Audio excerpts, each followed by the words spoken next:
That's right. Welcome to the motherfucking News Underground.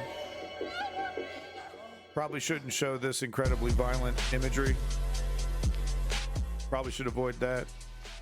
Anyway, how you doing? Welcome to the News Underground. I am Abandoned Nihilism, the harbinger of things to come. We're right back at it. Wanted to start a little bit later. As everyone knows, if you've been following this up to the minute, as I have been, no invasion yet. They're still getting ready. Yeah, I should vet these videos a little bit more carefully. A lot of violent imagery here. Here we go.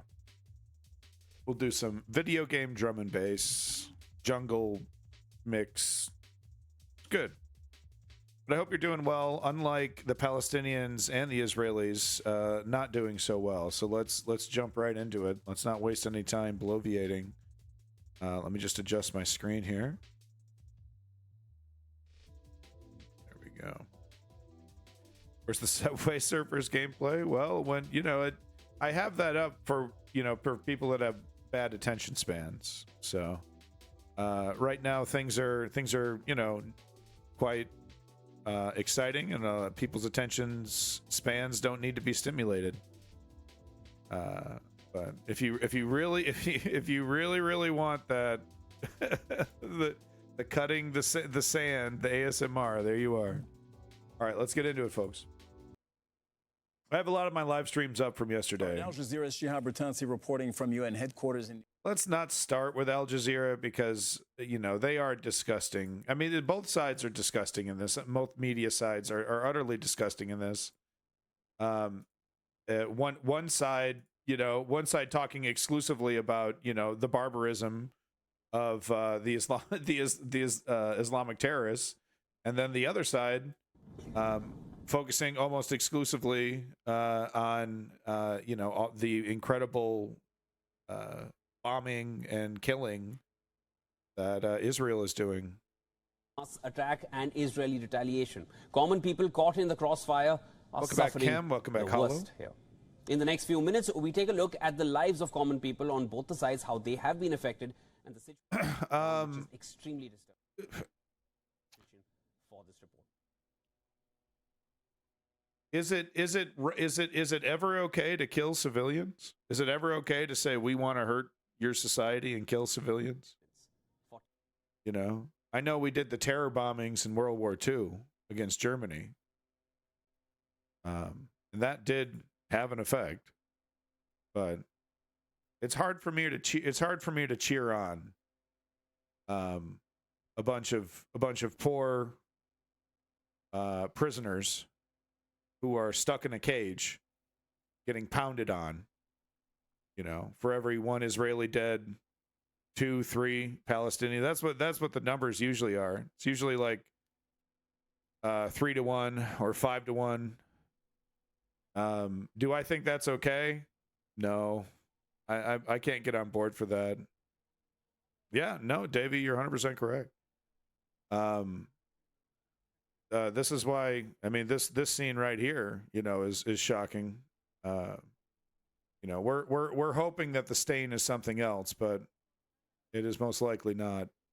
Just seeing what these monsters are doing. But no, I don't think revenge is going to create peace. I don't think revenge is going to create peace here. I've said it before, though. I'll say it again. The Hamas makes it incredibly easy for for yeah, fuck nihilism. Yeah, nihilism is a big part of this. But I mean, makes it incredibly easy to hate these guys. You know, you see the left just doing knee-jerk free Palestine apologetics, but it's really hard to do that with just the brutality of it. The brutality of it all. No, we're not. No, you see, and that's the kind of shit that's really, you know, that Hamas really, you know, and it's like, so now we're going to start cheering on, and now we're going to start rah-rahing, killing what, everybody in the West Bank? Is that what we want to do now? You know, from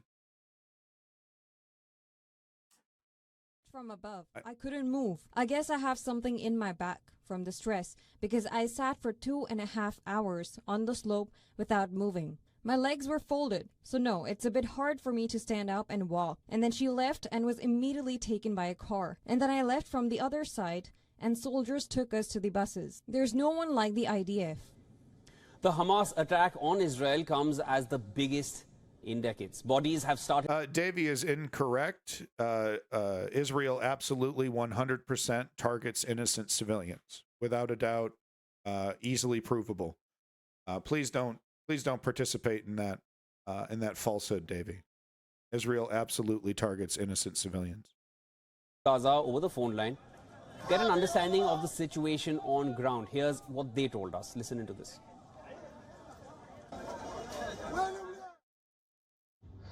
Well, after many attempts to call my family, I finally reached them due to the power outage that affected more than 20 hours all day and the internet being down.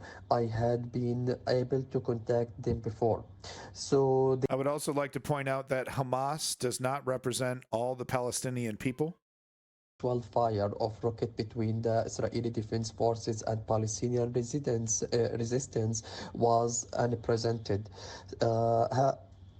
Some of our relative who lives in northern Gaza, the border area, Jabalia city, shifted to our home because they think it's away from the Israeli artillery. Despite this, they informed me that they were still at risk due to the intensive Israeli airstrike in Gaza. Since the beginning of the violence between Israel and Hamas, more than 5 residential towers have been demolished by Israeli F-16 jets, and some eyewitness from Gaza, he confirmed to me that several of buildings had become a rubble as a result of the Israeli bombs. On other side, the Israeli Defense Forces targeted several homes and offices that they call that several homes and offices that belong to Hamas and its affiliates. The number of people killed in Gaza, it's escalated to rise. Yeah, I mean, especially with, you know, I mean, this is they know they're representing Palestine, right? Whether they represent a majority, plurality, or whatever, they know they're representing Palestine, and they know brutally killing, raping women and children isn't going to look good, but they do it anyway.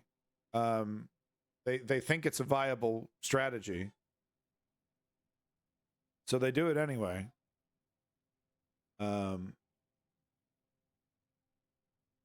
Israelis killed, and that is in less than 48 hours. They got to go. They got to go. Latest. But, you know, Prison Break. I keep thinking about Prison Break from yesterday. It's Prison Break. And how would fellow prisoners feel if there was a prison riot and they're not participating, the civilians, right? They're not participating in the riot, but still it would feel pretty good to push back on your captors. Andre, what is, in fact, both of you, you're both former ambassadors.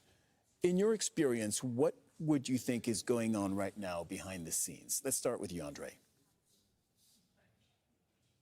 We had the information. How about we Godwin's Law today, huh? Cottonmouth there. They're very much Calm the hell down. Further development of the ideas of the right wing of the Israelis. Look, and I'm not going to participate in this stupid Hamas is Nazi nonsense because Islamic terrorism is very different from fascism. Complete demolition of Palestinian society and pushing the Palestinians away from the country. They are citing many. They know that, Zeoduke, and they do it anyway. The leader of the religious. And they think the retaliation is, they want a big retaliation. They want, because they think a big retaliation where lots of people get killed and martyred, as they say, will, create condemnation from the international community. They're wrong. Their political calculus is wrong. The sad reality is that the international community doesn't really give a shit about Palestine, and they really do need to change their strategy and tactics. The start of the events now. Raping and killing children.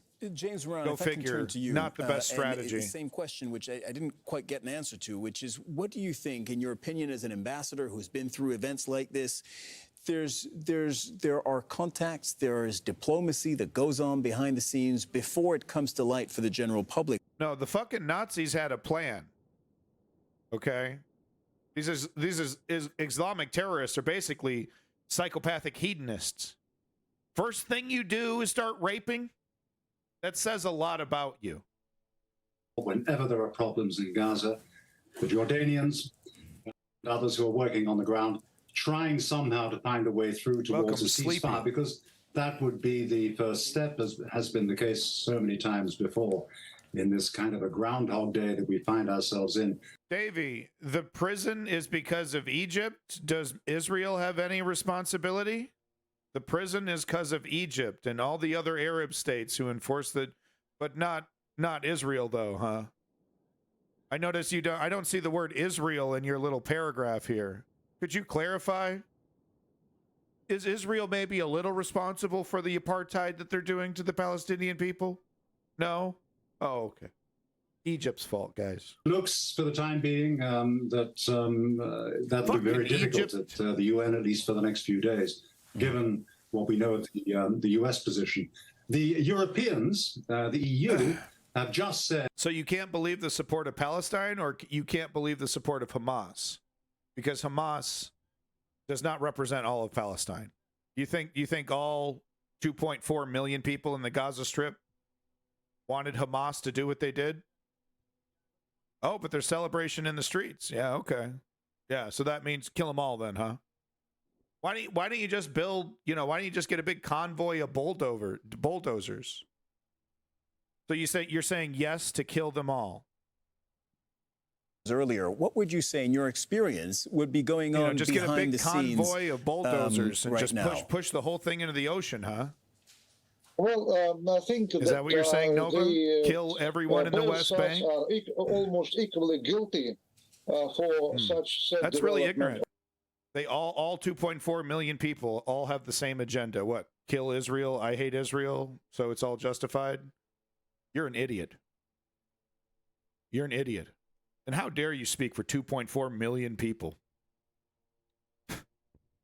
Got any poll numbers to support that? It's nearly impossible to do a poll in Gaza. Yeah, Israel. So what they all have the same agenda. They all wanted to be bombed. The logic development of they all wanted to be bombed. Negative tendencies in the both camps, in Palestinian camp and in the everyone Israeli agrees. camp. No, everyone agrees in Gaza. They all agree. Possibility of making the situation kill everybody, so that it's all justified. Men, women, children, go nuts. Will not give any what's the plan with all the bodies? How do you process 2.3 million bodies? I think that's the only way. They have no choice. Got to kill everybody, huh? Some helpful effect. Real normal behavior, guys. A group of experts real normal behavior over here in the chat. Let's kill everybody. Do you guys have a plan on what to do with 2.3 million corpses? Maybe it starts with the letter O. Gonna do something relating to the letter O. What do you do with 2.3 million corpses? Maybe the helpful genociders in the chat would like to tell me. Though even this attempt could be futile. During these decades, we tried everything. We tried to fail. Al Jazeera is super biased, though. I've watched several hours of Al Jazeera today. They have yet to mention the woman who was raped, getting pulled out of the back and put into the passenger side. Breaking news: War 2.0. Once I get rolling here, I'll probably start making more jokes. But just want to push back on the calls to murder everybody in Gaza in the chat. Just thought I would go out on a limb and say I don't think murdering everybody in Gaza is a really good idea. Hot take. Big hot take over here. And I'm absolutely not going to listen to this fucking lie that Israel doesn't target innocent civilians. Why? Because they lie to us and say, oh, this building was this and this building was that. I mean, I do agree. The bank was the bank.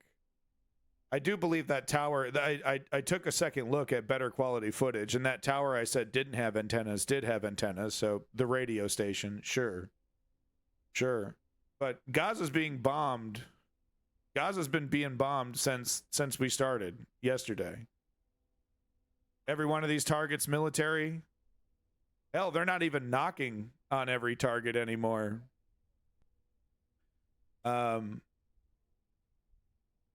Yeah, Davey, thank you for some common sense. I do appreciate that.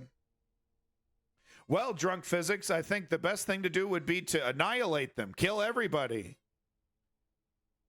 That's how I would deal with a neighbor that wants to annihilate me. I'd kill him first. Kill. Kill.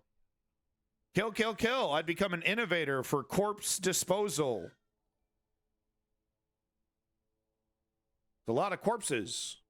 One who takes all these, that's what I would do. Like he's aware about the That's operations, the what sort of terror attacks or what sort of they are what they call their defensive actions. Like he's responsible for planning and executing or overseeing it. Let the bodies hit the floor. That's what we want. Blood. Mahmoud Abbas, who is the president there. That's what I hear in the chat. The government or the party or the government which rules there is called Palestinian Authority. That'll make so peace. Mahmoud Abbas has been there for almost 17, 19 kill years everybody. as a That's president. peace. There you go. The last time, you're done. An interesting fact, that the last time elections happened in West Bank, what's my solution? Was done by India. India assisted the United States needs to in the West Bank pull area. back, tell Israel, use its leverage against Israel. The United States needs to use its leverage against Israel to get them to remove the apartheid state on Palestine and demand real negotiations with what's left of the Palestinian government. That's my proposal for a solution. The United States needs to force Israel by saying, we're going to stop funding you, we're going to stop giving you weapons, we're going to stop giving you all these fun little toys, and you're going to sit your ass down, and you're going to have a conversation with these people. We're going to acknowledge each other's existence. You're going to remove some of these settlements. You're going to give Palestine some of its land back. 1967 borders, ideally, but you'll be lucky to get that. But you're going to give some land to Palestine back. And then we can talk about more money, more help, more aid. That's my solution. You got a better one outside of kill everybody because you're a lazy coward? And 60s. In recent years, Jews from Mizoram and Manipur have also migrated to Israel. Saturday's attack, though, Don't make it's me tap unprecedented the in sign. scale, complexity, and surprise Don't factor. make me tap the sign. It's all happening in the context of increased settlements in the West Bank, a brutal 16-year blockade on Gaza sign. by Israel and Egypt, the What's the political plan? vacuum in the Palestine. What's the plan, idiots? What's the plan? You keep pushing them. You keep pushing them.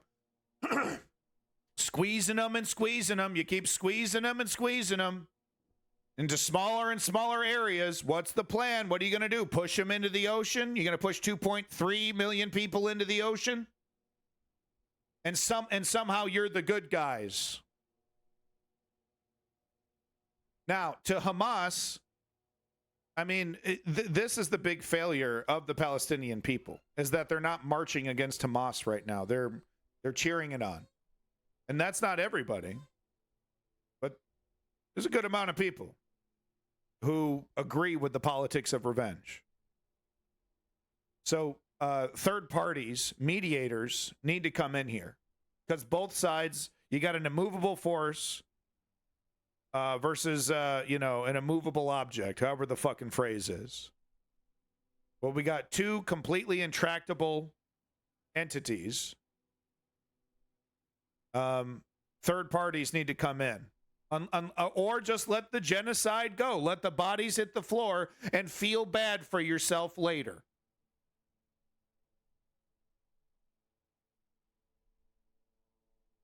Attack, and unfortunately they were able to surprise us tactically and cause devastating damage. It'll be hampered by quite a number of things, not the least of which is the large number of Israeli civilians which have been captured and are now being held in all kinds of areas, apparently throughout the Gaza Strip, and that's going to definitely hamper, especially any large-scale air attacks. I think it's going to. Drunk. First of all, take a look at what Ben Gavir has to say. But sure, no, that's not what I'm saying, though. I'm saying there is a narrative. As soon as I fired up the chat, the first asshole I had to ban, who's really excited about killing Gazans? They literally said that in the chat. Who's excited about killing people? Who's really excited about this? So that's what I'm responding to, is this general attitude that it's perfectly okay to bomb women and children in retaliation for revenge, as if that's going to work, by the way. Is this changing anybody's minds? Is this going to lead to a peace process? Oh, I know, revenge, drunk physics, revenge, it's all justified. Don't make me tap the sign. What's your plan, Mr. Drunk Physics? What's the plan? So Israel should continue to take Palestine, just take the rest, right? That's the plan, right? Take the rest of Palestine. Take the rest of it. Okay. What are you going to do with the people? Where are they going? What's the plan? Okay. I disagree that well, it's all mine. It's all the Jewish land anyway. Okay, I disagree with you. See, exactly. That's the first thing you say, because you're a fucking bot, basically. So no, let's just accept your fake scenario that it's already Jewish land. What's the plan what are you going to do with the people? Blah, blah, blah. Whose land it is. Jerk me off some more. What are you going to do with the people? Go ahead. Call me an anti-Semite, yada, yada, yada. Cool it with the anti-Semitic remarks. Okay. Are we done now?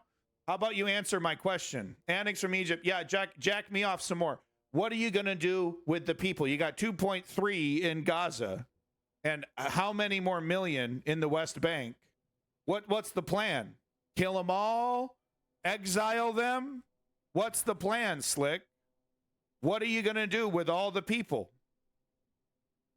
Yep, you're going to take it all. Take it all. It's all justified. So send the Palestinians to other Muslim countries, huh? So how ironic.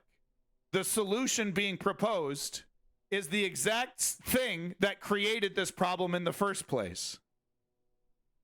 The exact thing that created this problem in the first place, dropping a bunch of people from some other country into another country to create a new country, that is now being proposed. So just dump the Palestinians in a different Muslim country. Wow. What a fucking solution, guys. How humane. How humane. Yep, so run them out. I get you. You guys are monsters. You guys are monsters. Monsters. Dominate and destroy Palestine. Take it over. Kill them all. I get it. It's disgusting.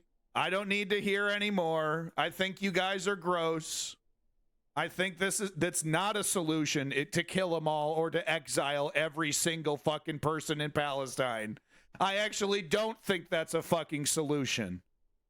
Welcome back from South Boston.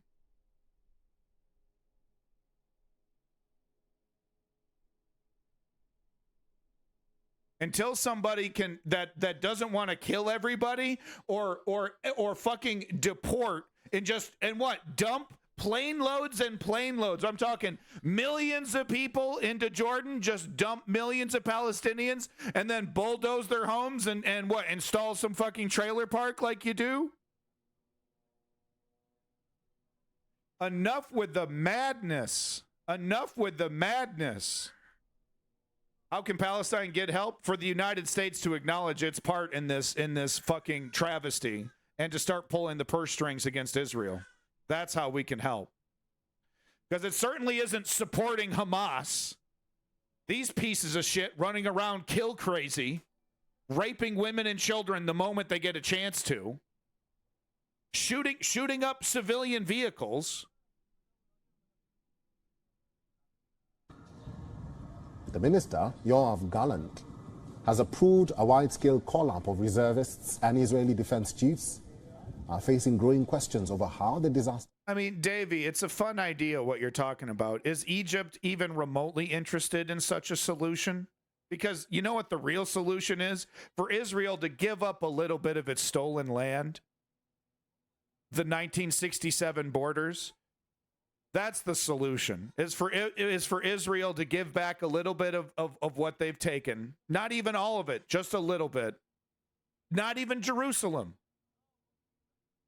For both sides to acknowledge each other's existence and then shut the fuck up for the next 100 years. And pretend none of this happened. That's what Palestine has agreed to, the 1967 borders and negotiations multiple times. And Israel walks out of the room without saying a word. Look it up. So no, the solution isn't let Israel dominate the entirety of Palestine and then have Egypt slice off a chunk of its own country. The solution is for Israel to give a little bit, to compromise a little bit, and treat Palestine like a legitimate country and get on with our fucking lives.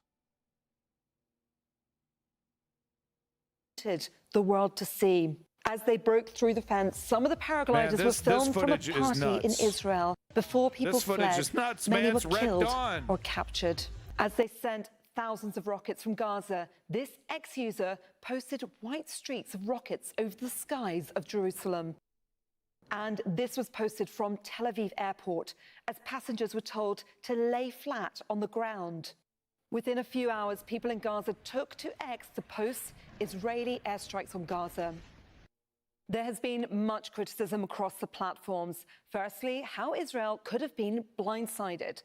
Journalist Beltrou stated on X that it's not up to Israel to enable. Palestine deserves independence just as much as Ukraine. Okay? Palestine deserves to exist. Just because it's inconvenient and a bunch of people, make some half-hearted fucking argument as to why Israel deserves to dominate another country. This is colonialism, man. This is apartheid. Palestine deserves to exist. And it's not up to Israel's, prerogative to be giving Palestine permission to exist. Is that fuck Palestine or fuck Hamas? Because Hamas does not represent all of Palestine. Hamas doesn't even represent all the Palestinian Authority. Broke through the Israeli fence have been shared across social platforms. Cartoonist Mahmoud Israel, Davey, come on. You're being intentionally obtuse. You're doing this intentionally to fucking defend Israel, man. Why, man? Why would you be this intellectually dishonest? It's not Israel's responsibility is to stop implementing an apartheid state on Palestine and to let them be. That's where the responsibility of Israel is. And you fucking know full well. Into several areas, many of them intercepted by Israel's Iron Dome. Well, it's almost 2200 That's GMT. Incorrect, That's 1 a.m. local time in Israel and the Palestinian territories. Disgusting. We're to not say yet such 48 hours into this latest war between out. Israel and Hamas, and already the death tolls are staggering. At least 400 Palestinians in Gaza have been killed. Multiple killed as well in the occupied West Bank, while at least 700 Israelis have been killed, many also taken captive in Gaza. We're back at the top of the hour. All right. Yeah, I mean, all Hamas had to do was train their soldiers to not rape and slit the throats of young boys. I guess it's too much of an ask. You know, it's just too much of an ask for them not to brutally rape people and literally slit the throats of children. Too much to ask, because had they had just attacked military targets, had they, yes, taken prisoners, which would be horrible, but not kill anybody, the entire narrative would be different here. Of course, we would still have the extremists who would say, kill them all, kill them all, kill them all. But we would be having a different conversation here. Because Hamas played directly into the hands of Bibi Netanyahu and Ben-Gvir, I now have to play this fucking tightrope game of defending innocent women and children who are being victimized by the Palestinian Authority and Hamas, and maybe they agree, maybe they don't. But they certainly don't deserve to be slaughtered by the thousands.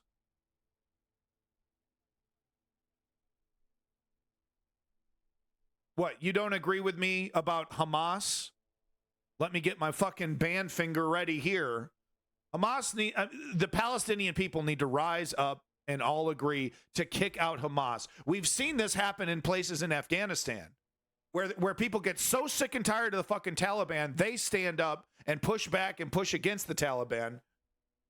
So we see it happen sometimes. Fucking Lester Holt. Need to get some better live streams here. Team Palestine. What does that mean? You support Hamas? You see, the left needs to get specific about what the fuck they're talking about. I can't say Hamas is the same as the Taliban. Oh, there's no similarities there. Yeah, you're right. Fuck off with all this. All you amateurs trying to fucking get me. I know where I stand on this. I know what's right and wrong. There are people with power who can fix this, who can come up with a solution. His name is Uncle Sam. But they're fucking cowards up at Washington. Are fundamentally at odds with international legitimacy and consensus. Its policies are an assault on our humanity, for the follow, on international law, on peace, and are a threat for its own people. Can those supporting Israel ignore its colonialist and racist agenda? Yeah, and there's a reason, that would be Lilith. Self-defeating. A different path There's a reason. Possible. I repeat. Israel is a military satellite. But it cannot. Israel is a military satellite. Very convenient for us to push back against many Middle Eastern nations in that area, specifically Iran. But anybody who wants to start shit, Israel's going to be first on the front line. That's why we pay fealty to them. And yeah, the lobbyists certainly have a good chunk of control over our government, but that doesn't mean they have control. If Israel wasn't useful for what it is in the Middle East, the United States wouldn't give it nearly as much money. This will save lives. This is about the military-industrial complex. This is about geopolitics. I thank you very much. We have copies for those who are interested. You're just listening into the state of Palestine, a representative making remarks to the UN headquarters. Of course, we also heard from the Israeli side as correct, well. Marco. Thank you so interesting much for picture. Us here on live now from Fox, just past 1 o'clock in the morning on that Monday, as we continue to follow the ongoing events in Israel and that surprise attack by Hamas on Saturday evening. Of course, we want to give you a little bit of a roundup as we now know over 1,000 people have died. That on both sides during this attack. I do want to put up some video that we're getting there out of that region in Gaza City. Of course, this was taking place just a little bit ago, but I do want to put up the video and certainly just bring up some of the sound as well so you can hear what's going on there in the east. No, you know, and I disagree with Sleepy here. So Sleepy's saying, let me get my position clear. Hamas are Islamic terrorists, but Palestine have no other option than to accept their military help. Wrong. This, if the, you know, the classic saying, I don't want any more help. Please stop helping me.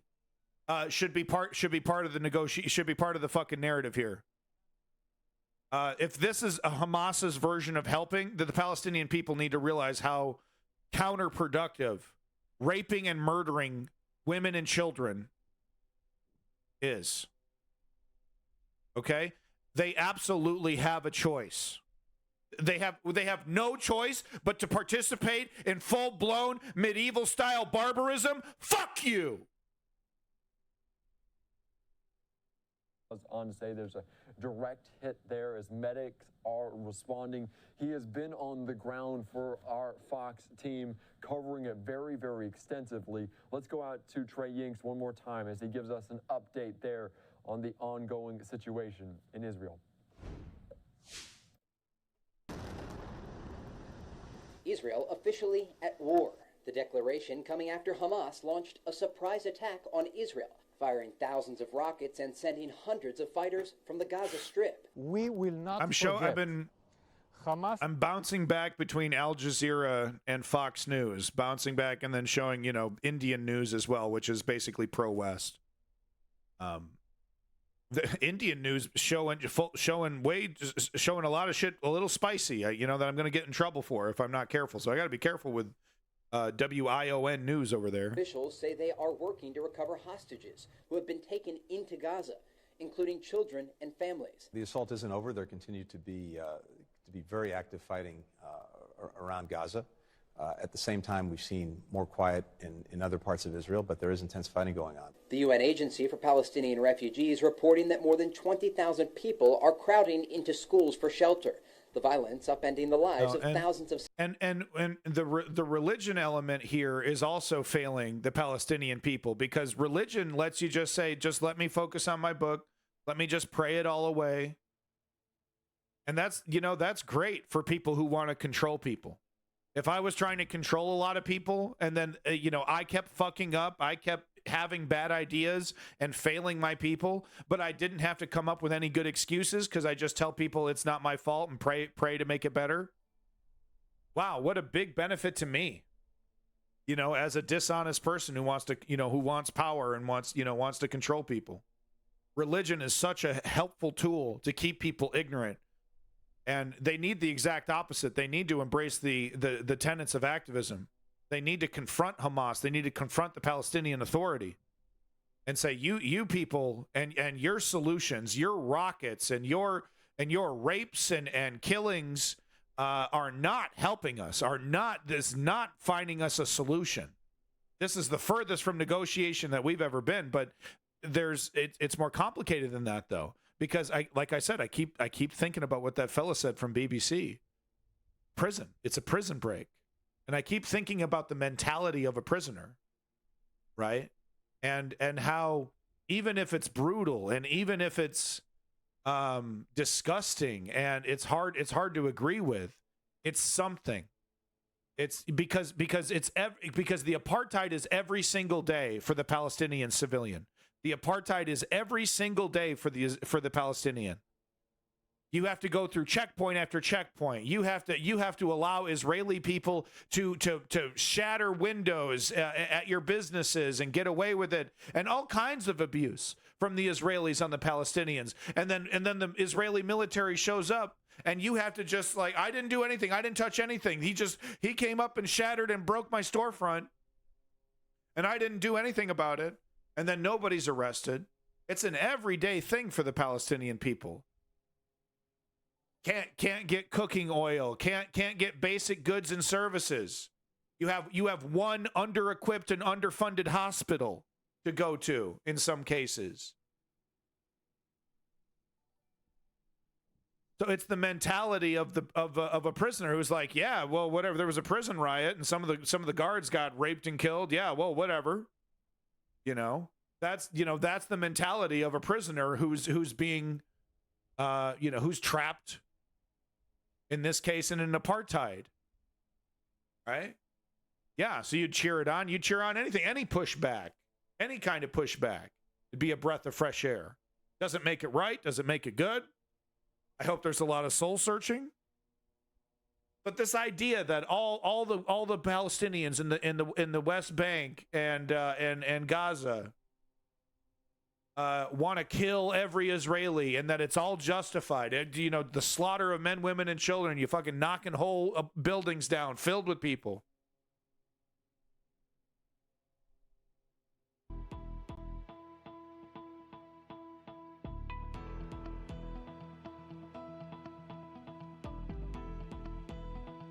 Yeah, that is racist.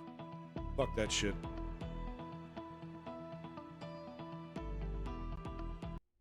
All right, let's see what's going on with Al Jazeera. This is so shocking to people here in a country where the security establishment, the intelligence establishment is so vaunted and so typically by the citizens highly respected. They can't understand how what they say to me is a complete and total operational failure and intelligence failure by the Israeli government. Many of them just saying to me that they simply cannot process the series of events that they have seen transpire since yesterday, and the fact that the Israeli army has not yet been able to retake control even of those towns and villages, kibbutzes. They just can't understand how that has continued to be the case. Cyril? Al Jazeera's Mohammed Jamjoon reporting from West Jerusalem. Thank you very much. I want to stay on the ground and go to Tariq Abu Azoum. You are live in Gaza for us, Tariq. Last time we spoke, we could hear loud explosions right behind you. What's happening now? Well, during the past hours, the Israeli occupation forces intensified the level of attacks, but this time the concentration... Yeah, not a lot of news is leaking out. I think it's kind of a scramble to get everything bottled up. There seems to be a lot of cells that are entrenched inside Israel that are fighting to the death. And, those are becoming, those are kind of hard to, to get in there, right? These attacks were associated with a wide range variety of strikes in different parts inside the Gaza Strip. Now, no, right and wrong matters. The moment right and wrong doesn't matter, we've embraced nihilism and we've lost, as humanity has lost. Right and wrong matters. The moral high ground matters. Ashkelon and different settlements inside the Israeli territories. Now, local authorities inside the Gaza Strip clearly said that the Israeli airstrikes led to the destruction of approximately around 159 residential housing units, which clearly will aggravate the humanitarian conditions for a lot of residents inside the Gaza Strip as well. I was asking Mohammed a second ago about the border. Quite frankly, I'm surprised that they're not putting hostages directly on top of these buildings. That would be quite a visual thing to have Al Jazeera filming live as an Israeli citizen, falls to their death from an Israeli bomb bombing the building. I don't know what they're gonna. They have a lot of hostages. I saw footage where one guy was the Islamic terrorist Hamas there was filming and saying sex slaves. He was saying the word for sex slaves, and there were at least 30 young women, all these captives from this rave. But I think they have over 100 hostages, maybe more.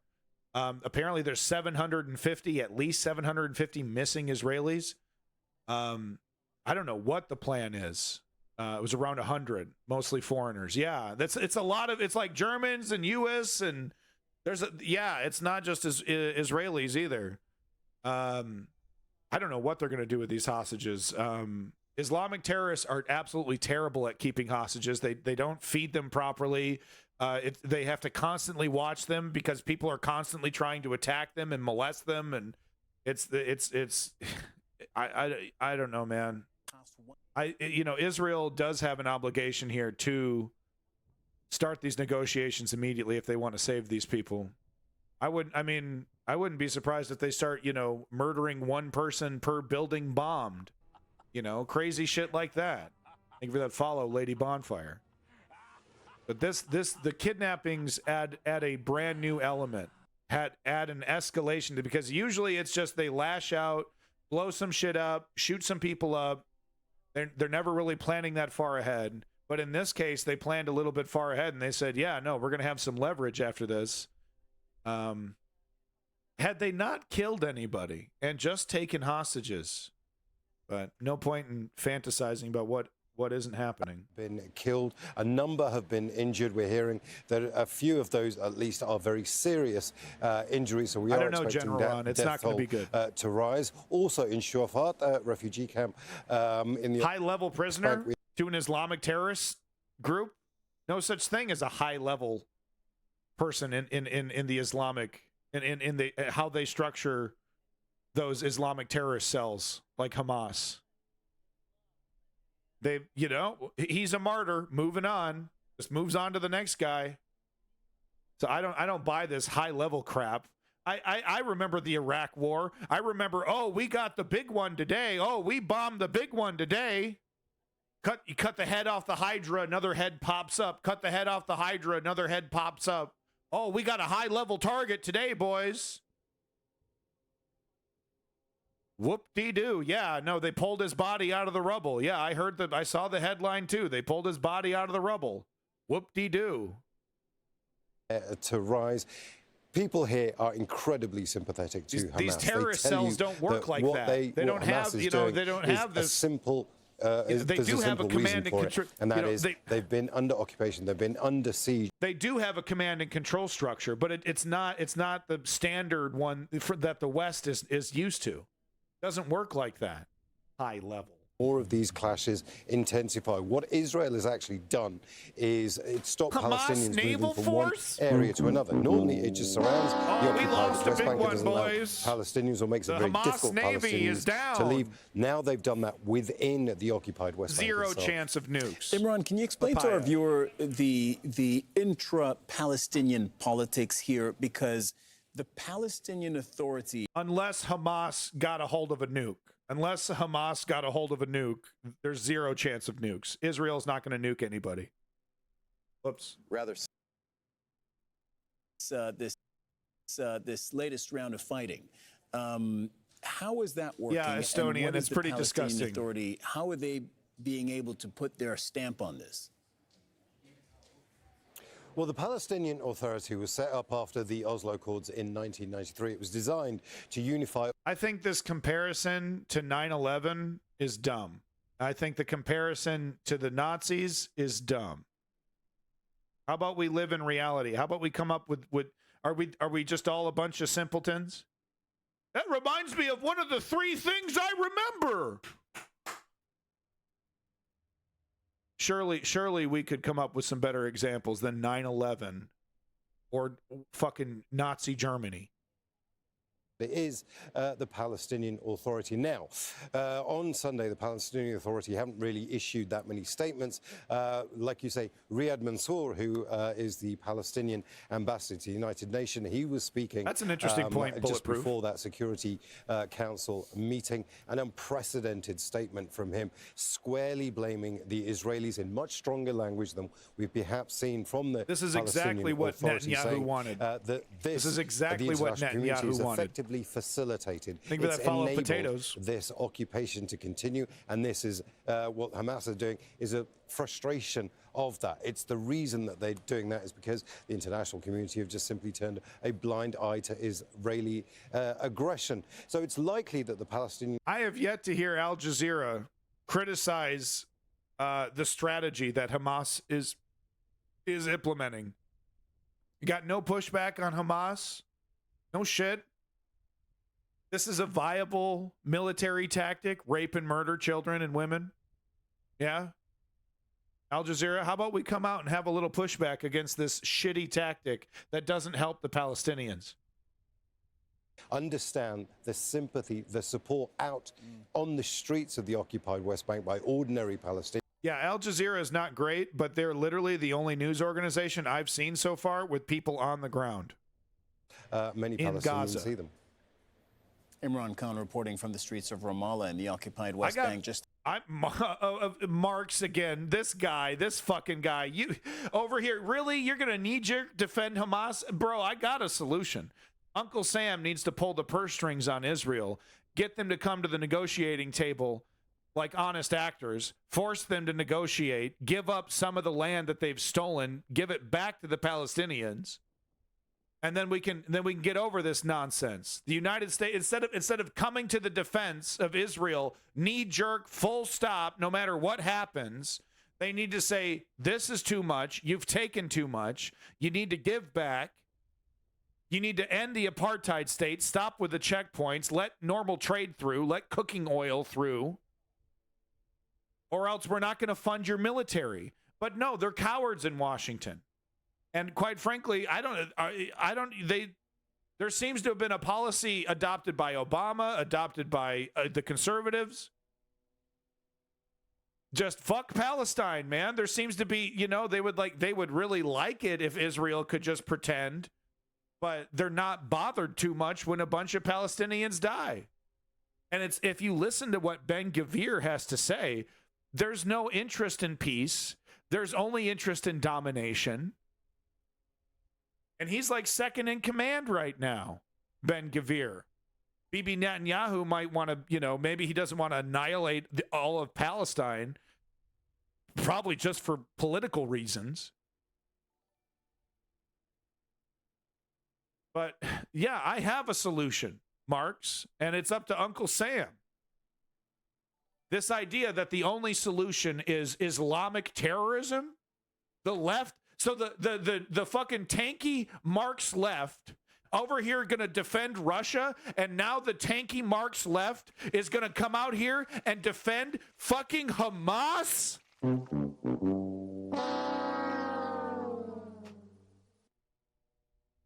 Can the tanky left shut the fuck up? Can you go back to your fucking, I don't know, beatnik Marxist poem dens? I don't know what the fuck you do all day. Reading your fucking Marx. You're embarrassing the left. You get behind Russia and then you get behind Hamas? And you do it under the guise of peace? Do you know how insulting that is to my fucking intelligence? Peace?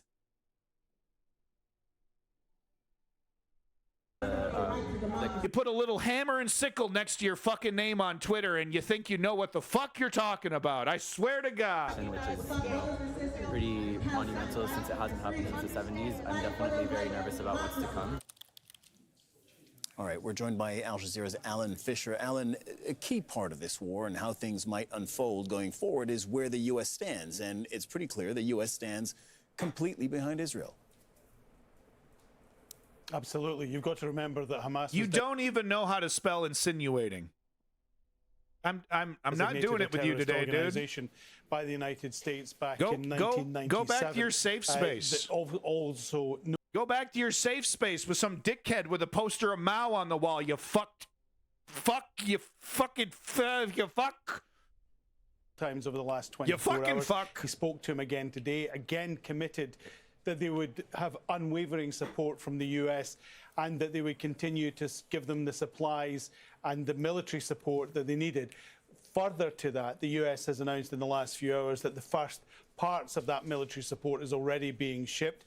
It includes munitions and resources, we are told, and also they're moving a carrier group in closer to Israel. So that's an aircraft carrier and 5 other warships moving there.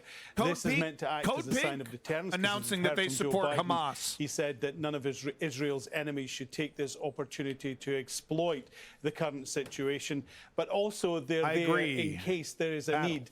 And no one's seeing this at the moment, but if there was a need to start moving Israeli-American citizens away from danger areas, then it's very easy to accommodate them on something like a U.S. carrier. Drink coaster. The motherfucker called himself Marx. Can you shut the fuck up? If you're not going to pay attention to who's in the argument and what the argument's about, how about you shut the fuck up? The guy calls himself Marx in Recreation. Jackass. Communism was relevant to my insults, you fucking fuck. He has, for a second time, spoken to the Turkish foreign minister. The statement was interesting because it said that he encouraged their continued engagement. Now, that's different from the language that was used 24 hours ago when he urged the Turks to get involved in engagement. And we know that Turkey... Thank you. Kem Goblin is correct. Code Pink didn't come out and say they support Hamas, but they're not making the nuanced argument that it's more you can't just say free Palestine and then ignore the barbarism, you know, and like make apologetics for it. You can't do that. The left can't do that. On Saturday, that the final go-ahead was given in a meeting in Beirut on Monday. Now, both Tony Blinken said this morning during a round of interviews on the U.S. political shows that the U.S. had no evidence that there was direct Iranian involvement. He was giddy. A White House official on Saturday. Well, I mean, this is exactly what Bibi Netanyahu wanted. What we saw immediately when Bibi Netanyahu and Ben Gvir got into power, there was an escalation. They immediately went into that mosque, El Aqsa Mosque. I know I'm fucking it up. But they immediately went into that mosque and defiled that area and immediately started harassing more funerals. You know, that's when that journalist was sniped. I think there was actually 2 journalists that were sniped in cold fucking blood. So this is exactly what Bibi Netanyahu wanted. I've been following this story very closely on the News Underground for years. This is exactly what they wanted. Bibi Netanyahu. Oh my God, he wrote a book. Yep, okay. Eventually, an emperor, peaceful citizens, residents, the zeal, the exact revenge, however, yeah, so he's talking about Japanese internment.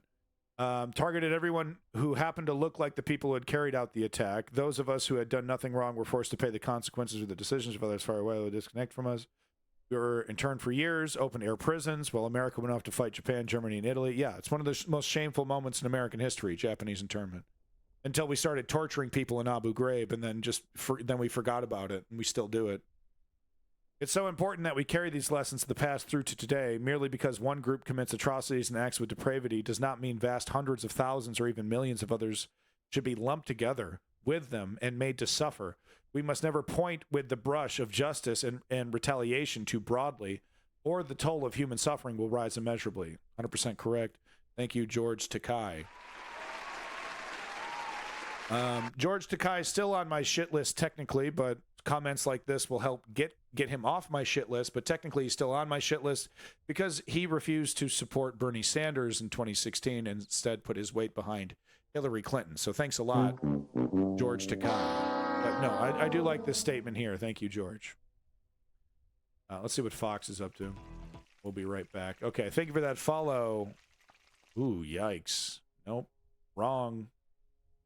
Could you say something in the chat for me, Hamas? Just, you know, go ahead and make one comment. That would be really handy. Maybe I can actually just do this. Ooh, yeah, there we go. Never mind. Shut the fuck up. The messages about Israel's right to defend itself will be interpreted by Israel. There we go. As license no, that's blocked from me. To pursue on the very path that led us here. Thank you so much for saying something. Shihab Ratansi is covering this at the United Nations for us. What's happening today, Shihab, at the UN? Is this a stock taking? Is this a decision making session? What is it? I think stock taking is a good bit of terminology for this. As far as we can tell, there are no more meetings planned for the rest of Sunday. This was initially proposed as what's called a private meeting, so a formal meeting of the UN Security Council at which the Israeli and Palestinian representatives of the UN could take part and could participate in. But at the request of Security Council members, this was turned into closed consultations, not a formal meeting of the UN Security Council, but only members of the Security Council and UN officials could attend. And so what we understand happened was there was a briefing from the UN Special Coordinator for the Middle East peace process about the situation on the ground. But this was also very much an airing of views and an opportunity for members of the Security Council to gauge where everyone else is on the topic. We're told there were calls for de-escalation, there were calls deploring the use of violence against civilians. There was discussion, according to the UAE ambassador, about proportionality, which I think is going to be a huge issue as we consider the potential for a major Israeli ground offensive into Gaza. But there didn't seem to be any decisions taken or any statements. Israel's military is very, very young. Welcome back, Woke Patriot. Israel's military is very young. I don't know if they're really ready for full-blown occupation of Gaza. War 2.0 breaking! बड़ी खबर Israel का operation iron sword launch हो चुका है Hamas के ठिकानों पर attack भी किया गया है इजराइल की तरफ से हमास के ठिकानों पर अटैक किया गया है इजरायली एयरफोर्स की तरफ से ये बड़ा अटैक किया गया है बड़ा हमला किया गया है तो अब ये पलटवार इजराइल की तरफ से देखने को मिल रहा है हमास के गृह मंत्रालय की इमारत पर अटैक किया yeah, young because of conscription. I don't, it's going to be really rough on these guys to it's going to be really rough on these guys to enforce an occupation in a single day. Analysts are flagging intelligence gaps which undermine totally what was thought to be an aggressive and successful layered approach towards Gaza by Israel. Is the nation paying a price for Netanyahu's policies? For Israelis, images of dead bodies lying. Oh my God, you keep showing the fucking stuff that I'm not allowed to say. And they're like literally out of breath. They're screaming into the microphone. They're literally out of breath. The biggest things in Occupy, but the problem is that most of the Israeli soldiers are basically mindless Jewish Arabs. Saying this in Israeli. The ones are the Syria roots. I mean, you want your soldiers to be automatons. Davey has pointed out that the Israeli military is a very capable military, and I have no doubt that they will, they'll be occupying Gaza with zeal, but it's going to be tough. I think it's going to be very tough on these Israeli soldiers. Scream for 3 hours straight. Professor Rajan Kumar आप ये परिस्थिति कैसे देखते हैं इस वक्त अब Israel की तरफ से हमास में हमले बढ़ाए जाएंगे अटैक भी कर दिया गया है देखिए ये बहुत ही खतरनाक हमला है कि जिस ढंग से 5000 मिसाइल से या दूसरे तरीके से वहां पे हमला किया गया और सबसे बड़ी बात है कि इतनी बड़ी तैयारी के बावजूद Okay. This English? Conflicts between two self-determination movements, the Jewish project and the Palestinian project. Trying to get the live here.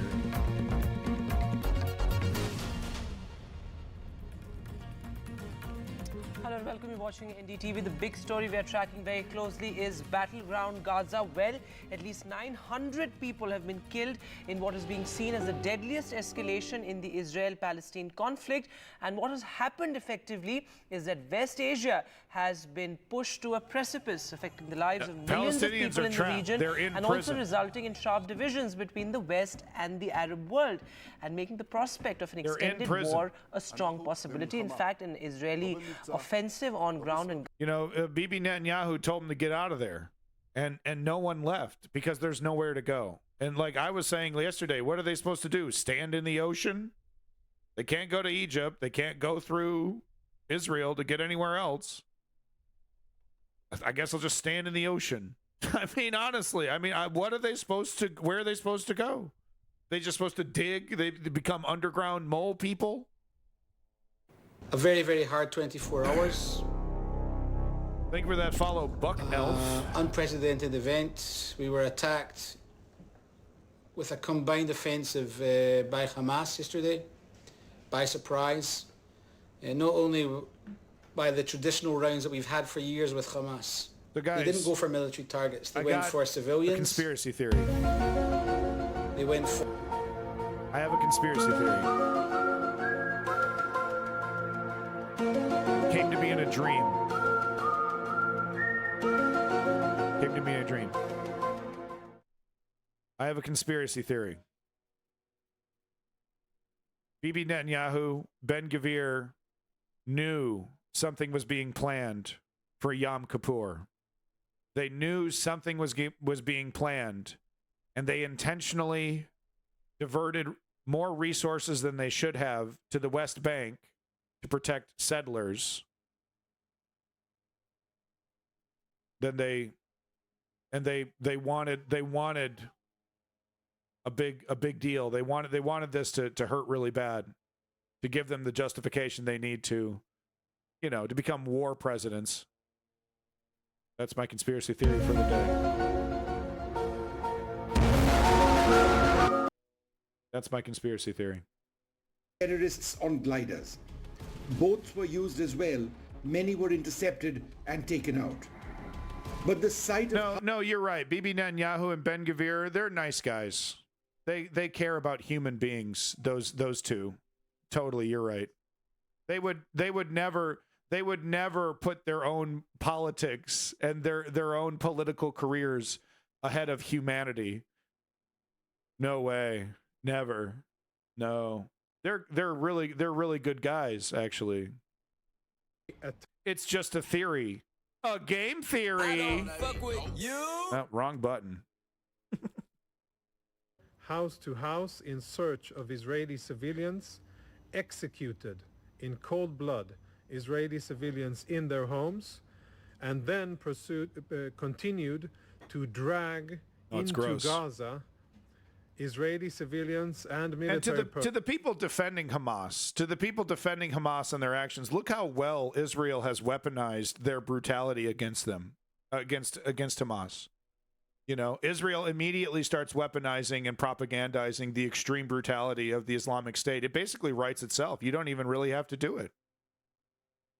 It's such a bad strategy. It's such a shitty strategy.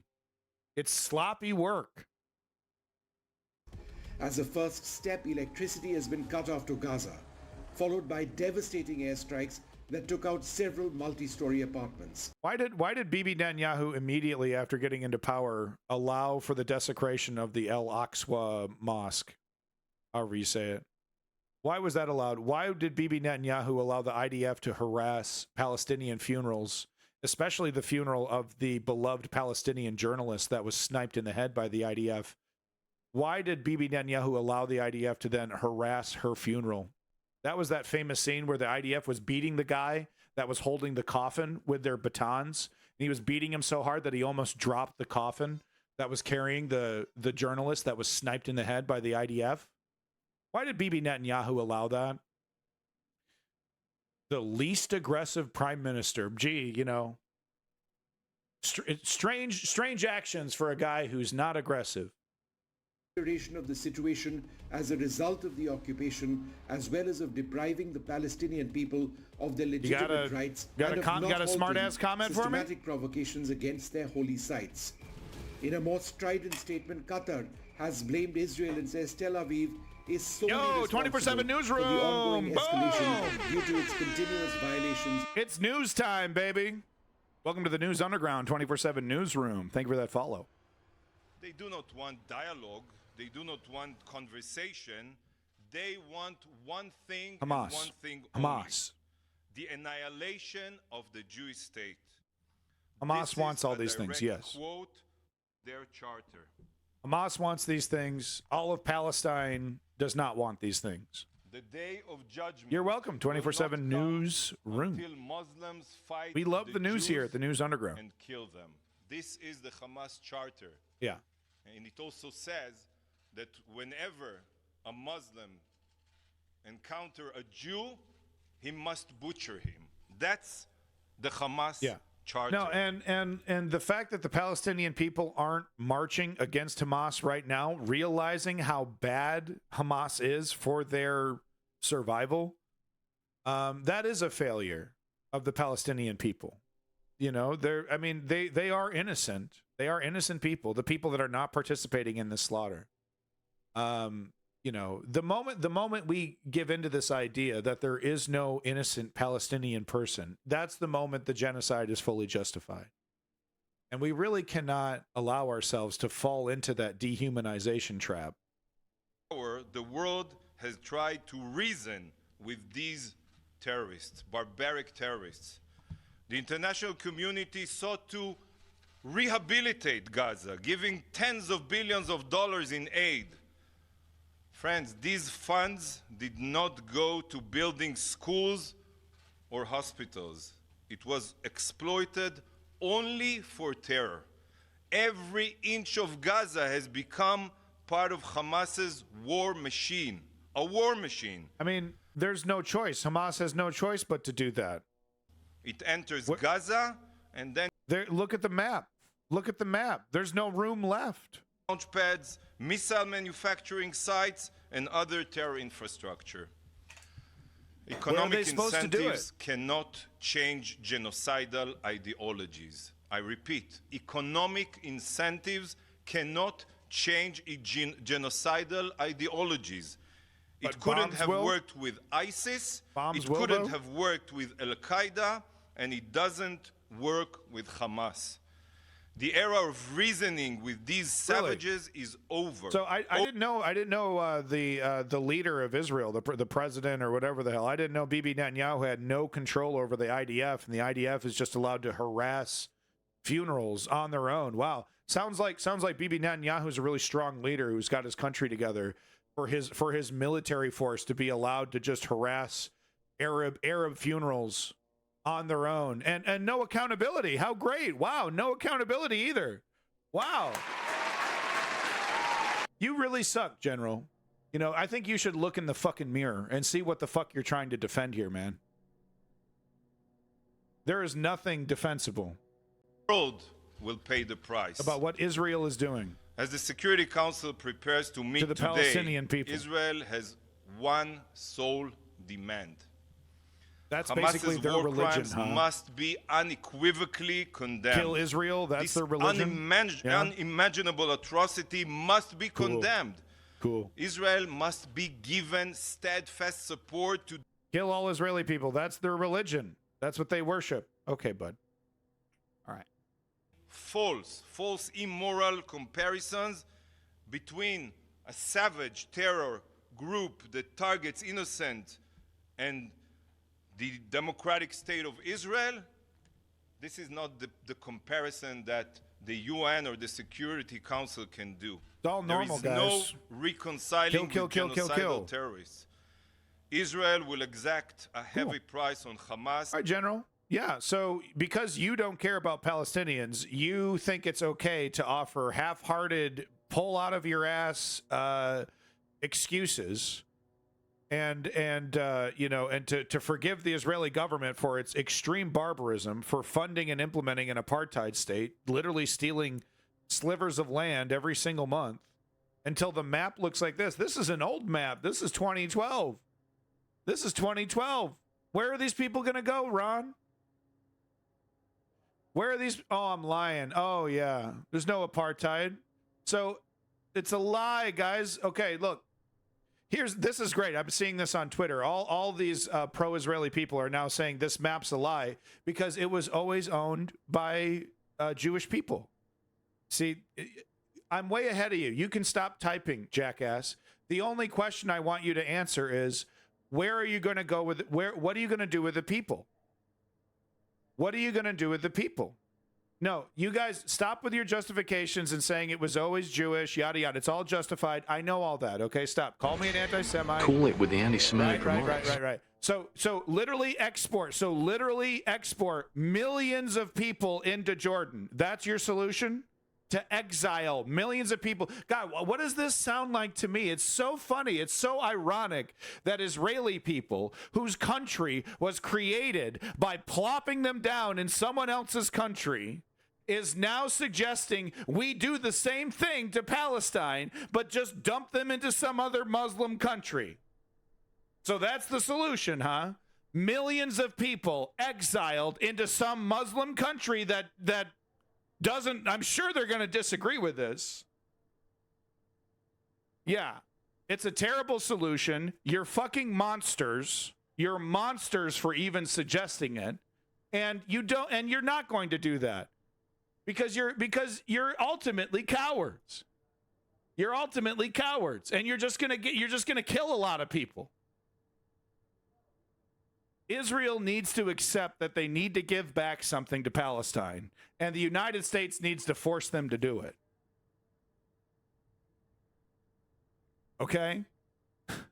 This idea that because they haven't been using this argument until recently, that it's all justified, right? Up until recently, the argument was that, oh, we're not really doing it. We're really not taking that much. Gonna go ahead and ban this guy on Kick real quick. Sorry.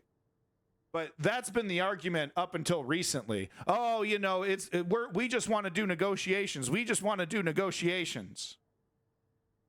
And now the argument is we don't even want to do negotiations. It's actually all of ours, and it's fully justified to exile millions of people into Jordan. The idea that Palestine gets to exist at all is completely off the table, and it's okay, and it's okay to talk like that.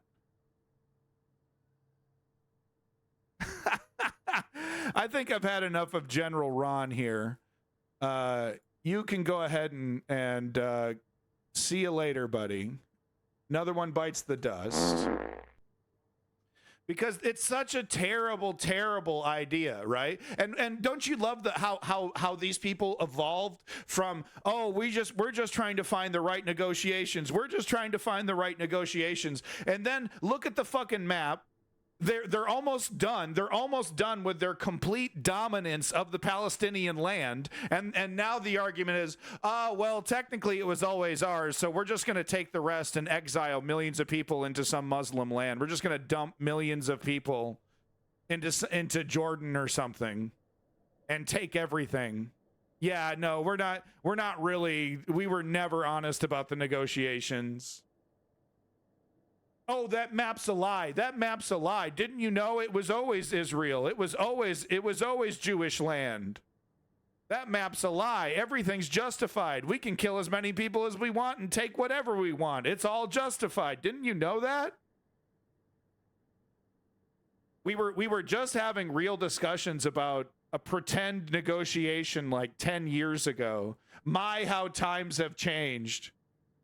And now it's a full-throated, full-blown support and defense of a fucking invasion, of just taking over the entire country and exiling millions of people.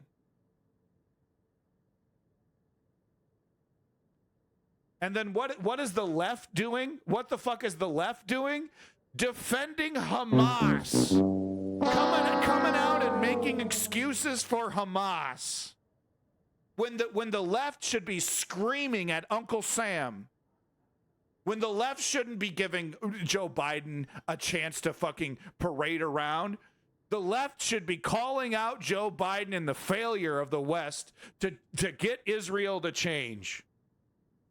Just, I support Israel no matter what happens. I don't care what it is. I don't care what the context is. I fully support Israel. The United States, the leaders of the United States government has been able to get away with that fucking. He didn't say a single new thing. He literally just had the same cue cards that Obama used when he had to do it. The left coming out here in support of fucking Hamas. Oh, well, you don't know what it's like. Yeah, of course I don't know what it's like to live under apartheid. But I know what's right and wrong. And slitting the throats of young boys and while celebrating at a rave, that's what the video was. This Hamas guy dancing while literally murdering a kid. The left over here making apologetics for Hamas. The whole thing is topsy-fucking-turvy.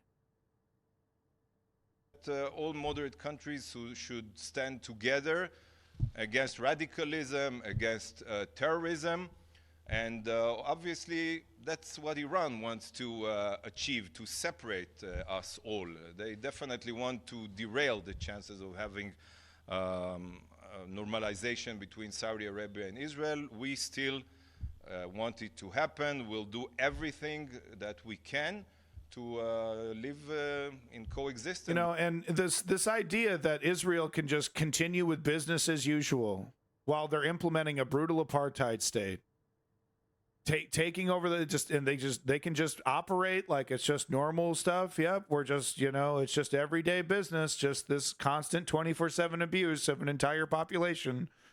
Yep, and everyone accepted it. Everyone at the UN, everyone accepts it. It's just normalized. It's just normalized. It'd be like, what if the African apartheid never stopped? And there was there was always like a hum of outrage, but the outrage never reached any kind of crescendo, and everyone just kind of forgot about it. And it's just, yeah, well, that's just how it is now. That's just normal. Didn't you know we always treated the Palestinian people like absolute garbage, who don't deserve rights, who don't deserve a country, who don't deserve autonomy, who don't deserve independence from Israel? Yeah, no, I'm okay with the idea of dumping millions of people in some other person's country. That's a great idea. That's a solution. Do you think the Palestinian people are going to accept that? I don't think so. I think you start rounding people up with the intent to ship them into another country. You have full-blown every man, woman, and child fighting against you.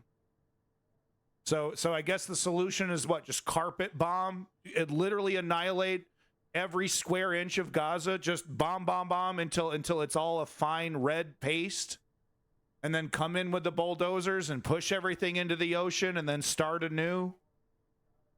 That's somehow that's somehow morally okay to a lot of people. The logical conclusions of a lot of this are horrific. The logical conclusion of Israel's actions are horrific. The logical conclusion of Hamas is horrific. Without getting into details. We're not even dealing with it right now. As I said, we're not going to share any information or intelligence publicly. I believe you will see that Israel is determined, as I said, to bring back our boys, girls, babies, grandparents who were taken forcefully to Gaza, and we are determined to obliterate the terrorist infrastructure there that is threatening all of us and the future of Israel. Thank you very much. All right, thank you so much to that conversation. Of course, that was a representative there for Israel on a closed-door meeting at the UN Security Council. Of course, I haven't heard a ton out of there since, but we want to continue on. I do want to give you an update on one of the questions that he did face there as someone asked about Americans and hostages. Indeed. And those two words together. Thank you for that follow suspect. Lucas Tomlinson saying the White House says several American citizens have been killed in the Hamas attacks in Israel. Of course, he's a Fox News White House, Capitol Hill correspondent here, so certainly a tough day there as several American citizens have been killed in the Hamas attacks. We're going to continue to follow this. We heard from President Biden yesterday discussing these recent attacks, the surprise terrorism attacks there in that state on the eastern Mediterranean. Of course, we're following got a live skyline here of Gaza right here. Nothing seems to be popping off, but is it one? It looks like it's 1:50, so it's almost 2 a.m. right now over there at Gaza. I think that's what that clock below is saying. I'm hoping to stream long enough to see what happens in the morning. I have a feeling that we might see an invasion in the next 12 to 24 hours. That's my feeling, at least. That's my guess. So I'm going to try to cover this as long as I can. Oh my God. Nikki Haley taking full advantage. Israel is amazing. Israel's the best thing in the world. Can you believe? We need to do everything we can to kill every Palestinian person. Because I love God. God is so important to me. So let me talk about why we need to slaughter every man, woman, and child in Palestine, because Israel good. All the opportunists coming out. Let's see if we can. I'm not seeing. Well, yeah, WION, man. The thumbnail, WION going all in, showing the nasty shit. They're pushing YouTube's rules to the absolute limit, dude. WION is. Let's see what. Let's take a look at the loop that Crux has built for today. I'm curious. Masters of media manipulation. I don't know about that. Al Jazeera. I mean, they're kind of blatant, quite frankly. Or WION. Gaza bars and clubs shut down in 8 minutes for the weekend.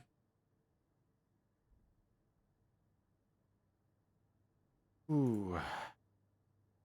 Yeah, let's just do some WION here. I'm going to try to find a good video.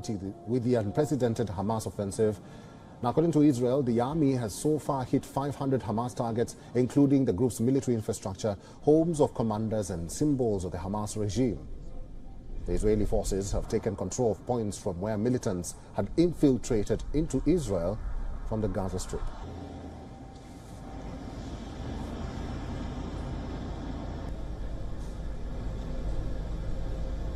Yeah. Okay. Israel is at war with Hamas. And we have learned that the... Yeah, so this is the problem. This is the problem. This is why, you know, and it makes it so easy for the bad actors that support Israel's violence. You know, guys like this, so the Palestinian ambassador, so this is a guy from Israel, a Palestinian ambassador, refuses to condemn Hamas's attacks. This helps nobody. This helps nobody. Obsession with condemning the victims and blaming the victims and condemning the occupied, the colonized, the besieged. Potatoes is correct. Years. And this morally abhorrent approach of always talking about Israel's right to self-defense, that Israel is under siege. I saw your title all the last hours, as if there is a war.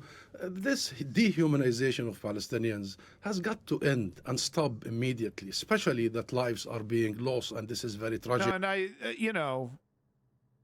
agree. I agree, because we see it in the chat. I'm fighting it as hard as I can in the chat, but it's literally all Palestinians, you know, and it's like, it is, to accept that argument is to accept a dehumanization of all of these people, and to in turn justify what a lot of people want to do to these people, which is annihilate all of them. And just say, oh yeah, it was their religion, or oh yeah, it was they just hated everybody, and they had to go. I mean, that's the mentality of tyrants. You know, it really is. And regrettable. So please don't stop always your interviews by asking this question. I will not. I will not indulge in this. 2 million people in Gaza have been taken hostage. I see this quite a bit. This I'm not going to listen to anything, and this is the narrative. This doesn't work. Palestine, people who represent Palestine, you got to pull your head out of the sand on this one. The first statement you should make is this. What that shit that Hamas did is completely untenable, and I totally disagree with it. Is that so hard to say, that murdering women and children is wrong? That raping women is wrong? Is that really such a hard statement to make? Because I get why he's not doing it, because he doesn't want to agree with the narrative that all Palestinians are raping and murdering. So say that, jackass. Don't make yourself look like an idiot by oh, I'm not going to answer that question. We're not going to talk about that, and I'm going to talk over you and morally grandstand instead of acknowledging the crimes that are being committed in front of everybody. By Israel for the last 16 years. 16 years. Have you ever asked an Israeli spokesman or official to condemn that? Have you asked an Israeli official to condemn what their prime minister said yesterday, that he will bombard civilian areas? Have you asked or expect the Israelis to condemn what they do in Jerusalem and occupied Jerusalem and the West Bank? So stop this. There is no symmetry between the occupied and the occupier, the colonized and the colonizer. No. The death toll is the only thing you need to see to see this. Like I said, it's like 1 to 5 usually when these things get wrapped up. You know, 1 Israeli for every 5 Palestinians, and they're not all fighters. We're not talking about, you know, soldiers. Enough.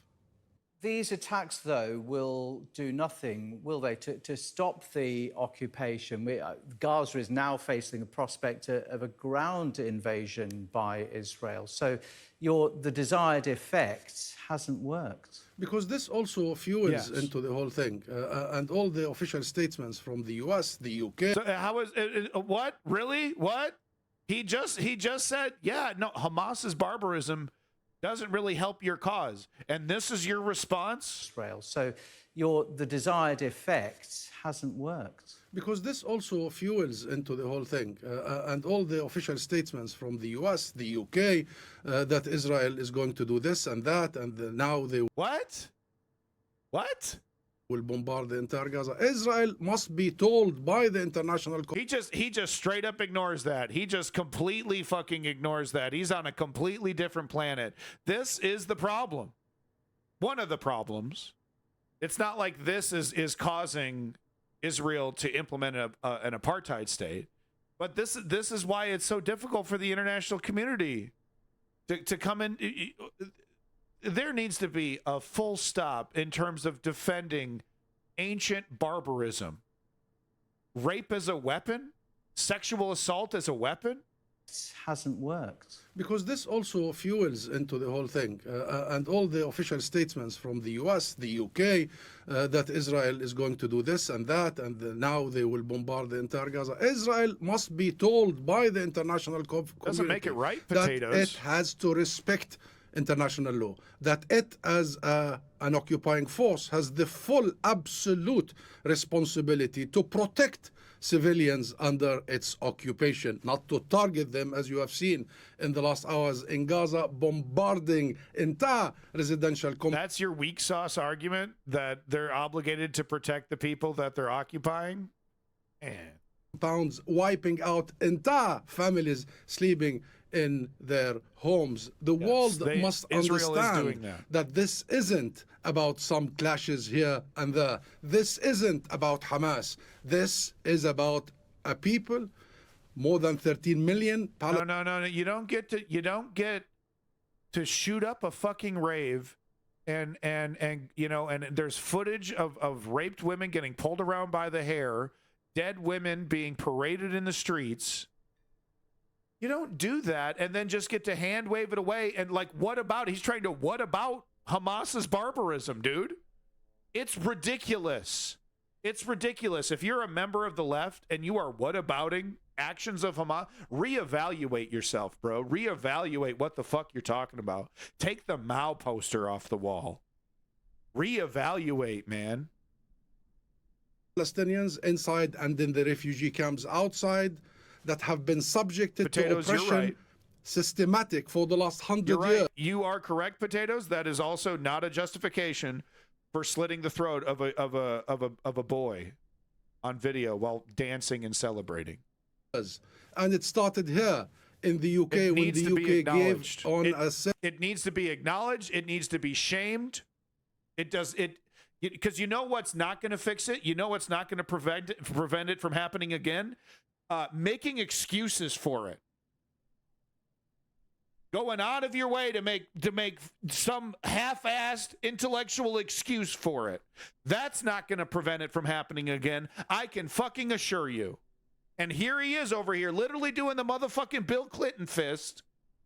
Whatabouting, raping and killing. Not out here saying, you know, I'm ashamed of Hamas. I'm ashamed of their strategy and tactics. The lack of professionalism is shameful. And he's not. He's over here, Bill Clinton. What about Israel? What about Israel? Silver plate Palestine to the Jewish immigration. And this continues. That doesn't. No, Potatoes. It's not Islam or Judaism. It's not fucking religion that makes people kill people. That religion is the tool used by bad actors to people, but there are tens of millions. It's actually the most popular religion on the planet. There are tens of millions of peaceful Muslims, tens of millions of peaceful Jews. It has nothing to do with the religion. It has everything to do with geopolitics, and I mean, there's actually a million. There's no one single thing here. Religion, though, is part of this, of course. It's being used as a tool to further ignorance, but it is not the core. It is not the source of this conflict. Jerusalem and, that kind of stuff. It is a part of it. It is a part of it. 1967 borders and an agreement to share Jerusalem. The United States could hold back and say, look, you like all that fancy military gear, you like all that fancy logistics, you like all the support that we're offering your military. Well, it's all getting cut off unless your ass returns the West Bank, the entirety of the West Bank to Palestine, and you lift your apartheid. You do those things, and then you sit your ass down at the negotiating table, or Uncle Sam doesn't give you any more money or support. And it's like, oh, it's impossible. It's impossible. Why is it impossible? Why? Because where's the political pressure in the West to do it? Everyone, yay, yeah. Everyone just cheers it on. And this is the problem with this kind of thinking. On the side that's like free Palestine, and they're just like ignore all the crimes of Hamas, and then on the side that's like I stand with Israel, and ignore the full-blown apartheid that they've been implementing against these people. None of this is helping. None of this is helping. It's turned this entire situation into an intractable quagmire. And it's the cowards. It's really the cowards that are refusing to do anything about this, man. And but I will say this: I do think the Palestinian people need to reject Hamas. I think that just needs to happen. If the international community could just see the Palestinian people rejecting Hamas and pushing back on them, but when you're, like I've said before, when you're a prisoner and there's a prison break, and you see your oppressor getting brutalized for once instead of you being brutalized, it's like a breath of fresh air. That doesn't make it right. That I'm not making excuses for it, but when you're imprisoned and you see your captors hurt, it feels good. Continues until now. It's continuous, Nick. It continues, this denial. Davey, it's very difficult. Yes, I do acknowledge it's very difficult, but honestly, the one entity that has the most control in this situation is actually Uncle Sam. Palestine to the Jewish immigration. And this continues, until now. So if the left wants to target the right target, in my opinion, that should be the United States. It's continuous, Nick. It continues, this denial that our people are fighting for their lives. Literally, I called my nephew this morning. My sister lives in Gaza. I called her, and then my nephew picked the phone, and he said, Uncle, you know what? We're dying anyway. So this is the situation in Palestine right now, and the world is responsible in having my nephew thinking this way and having 13 million people in Gaza, Ambassador, are people in Gaza now braced for what? That's a pretty convenient argument that completely removes you from any responsibility.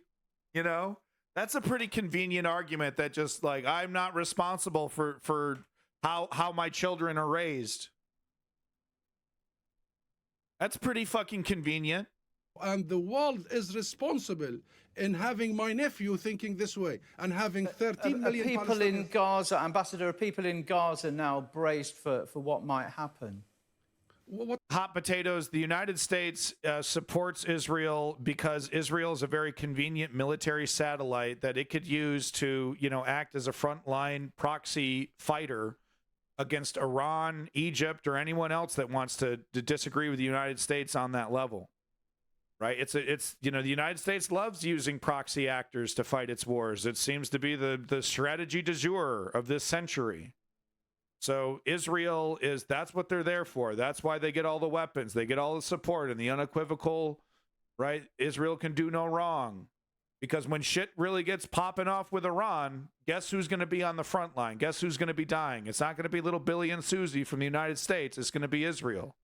What has been happening for them for the last so many decades is horrible, is unimaginable, He's right. is unbelievable. He's 100% correct. This is the biggest open-air prison on earth. And every once in a while, Israel visits them with its fire, huge fire, from air, from sea, from land, killing thousands. They are unable to travel, to work, to hope, to aspire for anything. You're talking about generations, Nick, generations. And should I tell you about the people in the occupied West Bank? It's even worse. What are they their land is being confiscated. They are now subjected not only to the Israeli army brutality, but to the settler militias in Hawara, in Nablus, in Al-Khalil, Hebron, in, of course, Jerusalem. You've seen what happened in Al-Aqsa Mosque. You've seen the spitting on Palestinian Christian worshippers only last week. This is a system of racial domination on the top of a military occupation, compounded by colonization. Pure racism. The Palestinian people have the right to defend themselves. They Ambassador, let's turn. So yeah, no, but you're not making you know in the middle of this very impassioned speech. You're is it really that difficult to say raping and murdering children, women and children is wrong? You couldn't have squeezed that in. Are you really giving Israel that much political propaganda?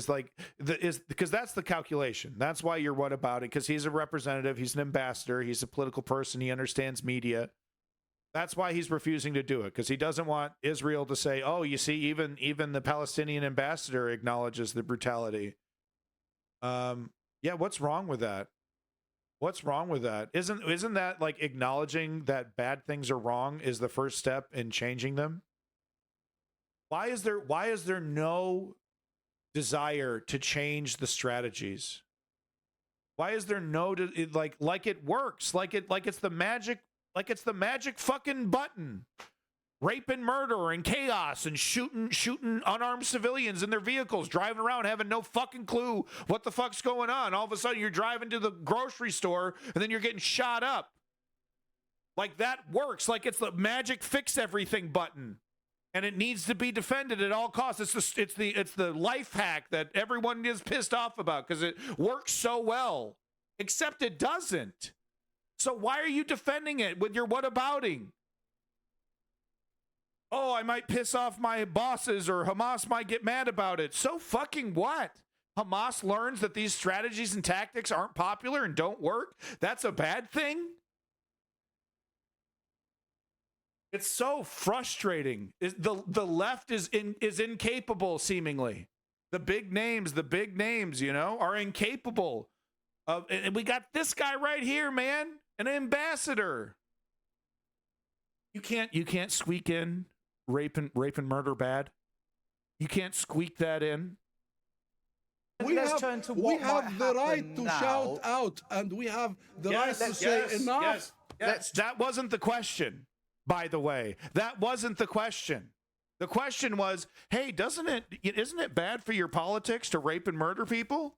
Turn to Palestinians calling for a meeting of the Arab League. What influence can the Arab League have on this? Big influence, and that's exactly what should Esri Battle, you're very insightful. Thank you for being here. happen. We are concerned. We are worried. We want the Israeli killing machine to stop.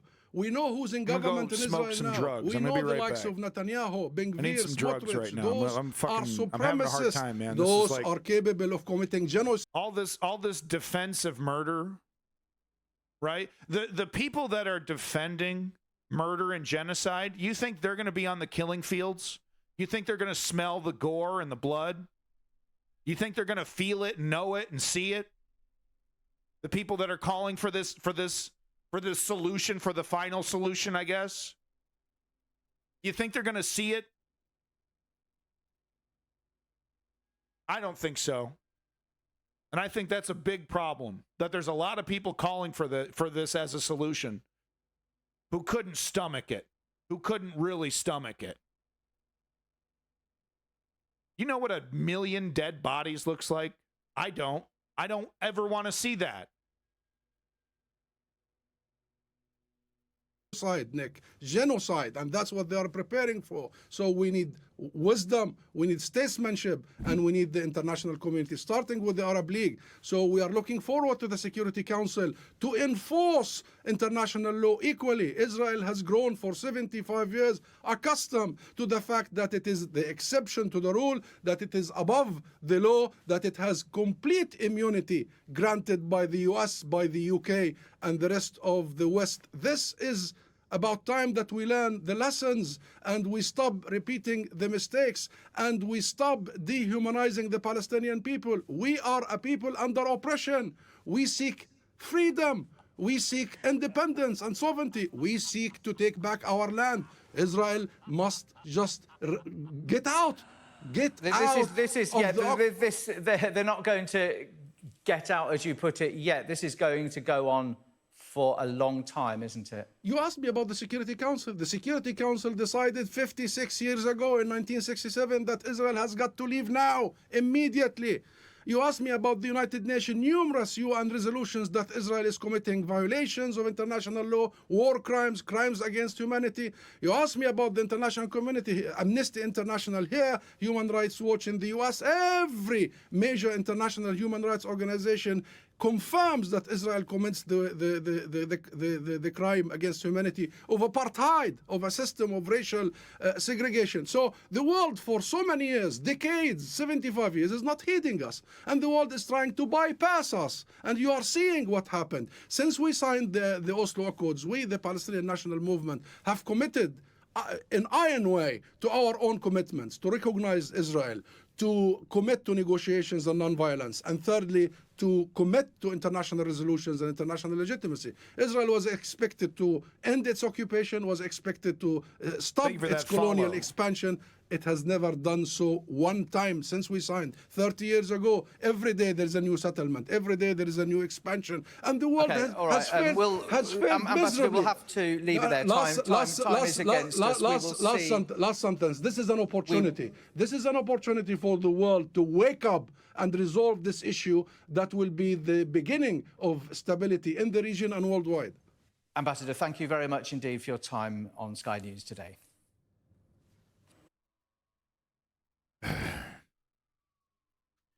Can he just say the things I agree with without the whatabouting, the barbarism? Is there really no way? Is there really no way to make your defense of the Palestinian people without defending mass murder, mass random murder? Apparently, you know, that video that we showed yesterday that I kind of skipped through because I wasn't sure if it was real or not, of that family sitting with their son. Apparently the daughter had been murdered in the other room. And the son was asking about, is my sister still alive somehow? That is not the time to pull out the what about arguments. Oh yeah, well, what about? No, hit the brakes. Hit the brakes, Chochi. Hit the fucking brakes, Jack.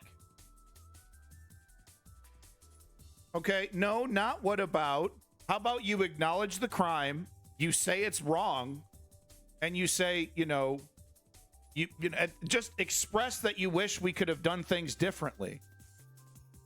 It's literally impossible. We can't give Israel that win. Then you're pathetic. Then step down as ambassador, and Palestine needs a better ambassador because you're not serving them right.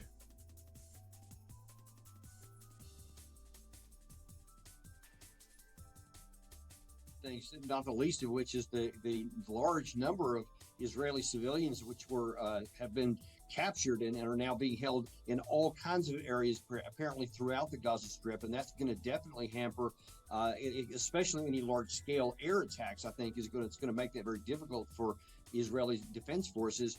But also we have to understand that this has been planned for. Just going to read your comments here real quick. Sorry. See here. If you hear something said again and again by authorities in the media, you believe it. That's how Americans who aren't religious, you know nothing about Israel, will answer yes, you should support it. Yeah, no, I mean, that's part of it. Yep, potatoes. That's not exclusive to America, though. It's literally every democracy, autocracy, dictatorship is it using modern propaganda techniques to keep people siloed. Problem is, if you say it in an interview as a representative of the country, that's just you've just done something. You can't acknowledge the bad things. That's a major problem. Well, no, you're right. You're 100% right, Zio-Do, because that's why he's not acknowledging what the guy said, what the journalist said, and he whatabouted to Israel, because yeah, but his bosses should be telling him, acknowledge the crimes, acknowledge that they're wrong. We're going to attempt to separate the Palestinian people from the actions of Hamas. They're going to need to do it anyway. It's going to happen. Right? It's just so pathetic how unprepared. Just the same shit over and over again. Same tactics, same strategies, same rhetoric. Hit the fucking chalkboard, guys. Maybe the rockets and chaos just aren't working for you.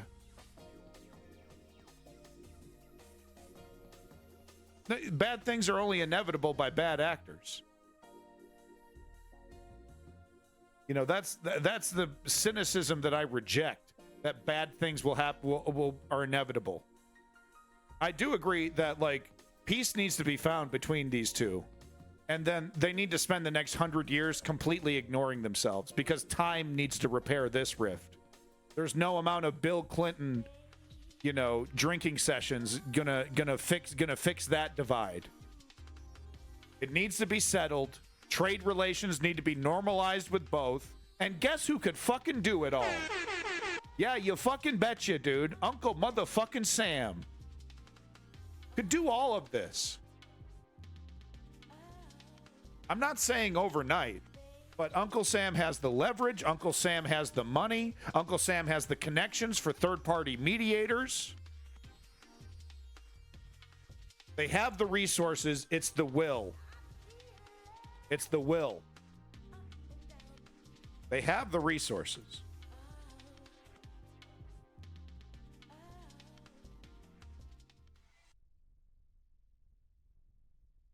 Main hospital. Medical services are stretched to the limit. No, Davey. You know, Jared Kushner's a sharp guy. He could wrap this one up in a bow. I'm sure of that. Receiving first aid, the hospital gave them medicine and medical kits Marks, are you're available correct. for them. Unfortunately, I hate to say we are it, still but receiving Mark injured said aid something from correct in the chat. Districts. The natural disaster is yet another misfortune for some of the poorest people in the world. I didn't know that, potatoes. Aftershocks have forced people to stay out of buildings. And so far, Thank there you for the has follow, been little dude. to no help from the international community. And with each passing moment, the hope of Well, thank you for being here in anyone battle. alive See you soon. continues to Welcome fade. to the News Underground. Neville Lazarus, Sky News. Stay with us here on Sky News. Coming up in the sport, we've got plenty of Premier League goals, including a significant win for Arsenal at home to Put the it in the- champions, Manchester City. Yes! All that and Yes! more sports next. Fuck, yes, fuck! Holy fuck, did you fucking see that? Oh, fuck! Oh, We originally is that received what a report sports is from a like? member of the public on our hotline. Holy shit, that's what sports is like? Oh my fucking, wow. It went in the net. Woo! Sports feels good. I can see why you guys do the sports now. I get it. American football is better? That was football. Observe safety protocols as advised by local authorities. Our government has urged Indian citizens in Israel to stay safe and get in touch with the Indian embassy in the event of any assistance required. Now, there are about 18,000 Indian citizens in Israel. They are primarily caregivers, IT professionals, and students. There are approximately 85,000 Jews of Indian origin in Israel, and the main waves of these immigration cycles actually into Israel from India took place in the 50s and 60s.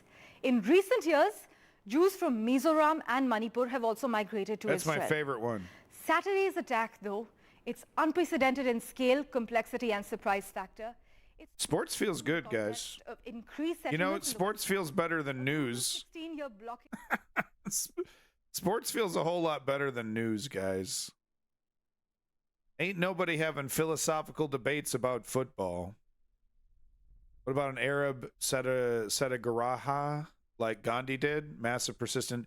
I mean, I'm not going to tell these people, you know, specifically. I could give them some ideas, and yeah, going Gandhi, that's one idea.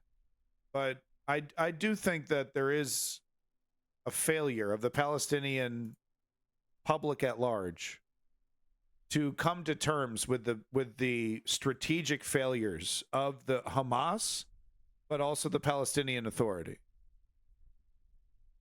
I really do believe it will take the power of the Palestinian people to change, to force change amongst these organizations that are unfortunately misrepresenting the Palestinian people internationally.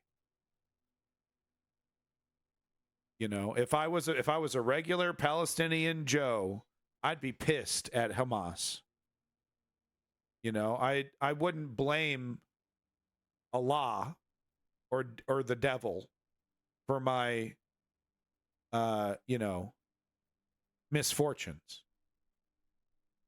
Which is easy for me to say because I was raised a hedonistic Westerner. If you're a Palestinian, as Davey has pointed out, if you're a Palestinian child, it's 24/7 Allah Akbar. You know, it's 24/7 Allah Akbar, Allah Akbar, Allah Akbar. And, you know, you're not even allowed to even look at the outside world. And that's a failure of the Palestinian people to raise your children like that. Ignorance begets more ignorance, begets more ignorance.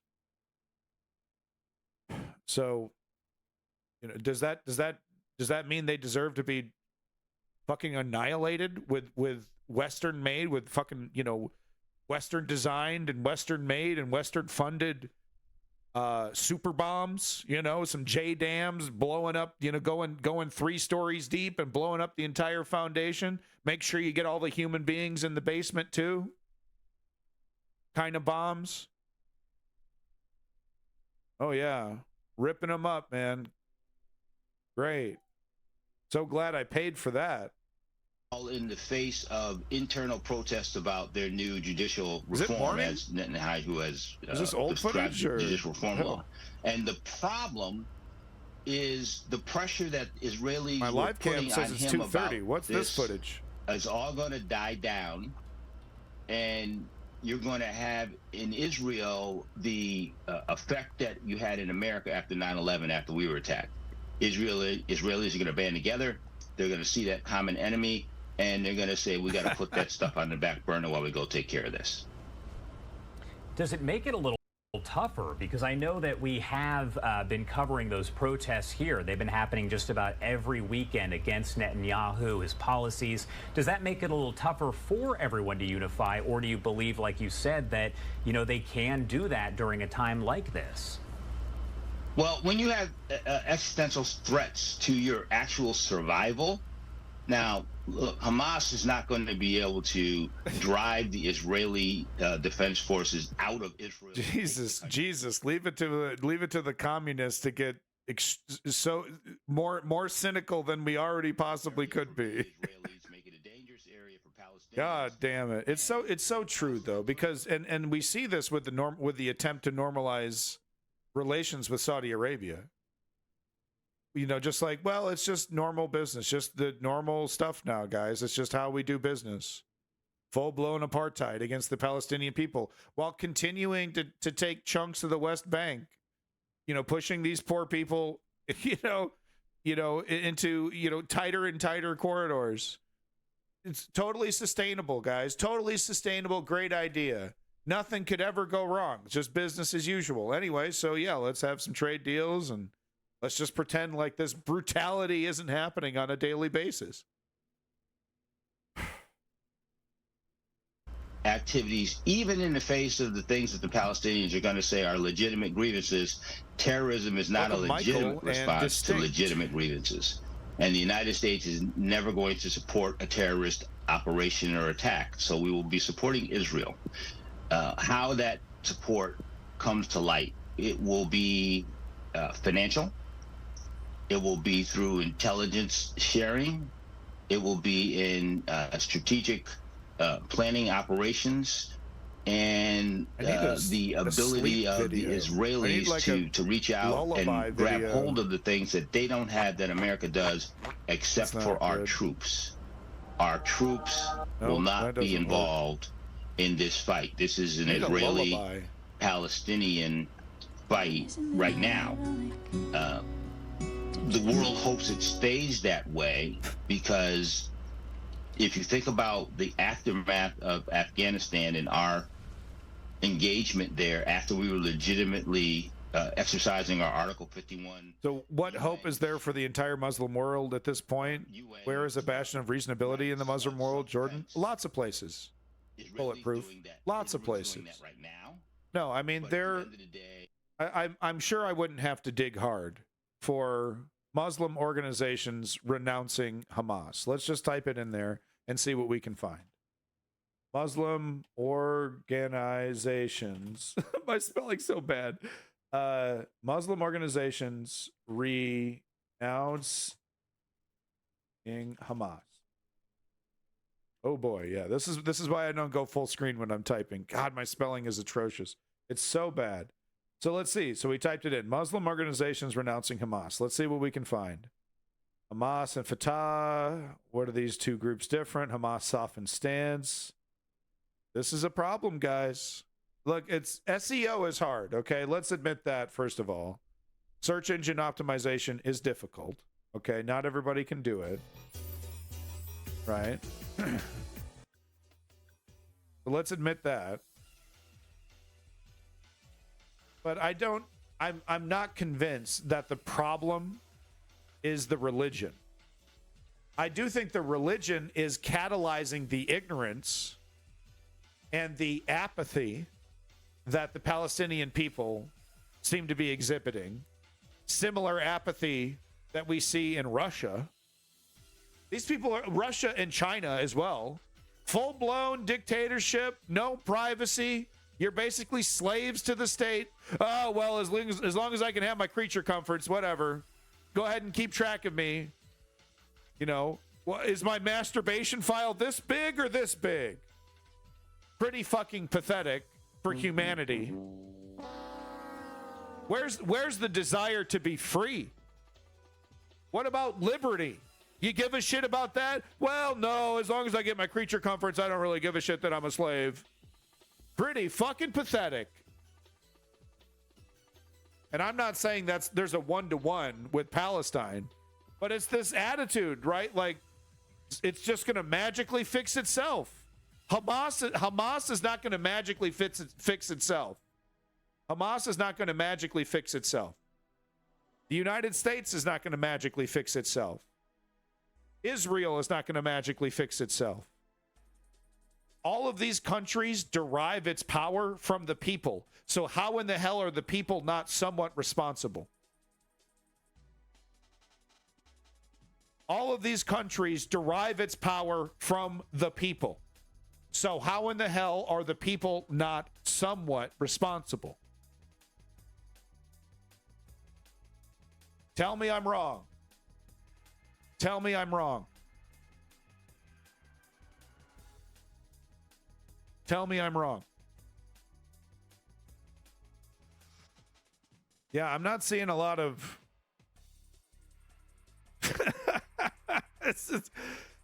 I was really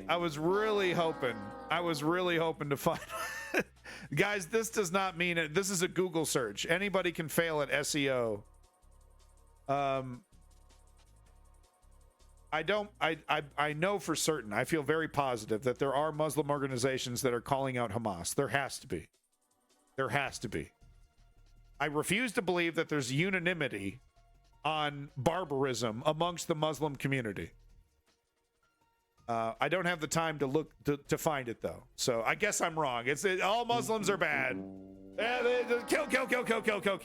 It's in the book. It's in the Quran, guys. You open it up and it's like that meme, right, where Timmy sees a gay guy and he turns gay. You open the book and it's over, dude. It's fucking. He opened the Quran. No. Starts zipping up a suicide vest. That's the only way. Is the Quran like Catcher in the Rye, where it makes you want to climb up staircases and bell towers and assassinate people? Is that it? That tricky Quran. I like this journalist. Nothing justifies killing Israelis. Exactly, Michael's justification for killing Palestinians. We are not subhumans. Let me repeat, we are not subhumans. We will never accept a rhetoric that denigrates our humanity and reneges our rights. I love all of that, and I agree with all of that, but can you squeak in Hamas's barbarism is bad? You don't even have to say Hamas bad. Right? Meet me halfway. Meet me halfway and just say, yeah, well, the actions of Hamas, I can't agree with. I can't agree with their strategies and tactics, obviously. No, because, I mean, no one can sit there straight-faced and say rape and murder is the way to go. What the fuck? No one. So what are we doing here? Why are we playing these games? Lebanon's you're just giving Morning Joe ammunition to Israel, the best thing ever. Hezbollah fighters shelled territory under Israeli occupation with mortar strikes. Thank you, Israel then followed with artillery fire. Sheba Farms Hold on, we're going to pause this. Hold on. Thank you, Davey, helping me out. Big props to your boy, Davey. Big props to your boy, Davey. Thank you, Davey. So let's see here. So we have a very popular Muslim war journalist has condemned Hamas. Let's read this.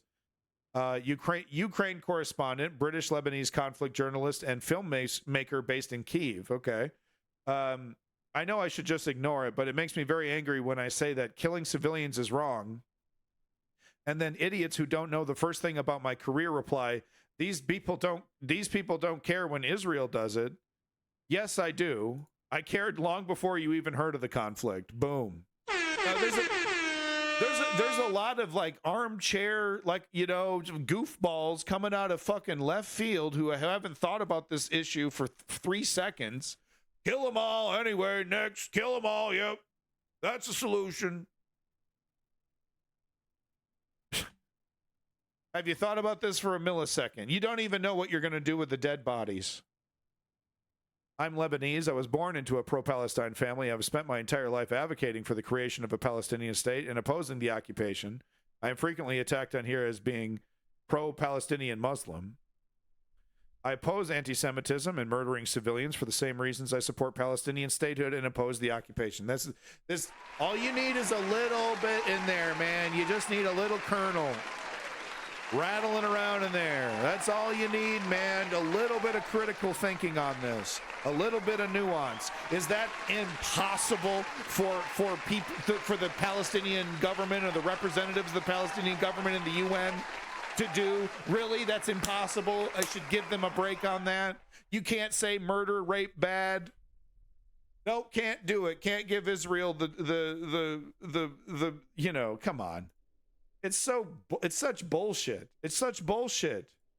And it isn't working, by the way, because this is the playbook, right? This is the playbook every fucking time. How many times have we repeated this? At the border between Lebanon and Syria's Golan Heights. Has it fixed the problem? Has doing apologetics for Hamas fixed the problem? It really kind of hasn't. Front.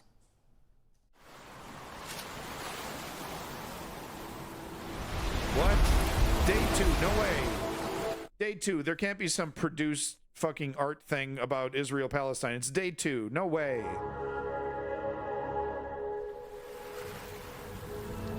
What are we watching?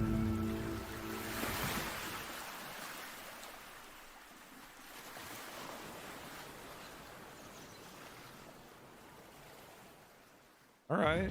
As the French government implements its latest ban on what students can or cannot wear in public schools. All right. That was interesting, I guess. That was something. To some of them and calls them the pawns of merciless terrorists. The Telegraph leads with the news that the US is sending warships and jets to Israel's assistance. This poor woman. While the Express carries Rishi Sunak's pledge that such terrorism can never be allowed to carry the day. The Mirror has an exclusive with Shadow Chancellor Rachel Reeves at the party conference in Liverpool, telling hard-pressed families that she can be trusted to boost their spending power. Huh? The Sun carries strong criticism of sacked British... Whoa, AJ and Rubber for Big Brother. Oh, yeah. And something about David or something. Rallies its readers to repel an invasion. Oh man, I do need to cover the bed bug infestation happening in France. It's wild. It's so gross. Okay, look, I'm sorry. Just I know I'm probably gonna lose 100 viewers doing this, but no, this is nuts, dude. There's an infestation of bed bugs in France, dude. It's disgusting. It's unbelievable. Gearing up for next year's Summer Olympics, but for now they have unwanted invaders. Megan Fitzgerald now on the city's bed bug problem. Tonight, a bed bug infestation sweeping through Paris. Thank you to everyone who's viewing. I do appreciate all the new viewers into the News Underground. I hope you're enjoying this insane version of how I do news. And anxiety quickly rising. Viral videos like these causing sleepless nights, with reports of the blood-sucking parasites on buses and trains, inside movie theaters and hotels. Thank you, That Papaya. is just becoming an issue for the Parisians in our daily life. Paris is a global destination with millions visiting from across the Muted world by for Twitch? events like Fashion Week last month. I'm muted by Twitch? What does that mean? I'm muted by Twitch? Huh? Concerns travelers can take the bugs home. While it's a national crisis in France, the tiny bloodsuckers are a problem across the world, in American cities from Chicago to New York, and recently in Arizona, where exterminators found massive infestations with thousands of bugs. According to the CDC, bed bugs are known to hide, tucking into seams of suitcases, folded clothes, bedding, and furniture. While the bugs don't pose a serious medical threat, their bites can result in rashes, blisters, and allergic reactions. It's terrible. It's the most awful thing that has ever happened. Maria Melissa Guarte is an American who's lived in Paris for little hyperbolic. I mean, leave it to an American to have just to make bed bugs into an offensive statement. That has ever happened. Yeah, it's just the worst thing that's ever happened. Okay. All right. Maria Melissa Guarte is an American who's lived in Paris for 26 years. She's battled bed bugs twice before. And when the exterminators came, they told me that this is all MSNBC could scrape up in terms of an expert on bed bug. How about an expert on bed bug extermination? How about someone that could give us some insight on what to do? No, let's call up some mom. And no offense to mothers, mothers are amazing, but is being a mom make you a fucking expert on insects all of a sudden? No, let's not ask an expert. Let's ask just somebody that's had to deal with this a couple times, I guess. MSNBC is atrocious. they've been really, really busy because Paris hasn't. Ask him. Ask this guy about bed bugs. Can we ask this guy? This guy looks like he knows a thing or two about bed bugs. Why are we asking you? What the? You just hired somebody. Why don't we ask this guy? Real problem of bed bugs. The French government is expected to announce new emergency measures any day as this city prepares to host the Olympic Games next year. Thanks for watching. Thanks. God, Lester Holt. God, get off my TV. All right, back to Israel, Palestine, everybody. Coming on, let's say, social media, Twitter, statements that have been put out from people who are on both sides of the aisle, Democrats, Republicans, who are showing their support for Israel.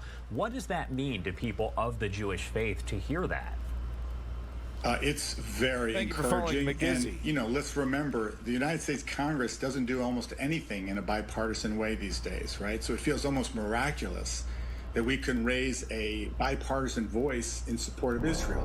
I also fear, as many do, the upcoming presidential election, that Israel becomes weaponized and becomes this wedge issue. In this moment, I saw particularly Chuck Schumer and Mitch McConnell together. I have not heard that. Reflectus, Ref? I'm going to call you Ref. I have not heard anything about that. If you have some kind of link to corroborate that, we'd be interested in taking a look. But the Senate and what a stupid question. Damn, Lenny, geez, you haven't said it. Whoa. Lenny over here hasn't said a thing for like an hour. And he just comes out swinging to this random guy. Poor Ref over here, dude. Especially in America, will say right now, you know, this is all unfolding internationally. It's happening in Israel. Why is it so important for Americans to pay close attention to what is going on there in Israel? I don't know. It's a stupid question, I guess, if he can't provide us with any kind of link or source. Geez, you guys are harsh, man. What happened to the good vibes? We're talking about Israel, Palestine, man. What happened to the good vibe? His session with President Biden. What was really front and center was this idea of potentially a normalization with Saudi Arabia. That there could be this three-way agreement between Israel, Saudi Arabia, and the United States. It was actually, even as an idea, transformational. The idea that the most important Muslim nation that has the two holy sites of Islam would normalize relationships with Israel. It would also require Israel to make concessions to the Palestinians. It would require the United States to provide civilian nuclear capacity to Saudi Arabia. A very large thing, but honestly, very important to both the United States, to Israel, and to Saudi Arabia. At this moment, I think many people are asking, Davey looked it up. How in the world? All right, let's hold on. Let me see. Davey actually looked it up here. Thank you, Davey, for following up on this, and thank you, Ref. U.S. CENTCOM stands firmly with our Israel and regional partners to address the risks of any party seeking to expand the conflict, said Michael Kurilla, commander of U.S. Central Command. The United States has begun moving USS Gerald R. Ford. Oh, shit. Carrier strike group. So a whole strike group, not just one ship, but multiple ships then? Yeah, and they list off the ships here. Gerald R. Ford, the Normandy, the USS Thomas Hoodner, USS Ramage, USS Carney, USS Roosevelt. We've also taken steps to augment U.S. Air Force, F-15, F-16, and A-10 fighter aircraft squadrons in the region. The U.S. maintains ready forces globally to further reinforce this posture if required.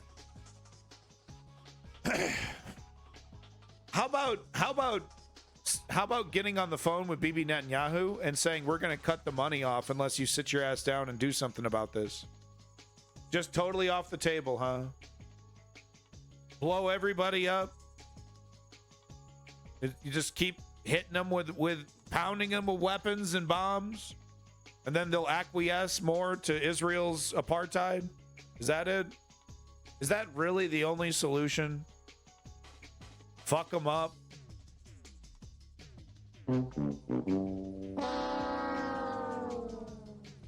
It's like the United States is like playing Uno with everybody, but the United States has like one card. It's like the card that, like the master card, that's every one of their cards. That's the only thing they play is the military. They got a deck full of cards, all kinds of options, all kinds of solutions. Nope, only one: military every time. Blow it up. Sometimes it works really well, like in the case of Ukraine. That's exactly what Ukraine needed. Exactly what Ukraine needed: a bunch of weapons, bunch of ammo, bunch of training.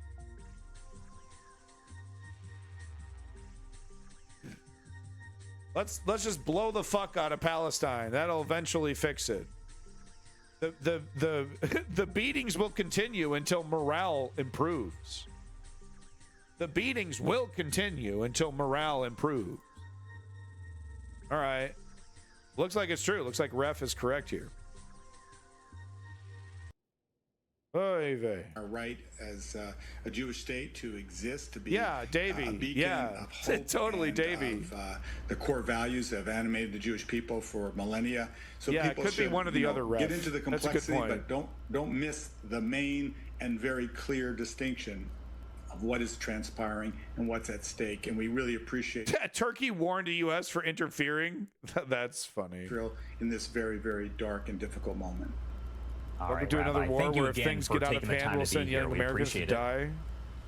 Good to be with you. Thank you. Oh, United States isn't going to put boots on the ground. We'll do airstrikes for years before we put boots on the ground. I mean, it would have to be like Hamas is like about to take the capital. You know, we're not putting no boots on the ground. Yeah, some mercenaries, of course, will die, and I don't mean to hand wave that. You know. Look, man, Hamas is not my friend. If you're fighting Hamas, you're fighting Taliban, you're fighting Islamic extremism. I'm not talking about Muslims. I'm talking about Islamic terrorists, Islamic extremists. Fuck them up. That's all I got to say about that. Fuck them up. I'm not a big fan of Islamic extremists and terrorists. And, you know, like, here's the thing is that it's not the book. It's not the Quran. You can have this, you have this kind of religious extremism for every flavor of religion. Right? So you can go ahead and put them in the bucket too of fuck them up. The fuck them up bucket. The fuck it bucket that I chuck it. Got to chuck the fuck it bucket. So it's all religious extremists, but I gotta say, like, there's something that attracts ignorant people to Islamic terrorism more than others, it seems. And I got no love lost for it. I think it's disgusting, and it doesn't work. I mean, how many? You know, it has not worked for Hamas. Hardcore, extreme brutality, shocking people to the extremes has not worked for Hamas. So not only is it disgusting, it doesn't work. The kidnapping of people is the only wild card here. And had they just kidnapped, if they just like raided that festival and snatched up 20 or 30 kids and then immediately got on TV and said, we didn't really want to do this. We don't want to hurt anybody. But we're begging you, please give us some cooking oil, something. We're begging you to lift some of the restrictions on the apartheid. You're killing us. You're killing us. Please. We want to give these people back as soon as possible. Please. If they didn't kill a single person and they just took some folks, treated them well, and immediately got on TV and said, we just want peace. How different would the conversation that we're having now be? Different strategies have different outcomes because a lot of the cynics, well, there's only one way. There's only one way. Hamas has no choice. Palestine has no choice but to accept Hamas. I refuse to accept these arguments that there's just the only possible solution is barbarism. The only possible solution is to, spiral into religious-fueled ignorance. I don't know. I guess I have a higher expectation for humanity. I guess I'm a sucker. I just feel like these arguments are a bit lazy, though. You know? They feel lazy. Oh, things will never change, so just kill them all. You know, it seems lazy, doesn't it? It has been quite ineffective. The Palestinian people have been betrayed by everyone. Israel has, in my view, not done well by them. The international community has not done well by them, and certainly their own leadership, or purported leadership, has done a terrible job representing their interests. By the time this is all over, we're going to see thousands of Palestinian casualties. He's talking about religious extremists. I'm sorry, I'll take that one back. Your question about what the world community will do, I think we're going to see a lot more military support from the United States, from Europe, from a lot of Israel's partners to supply the ammunition and other equipment that Israel will be asking for. And ultimately, this will be in response to Hamas's terrorist actions. I do this. Let me have a quick word now from Maya before I wrap up this part of the discussion, and then we'll be going to the other side to get views of Iranian journalists and also Palestine News Director will be joining me shortly. Maya, since, you know, the sense of tragedy and the sense of the grief must be really unprecedented, because you have spoken about less soldiers in the bases, the day that has been chosen. So the kind of planning or meticulous planning that would have gone into it. What are people saying? We have heard from the Israeli government, but what about ordinary Israelis? Yeah, here we go. That's a good question. I think you can, when you look at the Israelis, you find it very similar to India. I know we speak a lot about comparison to 9/11, but I compare it to 26/11. People are brave. You see how people fight. You hear the stories. You hear the will of people to serve, to volunteer, to go to the army. Young people, all of them go, try to find ways to help and protect their country. So I won't advise our enemies to think that we are defeated or we are weak. It's definitely not the case. Israel is strong and united, and people here are determined to stay in their houses and fight back and protect their country. And most ordinary Israelis, and you saw the lines today to donation of blood, donation of food, anything that you can, and of course, going to serve in the army. The amount of people that want to go is much bigger than the number that we can actually now have. Okay, sorry about that. So I wouldn't mistake the Israel will. So Maya, you are saying that a lot of people are lining up to join the Israeli forces? Welcome back, yes, Yang definitely. Gang. First of all, everyone came back from to their units immediately when it happened. People are coming back. Thank you, SB, for that clarification. Today, this morning, on the way back, you know, a lot of Israelis like to do their gap year in India. After the army, he was there. He was supposed to stay there at least until February. But the minute he heard, yeah, look, I understand the argument. I understand what's being said when people say, "Look, Palestinian kids are being taught to hate the second they're born," and I don't know if that's true for all Palestinian kids. I'd have to know more to be sure of that. But at the same time, I am a liberty-loving, freedom-loving American. I demand my liberties and freedoms. I demand to be able to worship in the way that I see fit, to love the person that I want to love, to live how I want to live. And if I was a Palestinian person, I would want to, live the way that I want to live. And I don't feel like I have the right to say I disagree with you. And, I have the right to subjugate you, destroy you, push you out of the way. Thank you for that follow, TBO. How can I be a principled person that thinks that man should be free, and that people should be able to live how they want to live, while then agreeing with Israel and their control and dominance over the Palestinian people and their fate and their independence? Those two are not compatible to me.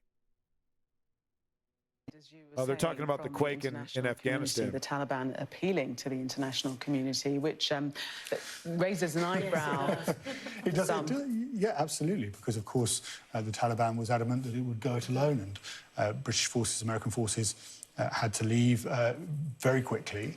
And, of course, the situation that transpired afterwards, and as the Taliban took back control of the country, and now they're turning around and saying, well, actually, we need your help. And of course, I'm sure there will be those who rise to the task, such as the UN's Humanitarian Aid Agency, which estimates there are around 300 families who have lost their homes. But at the same time, Ref, there is a big difference between fighting and attacking military targets and opening fire on civilians, driving completely confused civilians, having no idea what's going on, probably on the way to the grocery store, and opening fire on them, raping and murdering women and children at a music festival. It's all on video. That is not fighting. That is not fighting. That's madness. You know, the reason, you know, people have an extreme amount of respect for the professionalism of the Ukrainian military and for the steadfast insistence that the Ukrainian military only attack military targets. And how well has that suited Ukraine and its fight against Russia? It has been a slam dunk for Ukraine to have professionalism, to not go for the easy targets and just do a bucha of their own. It has been a slam dunk. So don't give me that bullshit that the only way that the Hamas and the Palestinian people can push back is with rape and murder. Construct, and it does has effect on our ignored by the public sphere. Like if you go to France and you have a place that would commemorate or celebrate someone who fought against racism, you will find a train station named after Rosa Parks. You will find a park named after Martin Luther King. You will never find someone French having a place honoring their work against racism. So that's also another way to say, yes, it's a problem that we care about, but it's an American problem. So we will rather honor. The argument that Hamas did more with less is wrong because Hamas is losing. Hamas is losing ground. They're losing PR. They're losing the moral high ground. The people trying to defend Hamas look like idiots. What about the rape and murder? Yeah, Israel's really bad. Israel. So no, it's not serving them. They're not doing more with less. They're fucking up the entire image of the Palestinian people and getting a lot of people killed for their own fucking, you know, ego and whatever the fuck. It's going to be a bloodbath.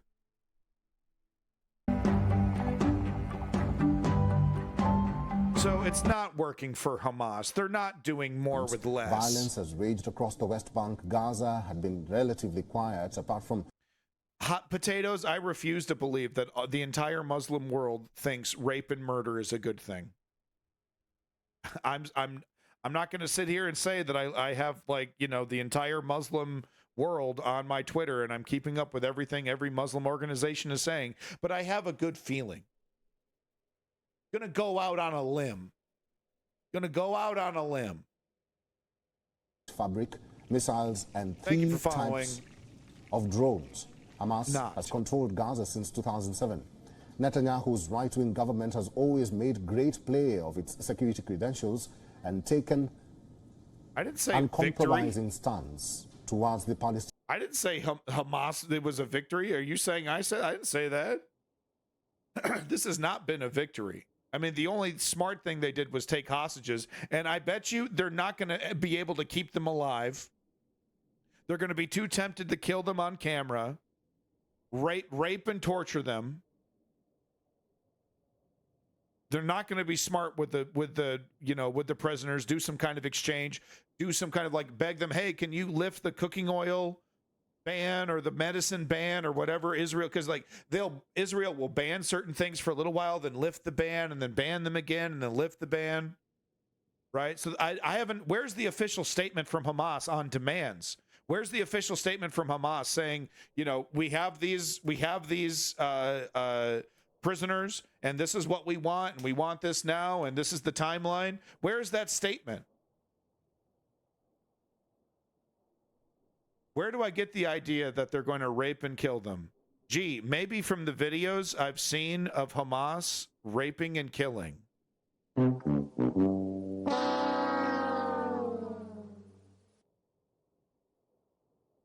Right. Yeah, no, there's no. I have no proof. Pinning the blame I have no on Prime proof, Minister Mustafa. Netanyahu. No proof. After his victory in the last election, Netanyahu took overt steps to... Yeah, no, there's no proof whatsoever of Hamas raping and killing all over the internet right now. No proof whatsoever. I couldn't type that in. I couldn't find that within 5 motherfucking seconds. If you're not seeing it, you're ignoring it intentionally, and you're trying to be smart. You're trying to be cute. Get in the fucking trash can. Israeli media reports state Palestinians started feeling the heavier hand of the Israeli occupiers. To be fair to these people, I actually don't have a video of Hamas raping. I only have video evidence of what might have been a rape. I have a video of them slashing the throat of a young boy and dancing and celebrating while they're doing it. So I'm just going to go out on a limb and say that, yeah, they're also raping as well, because like I've said, we've seen evidence that poor woman, entire, bottom of her pants soaked with blood. Pretty clearly it's blood. I've tried to hold out hope that it could be something else, but it's pretty clear what it is. So I feel pretty confident saying Hamas is raping as well. I also have the evidence of Hamas using sexual assault and rape as a weapon in their previous conflicts as well. So don't give me your apologetics, you pathetic piece of shit.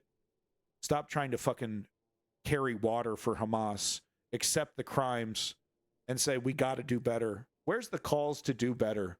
This knee-jerk protection of Hamas? Where's the call to do and be better?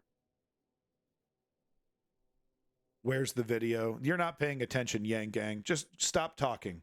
Shut your fucking mouth and sit and listen for the next hour and watch what I'm showing on screen, because it comes up every 15 minutes or so, this image. So you're not paying attention. Stop talking. You're not Andrew Yang. You can't talk your way through this. Pretend like you know what you're talking about. Stop and listen for the next hour, and then get back to me with what you've learned. With the Hamas militant group. While the war has escalated further, the role of the Arab League is now in the spotlight. Where is Hamas on? Where? Has largely called for a de-escalation Andrew Yang is of the a conflict. fucking moron. But many fingers have been pointed towards Iran for backing Hamas and triggering a war. Chem Goblin, the thank West you. Asian That's a leaders great from Saudi point. Arabia, United States. Look, I'm not trying to be comedic. I'm not trying to be black here. Black comedy. I should probably find a better word. I'm not trying to be like dark comedy, black comedy here. But no, that is a great point. Thank you for the follow, Buttershave. That is a great point, Chem Goblin. Maybe she was sitting in maybe it was someone else's blood. Maybe she was sitting on a dead body for a little while, and that's why the bottom of her pants were soaked. I'm trying to find hope. Trying to find hope that this woman wasn't brutally raped. Trying to find hope for that. Welcome back, Rebel. Why is Hamas taking civilian hostages? Leverage. Negotiation and leverage. They're not the good guys. What the fuck? You are not listening to me. You go into the dunce. Here's your dunce cap. Here you go. Put it on your head. Yep, that's you. That's you. There's your dunce cap. Over to the corner. Over to the fucking corner. Holy shit.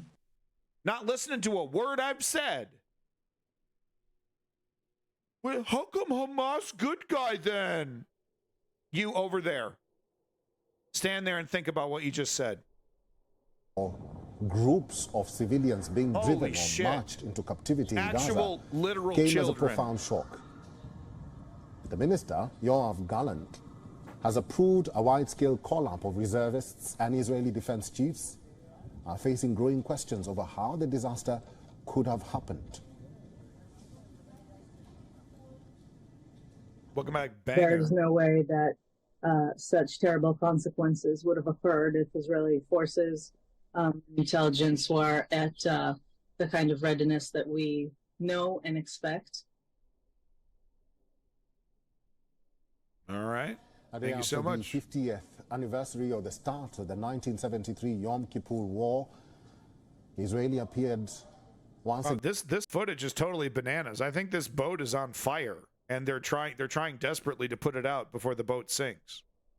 In 73 war, Israeli forces were caught off guard by footage. Syrian. Hold on, you're not going to let me back it up? No, how come I can't back this shit up? Oh, I can't back it up. Also says the events look quite similar to what happened at that time. An army spokesperson said There will be discussions on the intelligence preparation down the road. But for the moment... Hummus is good. Hamas, not good. This is a huge disappointment for the, erstwhile lauded intelligence apparatus of Israel. Israeli intelligence has been world-renowned for its expertise in staying one step ahead of its adversaries, and Hamas has humiliated the Israeli intelligence apparatus as a result of this. The random murder of innocent civilians is what you're seeing. People are saying in the chat that I had to time them out and put them in the dunce corner. People saying this is a successful strategy. They did more with less. Did more what? Scare the shit out of people? Wow. You did it. It really, seeing what the left has become after Ukraine and seeing this, it's like the left has lost its ability to think. They've been, I don't get it, man. I really don't get it. I don't fucking get it. It's the left has lost the ability to think critically about situations. Atop trucks draped in green camouflage fabric, missiles and 3 types of drones. Hamas has controlled Gaza since 2007. Netanyahu's right-wing government... And that's such a total mistake. I think I've seen headlines about certain Arab nations coming out in support. That's such a mistake. Oh, they're pushing back against the Western war against the Muslim religion. Really? I mean, I'm sure there's some of that in there, but is there anyone in these organizations just having a cold, unbiased geopolitical observation of the situation? Like, guys, look, we have an image, geopolitically, and there's certain things that work well for our image. If we're trying to claim that we're being victimized, we can't also act extremely brutal. That goes against that narrative. You see, we're trying to create this narrative that we're human beings and that all we want is peace, but we can't create that image while we're cutting the heads off of children. So, is anyone in these Arab governments that are supporting this and in Palestine having that conversation? And I guess I'm privileged. I guess I'm a privileged Westerner white guy who doesn't know because I'm not living there, so I don't get to have an opinion on it. How dare I even have an opinion and point out those deficiencies? I'm just so fucking privileged. I can't point out a clear strategic failure because I'm privileged. On Prime Minister Benjamin Netanyahu after his victory in the last election. Netanyahu took overt steps to annex the West Bank. Netanyahu's government... You see, this guy in the chat's never watched the News Underground, hasn't seen the deep dives I've done into the brutality of that the Israeli people have supported against the Palestinian people, the apartheid state that makes a Palestinian person go through 3 or 4 checkpoints so that they can work for slave wages. The immediate desecration of the Al-Aqsa Mosque. The moment Bibi Netanyahu gets in charge, this person didn't watch it. So, I don't know what I'm talking about. I don't know what I'm talking about. Hamas gets a break. Hamas gets a break. You're pathetic. What did giving Hamas a break last time do for us? They didn't fix their behavior. They didn't fix their strategies. They're just doubling down, tripling down. Now they're sending suicide squads into Israel to just fuck everybody up. Hamas hasn't learned a single thing. They keep hitting the motherfucking brutality button. It's the only tool they seem to know how to use. They don't even know what to do with hostages. It's the first time they've ever taken hostages. I don't know. Do we kill them? Do we rape them? Do we rape them then kill them? I don't know what to do. Where's the message? Hamas didn't have a pre-recorded message that they're repeating on their live streams. At the moment the assault happened, they have no statement. They're not putting it out. This is what we're going to do with the hostages. These are the demands. They still haven't made an official statement. I'm supposed to somehow carry water for this? Like to move the discussion to the Thank you for global following ESCA.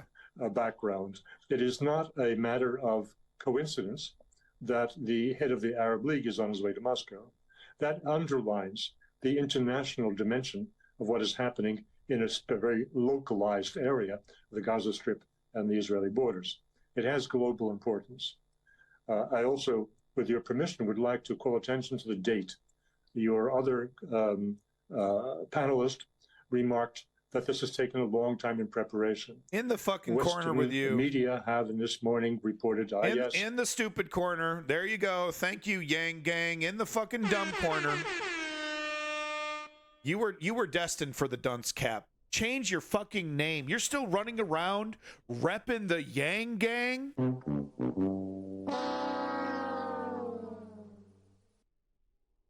It's embarrassing, dude. I'm actually like cringing. I'm fucking folding up inside at the thought of representing the Yang Gang. Is there any Bloomberg supporters left?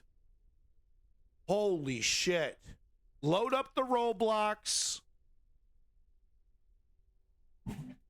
Not going to finish that. Palestinian Authority, obviously, Ross Perot in the house. This possibility Welcome back, of a Saudi-Israeli agreement to undermine completely their hopes for receiving political satisfaction of their aspirations. I need more marijuana. In any foreseeable future. So that Hamas will act now, while the United States has been so busy trying to bring the Israelis and the Saudis together, is understandable in light of what Biden has been trying to do. Again, looking at the global implications of these events, they are another foreign policy disaster for Joe Biden. Michael Dukakis! The great hope was that one could forget, the American political community could forget Afghanistan, could forget. Yes, I'm doing something about it. I'm smoking more weed. And could be heartened by the leadership of the Biden administration showing in bringing these seemingly irreconcilable forces, decisive forces in the Middle East, Saudi and Israel together. It's inconceivable that this project of a Saudi-Israeli rapprochement will proceed. I'm actually going to be starting my sober month after October, Chem Goblin. So you're actually going to be getting sober abandoned nihilism for November and December. So thanks. Hope you enjoy it. Wear what you wish for. Okay.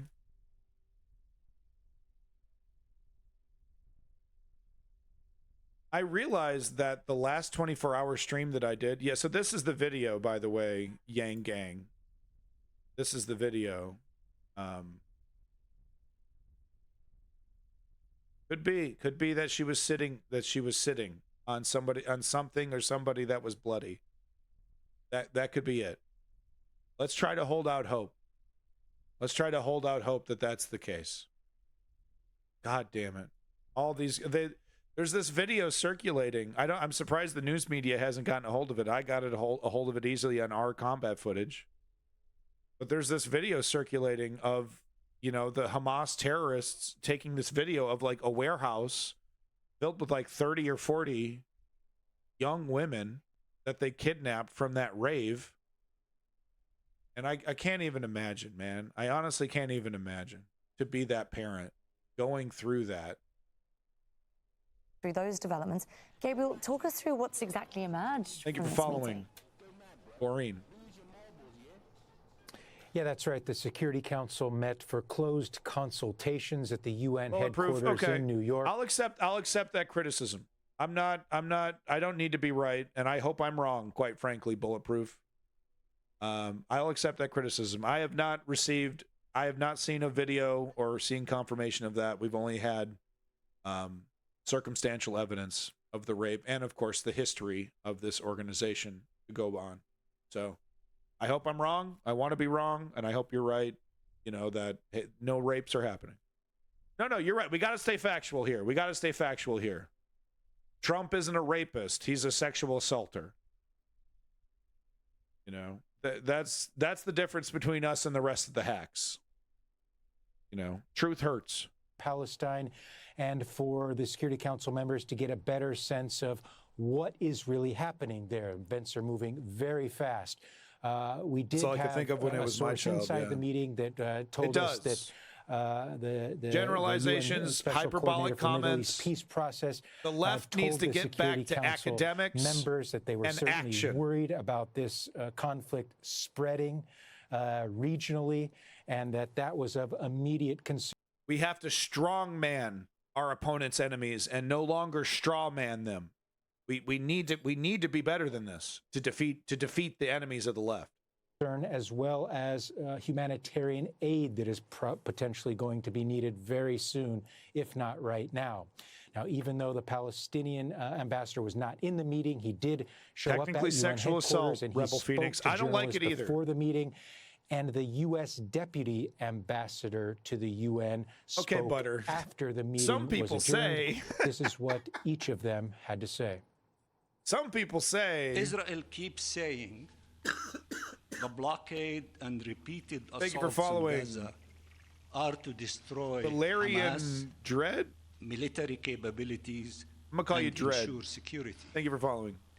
Clearly and expectedly, its blockade and assaults accomplished neither.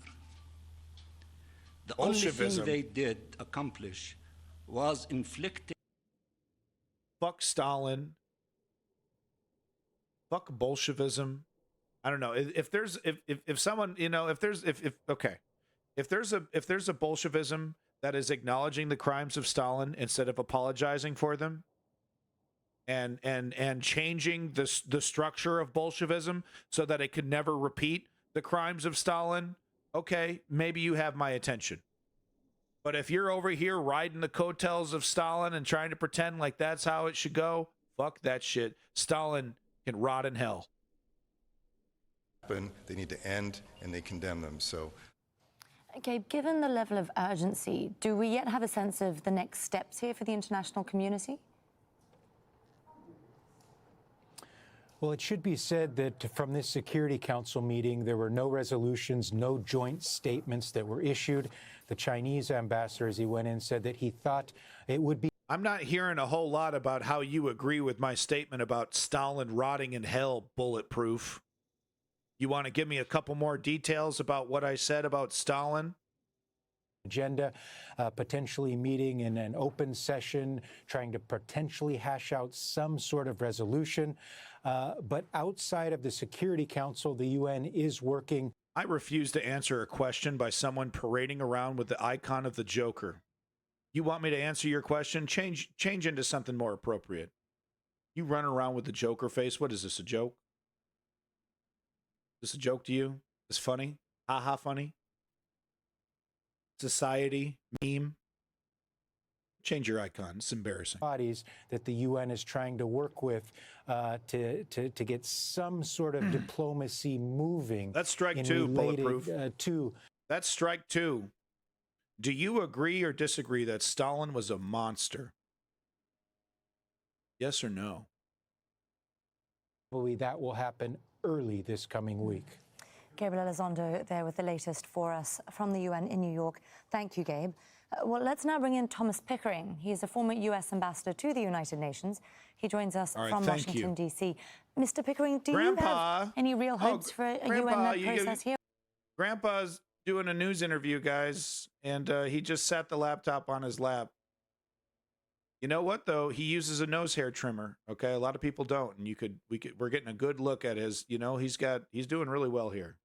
The tragedy and the quandary that we find ourselves in at the present time with the Hamas attacks against Israel. I suspect that Israel, at a minimum, will seek to expel all of the Hamas fighters from its own territory, as well as perhaps some hint that it may once again seek to occupy pieces of the Gaza Strip that are important to it strategically, if not the whole strip. It was abandoned years ago under Prime. I can have a conversation with a communist as long as we all agree that Stalin and Mao are fucking monsters, right? You're coming at me with that apologencia for Stalin and Mao. We're not even talking. I'm not interested in your opinions. And the Israeli thinking, and of course, Israel has elections coming up as well. This guy, and Prime Minister Netanyahu smooth as a baby's bottom. is seeking at all costs to avoid being involved in the court cases that have surrounded his politics thank you. For the last year. Well, we know that the US and EU have already taken very strong stances in support of Israel.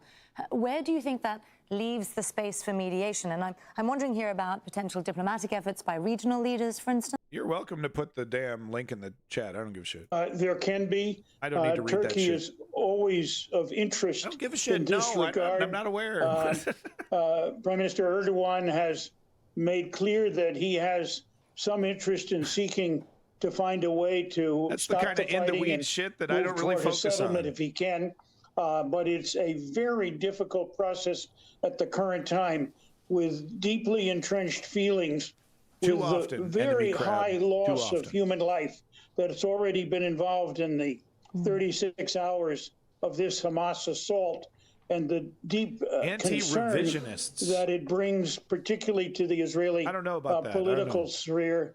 I don't know if I've met an anti-revisionist who's liking Pol Pot. I haven't gotten too much Pol Pot love in the chat. Usually Mao or Stalin. And they're like, hey, what you think about Mao? Isn't he great? It's like, shut up, please. Like the posting of the memes and stuff. Which has started already. Military support in terms of if he hadn't made this one mistake, Mao would have been great. And other backing that are required. Israel has traditionally rarely, if ever, asked for, and even more rarely received, direct U.S. military support on the ground. That's great. And will not go there, certainly, initially. But you seem more well-read than I am. I'm not going to sit here and admit that I'm a fucking genius, okay? The reason why I'm doing this, and it frustrates me so much, is that a lot of this is common sense. Like with political activism in the United States, oh, it's so impossible to create change. It's impossible. Oh, the oligarchy. Oh, just embrace nihilism. Give up. Except we have a golden fucking ticket. It's called nonviolent direct political action. It has gotten us every single major progressive change in American society. Standing up, marching, fighting, demanding change in all the various ways that you could do it. It's so simple that it's maddening that people just want to give up because we have all the power. Over the years, we know that Biden, for instance, hasn't had the friendliest. I don't spend a lot of time reading journals. What do you make of the relationship now, and what might that mean going forward, especially as we look towards a potential ground invasion? No, I'm not. I'm not well-read. I need to be more well-read. I don't have time for books. I'm a video game guy. But thank you. But no, I don't pretend to be smart like Vosh or Destiny. I know what works. I know what's right and wrong. I know these things. I know this in my heart. And obviously, to the greatest extent possible, thank you, giant enemy crowd. U.S. military involvement in the conflict to red lines that I think you're out there, are going to be reading away. Pretty much in the picture for someone's got to call me out if I'm talking shit. Not widely or rapidly abandoned. I do watch a lot of documentaries. Limits on what it will do. But those limits have been compatible with the historic Israeli position. Watching documentaries is not a replacement for reading. I highly respect the heavy readers in the audience. Thank you for being here. As well in military supply. Well, let me ask you then, sir, just taking a bit of a step back. After such an impasse between Israel and the Palestinians for so many years, do you think that a conflict of this scale could maybe potentially open the space then for some kind of a resolution? We have seen in past conflicts exactly that. Not in every case, but in some significant cases. And it is therefore important to note that the 50-year passing of the Yom Kippur conflict opened the door to some very significant moves that made at least in a partial way for more stability. What are they saying to me? You know, I don't know. Messages you, North Korea, Azerbaijan. Yeah, I mean, I probably don't have a lot of positive things to say to a person who's supporting North Korea, but the situation in Azerbaijan and Armenia is, I don't know. That's a whole other can of worms. I don't know if I'd mix the two. If I could put it this way, to a negotiated approach and scenario, particularly one built around a two-state solution, which seems to be both at one and the same time the most unlikely alternative to implement and put in place, and at the same time the only possible alternative that has the offering of a permanent peace in the region. So just very briefly, I do want to ask you, we have seen some shelling from Hezbollah in the last 24 hours. Are you concerned at all about regional escalation before we get to any kind of a potential resolution?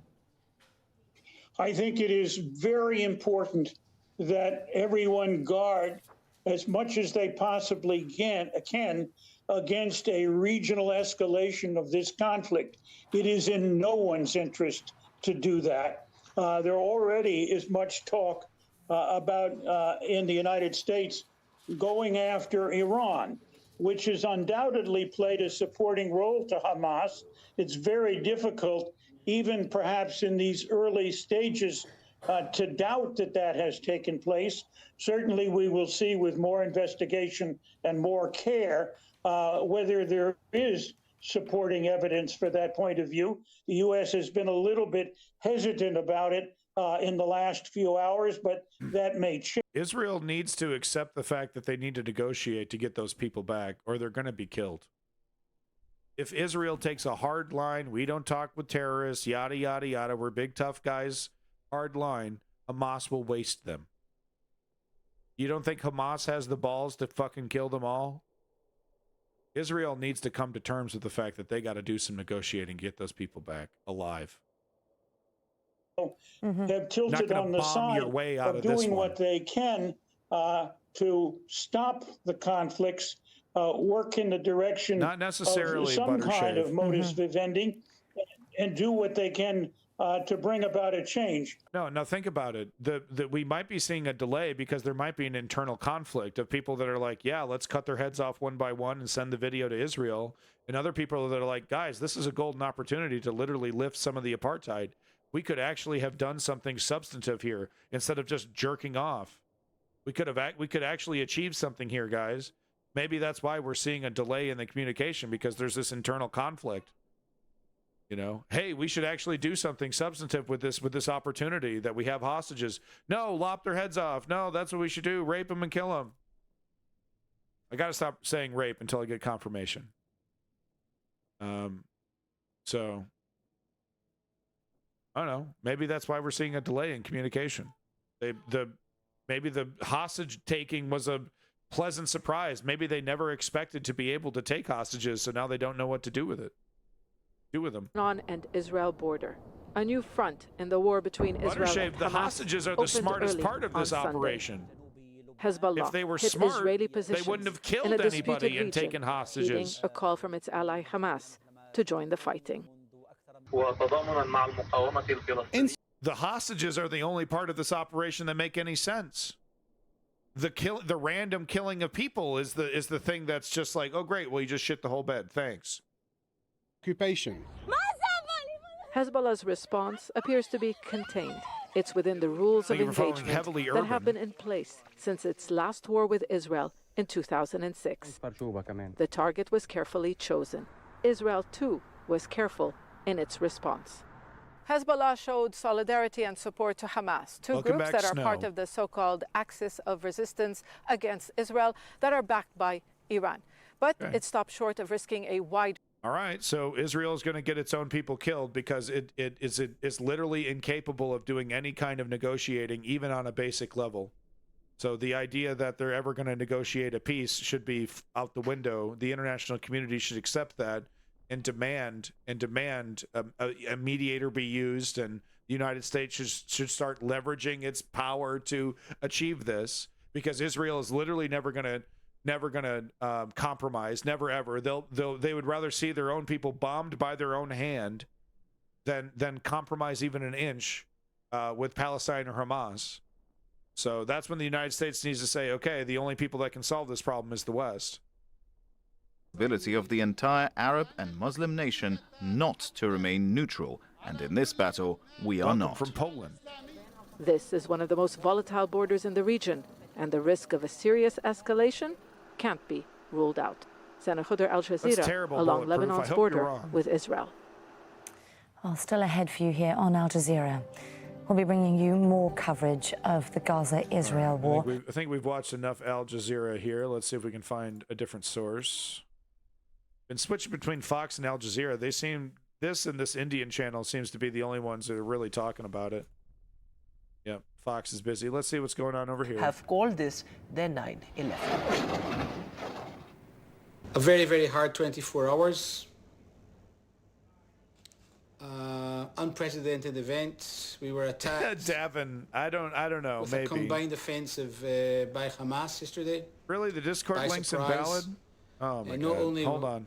By the traditional rounds that we've had for years with Hamas, they didn't go for military targets. They went for civilians. They went for grandmothers, children, babies. We are going to respond very, very severely to this. The style of attack is barbaric. I mean, the visuals are ISO visuals. Sure. Yeah, Chem Goblin, no problem. Double of zero is still zero, so no problem, buddy. Here you go. Double the payment. Perhaps for months, as Israel prepares for what seems inevitable. A Bulletproof. full-fledged Israeli Yeah, that's a fair colonization comparison. of Gaza, home to the Hamas group. Yeah, SB, yeah. נכה בהם עד חורמה, וננקום בעוצמה על היום השחור הזה שהם עוללו למדינת ישראל ולאזרחיה. Thousands of rockets rain down on targets, some striking as far away as Tel Aviv. Okay, look, they've been doing this loop all day. You know, there's like, I get that it's hard to find news, but is there like literally no news? You don't have anybody? How do these guys do their job? How do they do their job with this, like, with no news coming out, nothing happening? They're still showing footage from the beginning.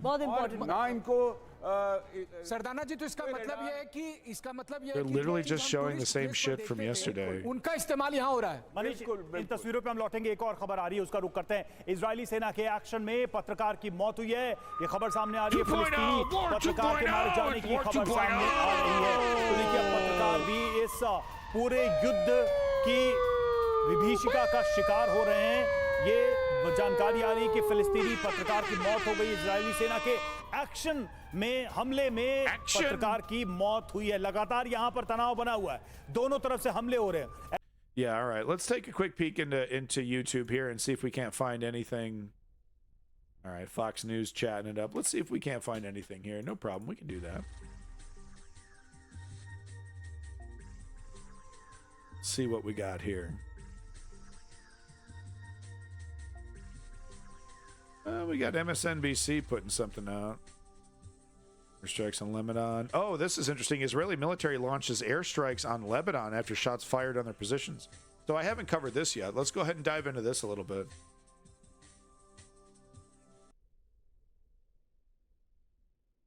Territory under Israeli occupation with mortar strikes. Israel has fired artillery following that. Shabaa Farms is situated along the border between Lebanon and Syria's Golan Heights, which was occupied by Israel in 1997. Didn't we just watch this? I got to pay attention more. Yeah, we literally just watched the location where Hezbollah fired upon. How significant is it that it chose All right, hold on. I'm the gonna listen this Shabaa time. Farms rather than an area in the south along the border with Israel? Well, yes, Hezbollah treading carefully, trying to avoid a wider confrontation, but sending a message to the Israelis that we are here, we are ready to join the fight. Shabaa is territory that is occupied by Israel, seen by Lebanon as its own territory. So Hezbollah saying that this is a legitimate fight, but in its statement also saying that it is showing solidarity with the Palestinian people who are fighting the Israelis. And a short while ago, a high-ranking Hezbollah official, really made the group's position even clearer. He said that we are not staying neutral in this conflict. In his words, today we sent a message through the attack that was carried out in Sheba, and this Israel should understand this clearly. And in his words, Israel and the United States should stop this stupidity. That was the word that they used. Stop this stupidity, or else the whole region will be involved in this war. So basically, really saying bulletproof? I didn't know that. The equation that Hezbollah has established, unifying the fronts of the different Lebanese armed groups as well as Palestinian armed groups, part of the so-called axis of resistance, will come together and wage this war together. So this is the message coming from Hezbollah at the moment. There is a cautious calm along the border just behind me. On top of that hill is the Israeli position that was targeted in the early hours of the morning. Zaina, what is the bottom line for many people who I'm sure have the question on their minds? Are we going to see a repeat of the 2006 war? Is this escalating in the south of Lebanon? People are worried. Many Lebanese are worried because that was a devastating war, more than a month in 2006 between Israel and Hezbollah. And that's why Hezbollah knows that it has domestic political opponents.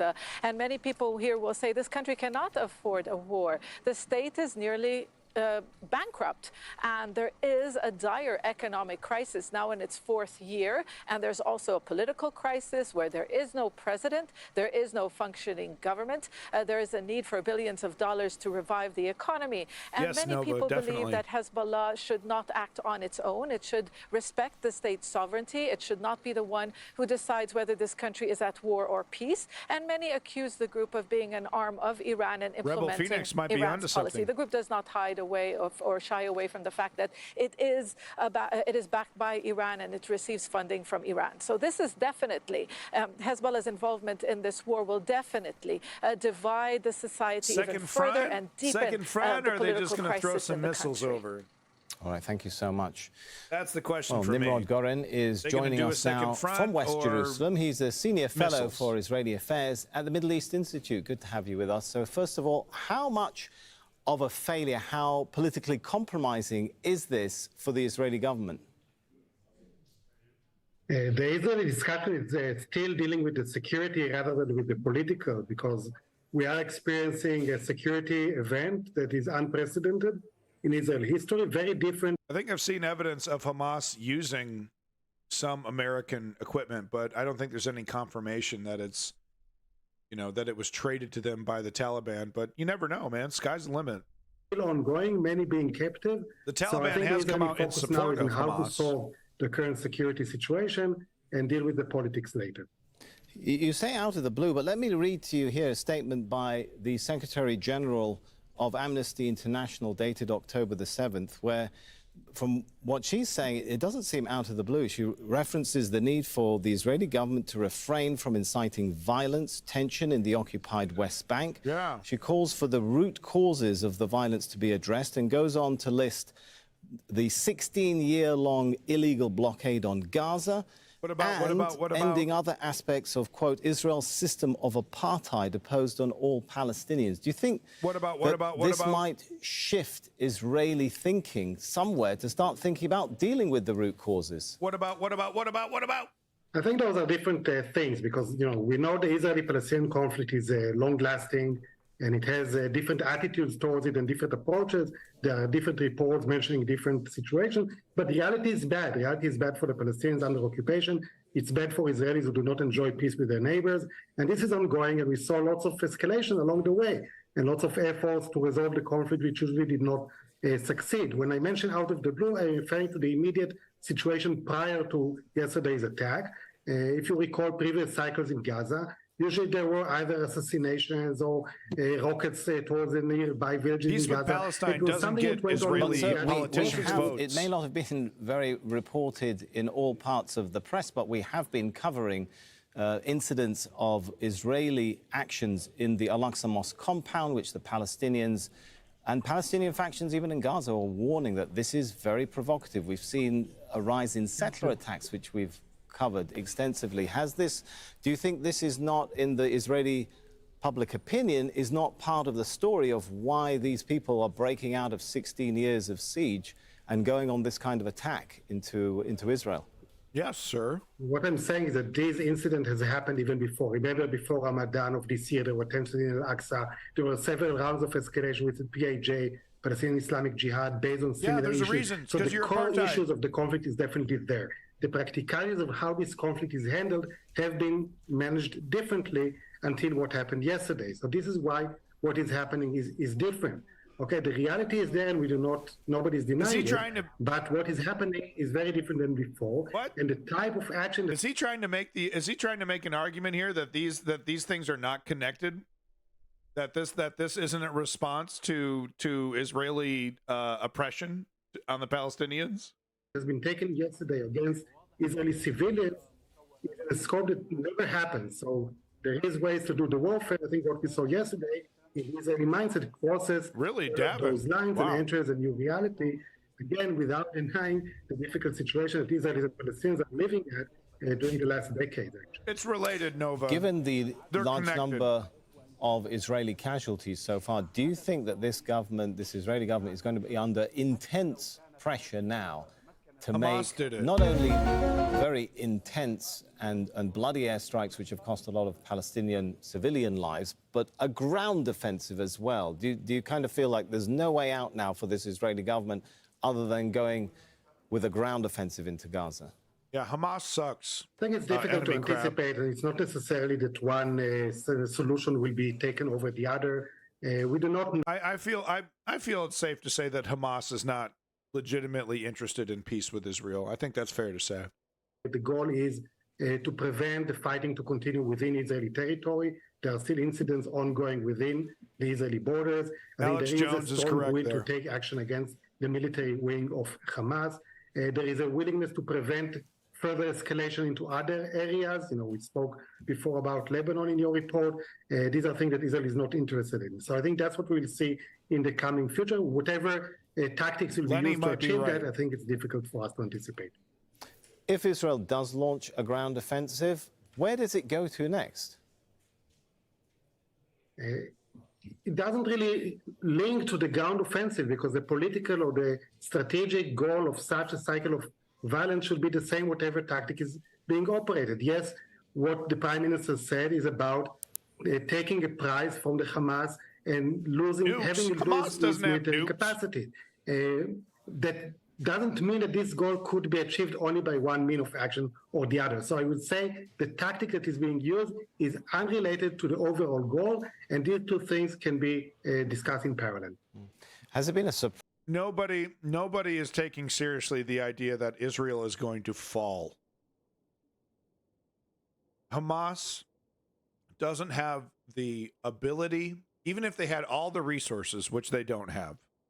If they don't have the ability to manage an invasion into Israel.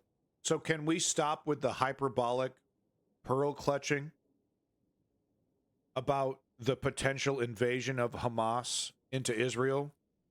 Now, Lebanon pulling up with a real army, that changes some things. That changes some things. But right now, nowhere on the table, nowhere in the cards is Israel potentially going to be overrun and invaded. So I need the pearl clutchers and hyperbolic generalizers to get off their high horse and come back to reality, please. Has the capabilities of Hamas come as a surprise, launching an attack like this by land, by earth, air, honey. and so on? Yes, what happened was a surprise. There were discussions in the past seeing this as a scenario that Hamas would like to see happening. So I think the sense of surprise is about the actual implementation of this scenario, the ability it was made possible and happened. So it's not only the surprise from Hamas, it's also the surprise of how Israel was expected to be able to deal with such a situation and prevent it. And this didn't happen. And it does relate also to political discussion within Israel that happened throughout the last month about where the focus of this government was and whether it was on the right issues that served the best Israel's interests. All right, thank you very much for your analysis on that. Appreciate your time, Nimrod Goren. Nimrod? All right. Well, I disagree with Nimrod on a lot of things here. I also feel like he absolutely refused to acknowledge the brutality. Well, I mean, he said it was counterproductive. I think he did say that, but I do feel like he was dancing around the obvious connection between Israel's apartheid state against Palestine and what we're seeing, this attack. I guess this attack. Do they even have enough resources to do this twice? You know what I mean? Is it just a one and done? Just blow your load and then head back and prepare for the bombings? Except now we have a bunch of hostages and we don't even know what to do with them. What are they doing with these hostages? No, it's not as big as 9/11. Not as many total people were killed. Not as many total people were injured. So in that regard, no. But in proportionate numbers, yes. If you look at the number of people who are killed, the number of people injured, it's catastrophic. But also the number of people who've been number of Israeli citizens who have been taken hostage and are being held in the Gaza Strip. That's the one we don't know. I've heard numbers today in the dozens. I've heard one number said 50.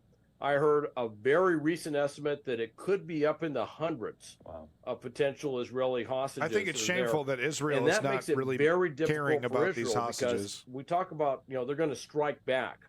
They're going to, aim for the tunnel system. Yeah, they're doing it now. You saw it. They're aiming for their command and control nodes. They're aiming for ammunition supplies. Any place they can hit. They have a fairly lengthy target list. The problem is they don't know if Hamas is going to use these Israeli citizens as human shields. I think it would be wise to say, yes, they are. That's but a that great makes point, it very Devin. difficult. Now, Israel could say, look, we don't negotiate with terrorists. You can say that. But if you have an Israeli civilian up there who is essentially like a tethered goat, if you will, it makes it very difficult to make a targeting 100%. decision on hitting a particular building. So it's like their 9/11. In some ways, it's even worse because it's not going to happen. 9/11 was over. Yeah, Buttershave. On 9/11. Yeah, Buttershave, yep. This is going to keep going and going and going. Yeah. Bibi Netanyahu just put on the social media platform X that this is going to be a long war, and it starts today. I want to put this up. I mean, these are incredible footage that we're getting in from over, I believe, Gaza. I want to bring into the conversation, though, Matthew Shoemaker.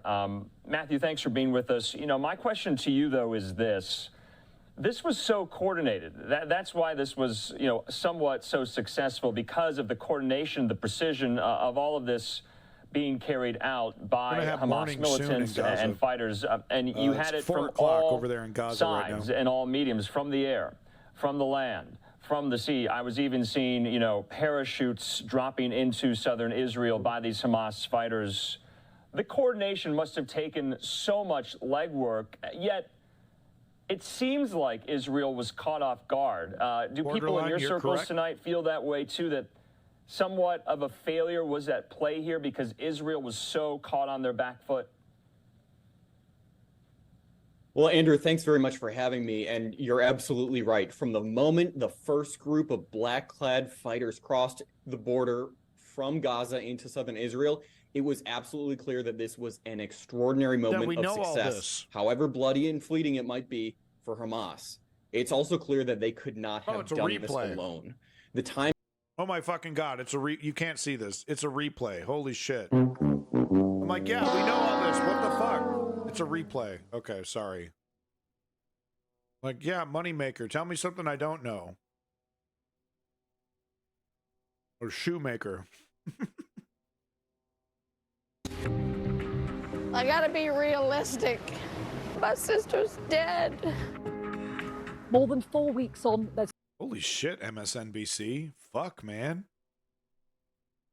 MSNBC needs to take it down a notch. Even he spoke to residents shocked by the destruction there. This is where one of the 150 or so rockets fired from the Gaza Strip hit in Tel Aviv. This was a business, and I'm surrounded by blocks of flats, a residential area with tens of thousands of people living in it. There are shrapnel scars on the walls of these apartment buildings. People here are in a state of shock. They say they've never seen anything like this. Yes, there have been missile attacks from Gaza on Tel Aviv in the past, but not in this kind of volume and not in such a short duration. And they want answers from their government as to why the military and the security services seemingly were unable to prevent this attack from happening. Bulletproof, can you provide me with the difference between flying in on comical fan planes and slaughtering a bunch of people at a rave and killing a bunch of women and children with an artillery shell? Can you tell me the difference between that? It seems impossible because there's like an electronic fence, cameras everywhere, and I still don't understand how this happens. People are in a state of shock. People are very scared, very stressed. A lot of people are fleeing the country. The streets of the city are virtually empty. Businesses are closed. The usually crowded beachfront has hardly a soul on it. I'm shocked by our government and about what's going on and how they deal with it. And I'm just care about people from both sides. It's part of the reality of living in this region. Many people in this city, indeed in this country, are afraid, angry, and in a state of shock. Meanwhile, down the coast, there are more than 2 million Palestinians living in Gaza, a place often described as the largest prison in the world. And many of them are terrified about what many see could be an immense Israeli military response. Charles Stratford, Al Jazeera, Tel Aviv. Well, hundreds of people have also been left stranded after several flights to and from Israel's Ben Gurion airport were cancelled. Yeah, Alex Jones making a good point. I made that point about an hour ago, but I mean, I've said it before. I'll say it again. You know, it has benefited Ukraine massively to not participate in revenge politics. You know, and you're going to do a Bucha, we're going to do a Bucha on you. You know, the professionalism of the Ukrainian military has benefited the Ukrainian military massively in negotiations, in getting more aid, in having the moral high ground and making the defense for their independence against Russia. Check, check, check, check, check. It's nothing but win, WWWWW, right? And it's shocking to me that Hamas is, you know, just totally unwilling to see the victory. No, none of that's real because my book or whatever their excuses are. You know, it means that they suck as an organization. And if I was a Palestinian, I would demand for them to cease their actions immediately and stop representing us internationally. There needs to be a peaceful resolution to this conflict. Like many, I'm totally petrified at what's happening. I'm totally shocked and appalled by the violence. The deep state. But before anything else, damn frogs are gay. I'm horrified by the narrative, by the discourse, because it's possible and necessary to stand with both the Palestinians and Israelis without resorting to ethical relativism, to selective outrage, or worse, calls for violence.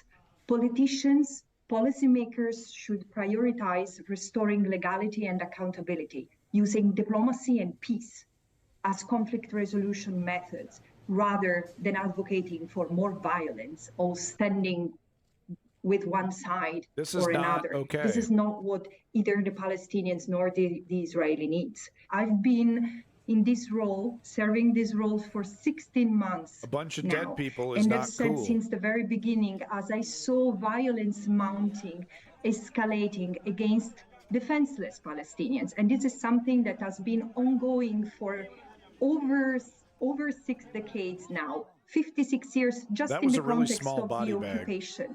But I've said since the very beginning, the settler colonial occupation, the militarized settler colonial occupation that Israel maintains, entraps both people. Both of them are incredibly tied in the same destiny, and one cannot do without the other. Look at what many Israelis have put out these days, like Professor Ayel Gross or Breaking the Silence. Of course, they are in pain for what's happening to the Israelis. How could they not be? At the same time, they say what's happening needs to be put in context, a context of decades of oppression imposed on the Palestinians, brutalization, structural violence. Well, the conversation about the Israel-Gaza war online has been deeply polarizing. Here's Laura Khan. Systemic. The word that's been used over and over from news to social media is that the Hamas military wing's infiltration of the Gaza fence was unprecedented. This video was posted by Al-Qassam Brigades, the military wing of Hamas. From their website to Telegram, they had filmmakers with them recording every moment they wanted the world to see. As they broke through the fence, some of the paragliders... So they had that ready. They had that ready. They had the cameraman ready for the guy dancing and slitting the throats. Had that ready. They didn't have... But they don't have a response ready for and a list of demands for and what they're going to do with the hostages. Do you see how ass backwards they are? How like eager they were to get to the killing and get to the chaos? They didn't even have a plan for what they're doing afterwards. They're like, I don't know, I guess we're all going to die. Why even bother planning for what's going to happen? We're just going to die anyway. And then, and then all of a sudden, oh, it's unguarded. This is great. We can do whatever the hell we want. And they don't even know what to do anymore. They all thought they were going to be martyred. Now they got a bunch of prisoners. They don't even have a statement ready. Were filmed from a party in Israel. Before people fled, many were killed or captured. As they sent thousands of rockets from Gaza, this ex-user posted white streaks of rockets over the skies of Jerusalem. And this was posted from Tel Aviv airport as passengers were told to lay flat on the ground. Within a few hours, people in Gaza took to X to post Israeli airstrikes on Gaza. There has been much criticism across the platforms. Firstly, how Israel could have been blindsided. Journalist Belle True stated on X that it's a birthplace of the world's most powerful surveillance software, but no one saw this coming. And journalist Angela Pfeiffer says many have been comparing this to what Israelis call the concept, an idea that Israel was infallible before they were surprised 50 years ago when Egypt and Syria attacked in the 1973 war. Yeah. But he points out a key difference. This is not a war for Israel's survival. It's not facing invading armies. And others took to social media to point out double standards in the outrage expressed over the Hamas offensive, but not the Israeli occupation. Poet Remy Kanazi pointed out that calm is when Gaza is bombed, villages are invaded, homes are bulldozed, journalists are shot. Calm shattered is when Palestinians respond. And cartoons depicting the moment Al-Qassam brigades broke through the Israeli fence have been shared across social platforms. Cartoonist Mahmoud Arafai posted this of the parachutes across the Gaza fence.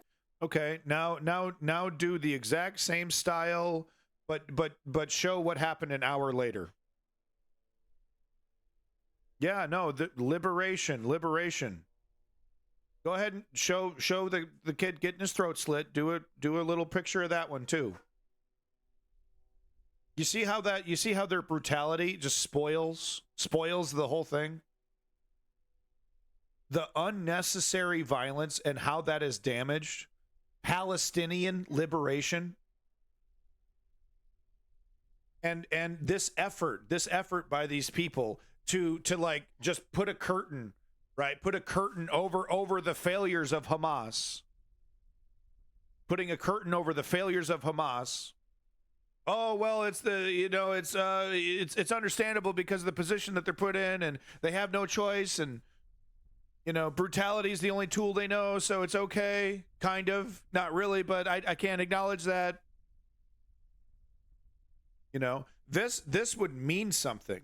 This would mean something if Hamas didn't participate in brutality. This would have a real meaning.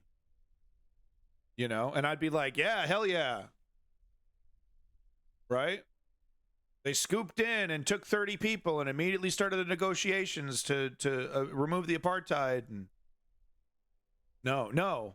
I'm worried it's going to be a total nightmare, and Israel is just going to bomb these people that were kidnapped and the whole thing. So this isn't liberation. This isn't, this is the beginning. This is the beginning of a mass slaughter. Over 200 people. Over 200 people murdered. And this cartoon from Bisan Arafat depicts a captured Israeli bulldozer ramming through the Gaza-Israel border fence. Thanks for joining us. We'll keep you updated on the latest. Well, it is now approaching 4 a.m. in Gaza. Let's take you to the scene there right now. You're watching special coverage here on Al Jazeera of the Gaza-Israel war. I'll be back with all the latest developments at the top of the hour. Do stay with us.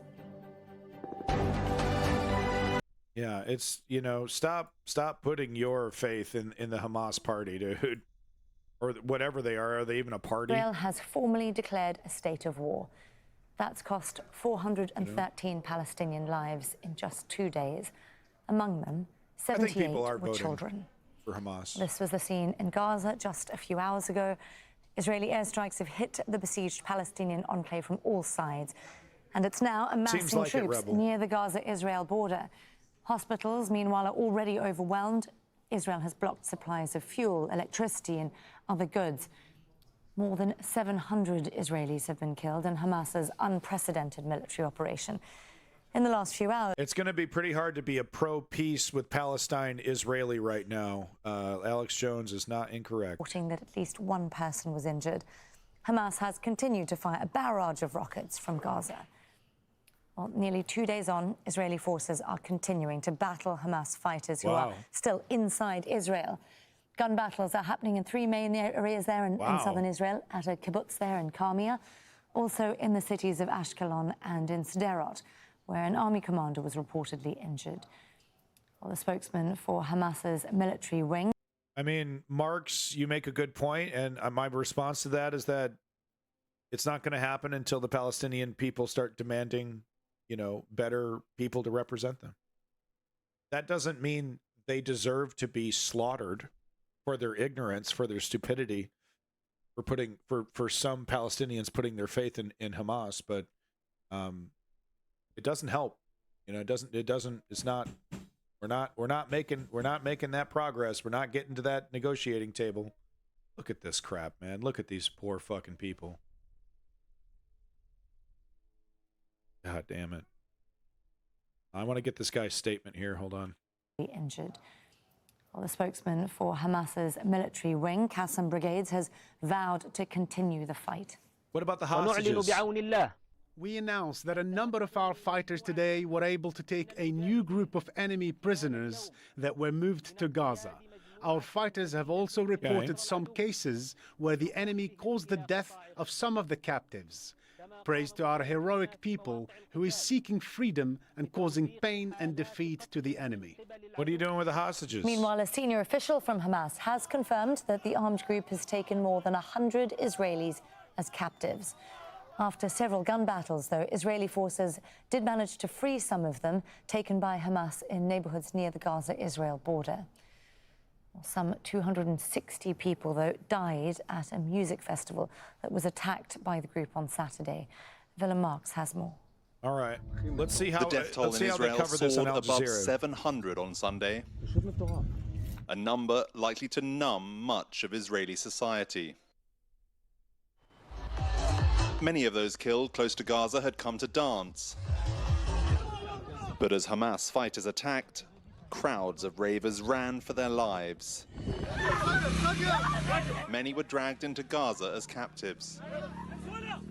In the face of this onslaught, Israel's military is facing criticism for its slow response on Saturday morning. That's horrific.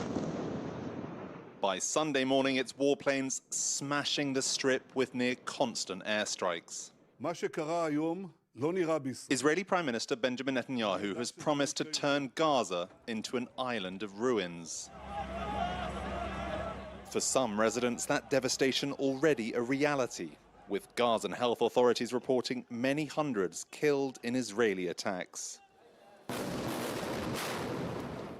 Israel says this destruction is just the start of a long response to Hamas's unprecedented attack.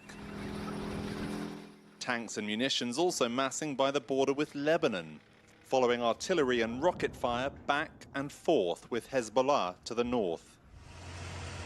Large numbers of soldiers are mobilizing in the now militarized zone near Gaza, with a warning to Palestinian civilians. There's no denying that we went over the poll numbers yesterday. Democratically, Israeli people want to just make this all go away, basically, one way or the other. To back away from the boundary line that Hamas had breached. There are tens of thousands of military personnel in the surrounding areas near Gaza. We will continue to arrive to every settlement until we kill all the gunmen who are inside Israeli territory. In the occupied West Bank, mourning for several civilians. I mean, yeah, I mean, look at, people saying, are they carrying U.S. weapons? These look like M16s. I'm no rifle expert. Please correct me if I'm wrong, but these definitely do look U.S. Civilians killed in clashes with security forces. Among them, a mother torn by grief for a teenage son. Several countries have called for the violence to cease, but no sign either side will contemplate a cessation anytime soon. Willem Marx, Al Jazeera. Hey, Marx, why don't you quit while you're ahead and just button your lip up, bud? There's zero evidence that these came from Ukraine. The United States fucking sorry for the pun, but machine guns weapons across the world. So unless you got some proof to back that up, that shit that you're talking, yeah, there's no evidence. The army on the X platform, formerly known as Twitter. In this video, a spokesman named Jonathan Conricus for the Israeli army stated that fuck, for all we know, these could have been weapons that were handed to them, when we were hiring extremists in Afghanistan to fight for us, and then they traded those weapons with the Taliban and et cetera, et cetera. We have no idea where they came from, but it does look like they are American weapons. Hearing from the Israeli government over the course of the last 24 That's hours a great point, that there have been troop movements, that more are expected in the south on the border with Gaza. Now, in this video, the spokesman for the Israeli army also said that Israeli soldiers are hunting down the last infiltrators from Gaza in southern Israel.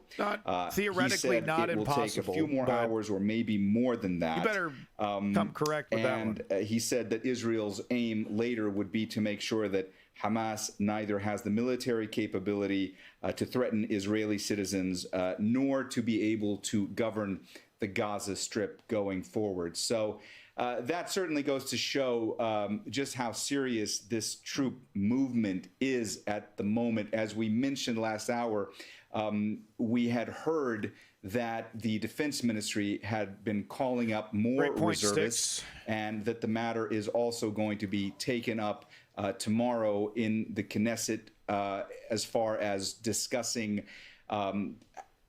going further on from now, how that will be done in a more expeditious manner. So very much in line with what we've been hearing, but now we have a number from the Israeli army spokesman, and that number as far as... I mean, once again, I'm going to need to see some kind of proof that there's a, Russia to Iran to Hamas pipeline. I'm going to need to see some kind of documentation, some kind of journalistic effort, poured into that theory. But I'm willing to believe that more right now than Hamas got some of its weapons from Ukraine. Ukraine needs those weapons and are using those weapons. They're not sitting on weapons and being like, oh, let's make some money. The corruption that Ukraine inherited from Russia has been weeded out, not fully, of course, but man, I would be shocked. I would be shocked if a Ukrainian commander or a Ukrainian person in charge of those weapons was getting away with selling those weapons that they just got from Uncle Sam to fucking Hamas. Like, that would be scandalous.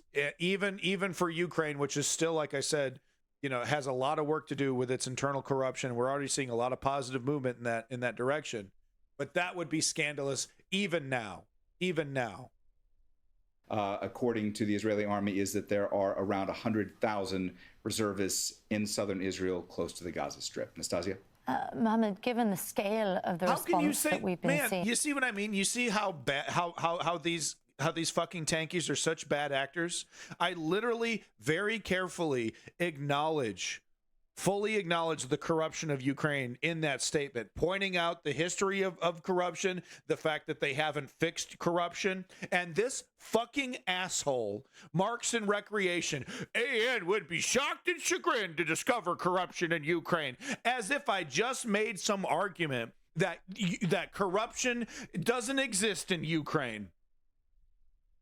Are people supposed to respect you when you talk shit like that? Are people supposed to look at you like you're smart and you got something important to say when you're being such a bad actor, Marks? Man, it's embarrassing, dude. Here, it really goes to what we were talking about earlier, the shock that Israelis are still grappling with. And these strikes on Ashkelon that we've seen, the continuing attacks, we can really covered that, only be Rebel. adding to that. Yeah, we covered that one, Rebel. There is a sense here, Nastasia, among those that we've been speaking with, that the enormity, the magnitude of what has happened over the course of, it's been almost 48 hours now, has yet to be fully processed by citizens in this country, that it's something that nobody could have ever expected. And many people have been... Just wanted to say thank you to everybody that's still here and watching. Like I said, I'm going to stick around. The wife was nice enough to take care of the dog walk, so I don't have to shut down the stream or take a super long break. So I'm going to stick around until at least... It's 6 o'clock right now. I'm probably going to be streaming until at least 8 o'clock. I think 8 o'clock I'll be wrapping it up. I'm going to have to take care of the kid here. But hopefully that will give us enough time to see if anything will happen at daybreak with, if there's a potential invasion from Israel into Gaza. So I'm going to try to stick around for that, okay? Outraged by the fact that they say that they can't believe that it's taken the Israeli army as long as it has even... Let me go double check that with the wife. I'll be right back. To try and clear southern towns and villages close to Gaza of Hamas fighters. Not just the fact that Hamas fighters were able to get in, but the fact that the Israeli army has not been able to confirm that they have cleared those areas of Hamas fighters. So there is a lot of frustration among citizens. There is a lot of sadness and a lot of shock. And when you continue to see, as they have in the past few hours, that there have been more rockets launched from Gaza, one of them, as you mentioned, hitting that residential building in Ashkelon with an 8-year-old boy that was injured as a result, there is a lot of fear at this hour, too. There is also anger that's being expressed towards the prime minister from citizens of this country because they can't believe that something like this could have happened on the watch of this government. So a lot of mixed emotions and a lot of people very worried about what all of this means for the days and weeks and months ahead. As we spoke last hour, there has been a declaration of war that was passed by the cabinet. This declaration of war will proceed to a committee in the Knesset, the parliament, tomorrow. It will be approved there, and then the prime minister will announce it before the Knesset at some point later in the day, basically formalizing something that essentially was already approved yesterday. Nastasia? Mohammed Jamjoom there with all the latest for us from West Jerusalem. Thank you, Mohammed. Well, Israel's close ally, the United States, says it's sending additional military aid and deploying an aircraft carrier in a show of support for Israel. Let's speak to our correspondent, Alan Fisher. He's in Washington, D.C. for us. Alan, as we see the statement of solidarity from the U.S., we also know some Americans have been killed. Tell us more. Members of the House of Representatives received a briefing from essentially the National Security Team over the last few hours. And during that call, they were told that 4 Americans had been killed, and they expect that number to rise. That would certainly explain why the US has taken such a forward-facing role in this. Yeah. Particularly, we're sending a damn strike group over there. Israel. Joe Biden has had several conversations with Benjamin Netanyahu, the Israeli Prime Minister, over the last 48 hours, expressed not only his support, but said they would give them essentially anything that they needed, and already military support with resources and supplies already on their way, and that includes munitions. Now, the US at pains to point out that at no point did Israel ask for troops, but the US is moving a carrier group, which is an aircraft carrier and 5 other warships, towards Israel. They're also putting more aircraft to their bases in the It seems like occupation is all but certain, if you ask me. In the whole area. But this is all part of the show of support that Antony Blinken has been talking about on all the main political shows in the United States on Sunday morning. This is a massive terrorist attack that is gunning down Israeli civilians in their towns, in their homes, and as we've seen so graphically, literally. Thanks for the 1,000 messages in the chat, folks. I do appreciate your patronage to the News Underground. Thank you. You can imagine the impact this is having throughout Israel, and the world should be revolted at what it's seen. Seems like we have borderline. immediately engaged our Israeli partners and allies. President Biden was on the phone with Prime Minister Netanyahu early yesterday to assure him of our full support. I was on the phone with the Israeli president, the foreign minister. The entire government has been engaged throughout the region and well beyond. Thank you, borderline. Well, Alan, we know that Washington has been calling for restraint, but given its stance of such staunch support for Israel, what role does it now have in trying to gather? SB, look, how about we keep the name calling to me, for me, okay? Let's try to have a civil conversation in the chat, all right? They have spoken several times to a number of foreign ministers in the region. Antony Blinken has taken that on himself. Why would you listen to Hassan after his wishy-washy attitude on Ukraine?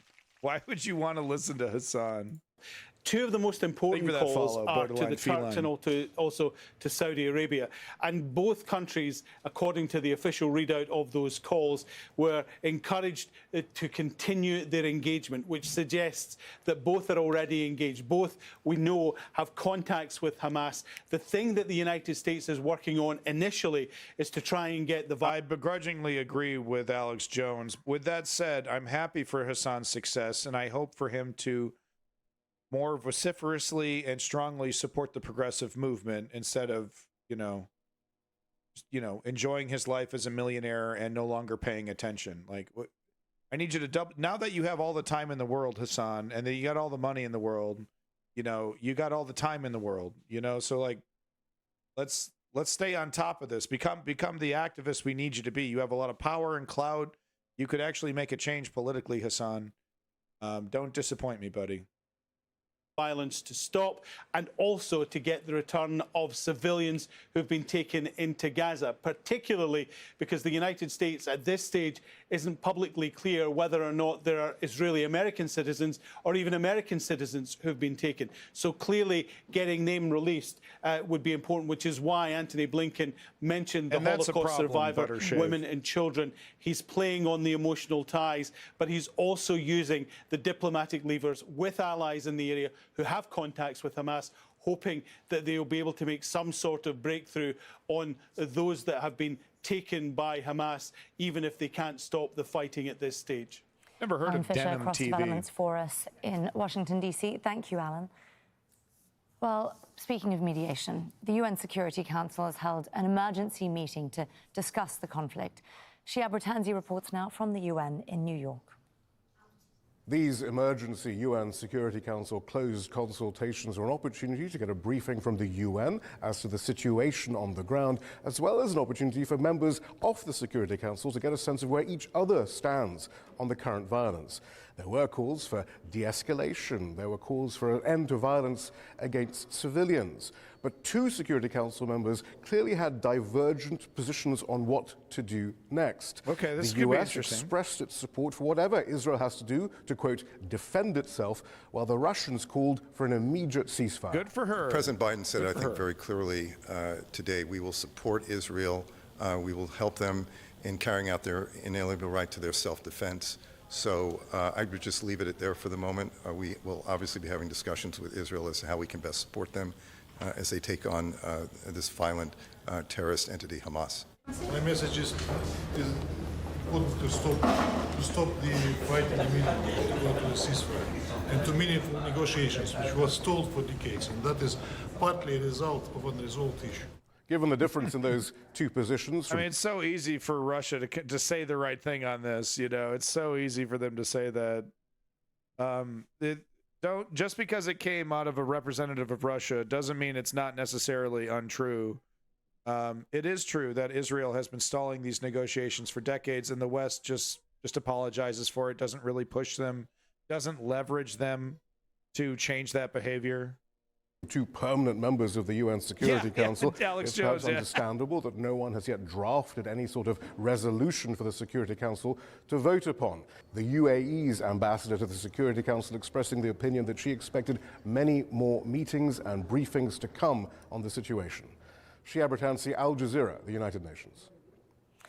Earlier on Sunday, Hezbollah fighters in Lebanon shelled territory under Israeli occupation with mortar strikes.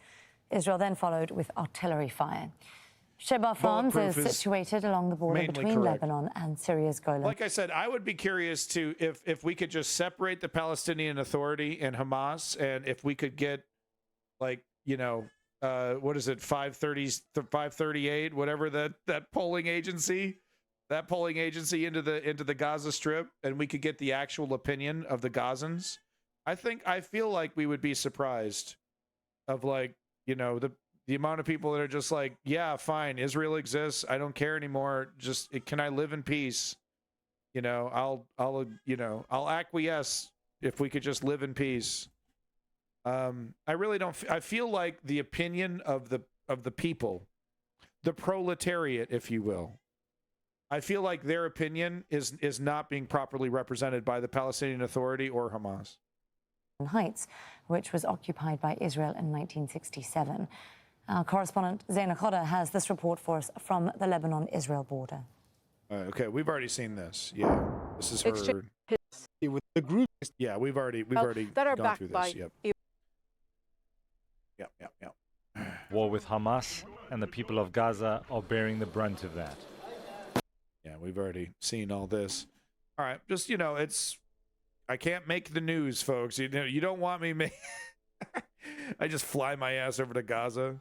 Still want it to happen. We'll do everything that we can to I think we've already seen this. Yeah, this is a replay. Okay, never mind. We've already seen this.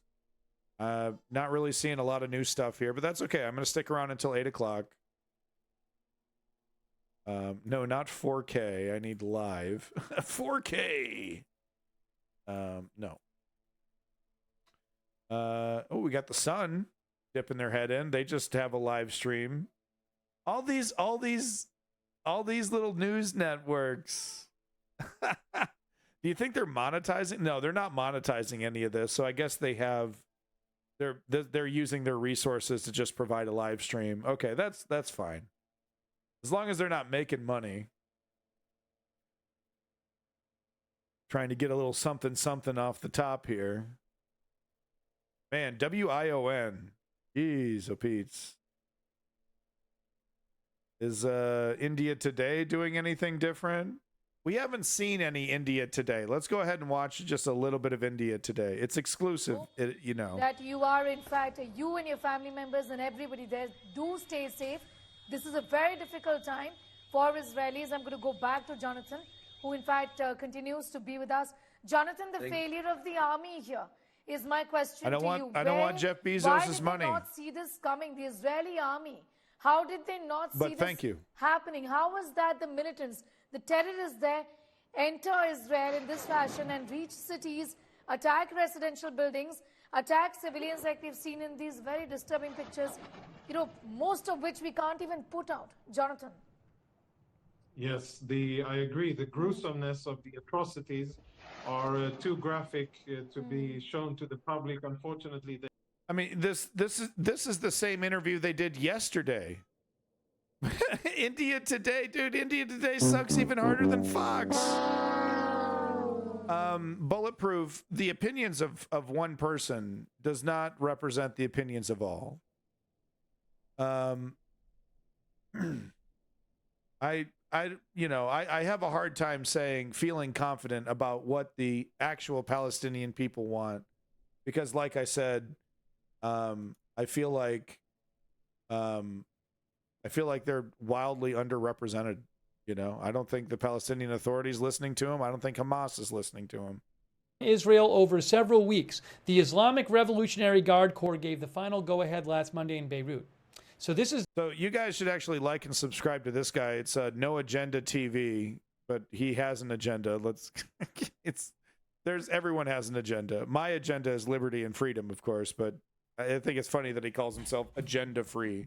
But anyway, he's actually doing what I'm doing, but better. So you might want to like and subscribe on this guy if you wanted less insanity in your news coverage. To senior members of Hamas and Hezbollah, and this is what they were told. Officers of Iran's Islamic Revolutionary Guard Corps had worked with Hamas since August to devise the air, land, and sea incursions, the most significant breach of Israel's borders since the 1973 Yom Kippur War, these people said. Details of the operation were refined during several meetings in Beirut attended by IRGC officers and representatives of 4 Iran-backed militant groups, including Hamas, which holds power in Gaza, and Hezbollah, a Shiite militant group. I don't really need an article to know that there's absolutely a connection with Iran and Hamas. Hamas literally brags about it, if I remember correctly. I'm just going to shut down India Today. They're just completely useless. So I don't need to hear him read that. See, some guy from Israel talking. Well, let's be fair. Let's see what this guy has to say. We always prevailed, and we prevailed because we have no alternative. It's not that we can go to other places. So I'll stop here, and I'm happy to answer your questions. Let's back it up a bit and see what this guy had to say.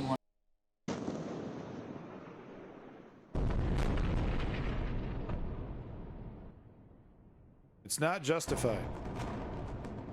Revenge is not yesterday, a political in the morning, when people alignment. in Israel were still sleeping, and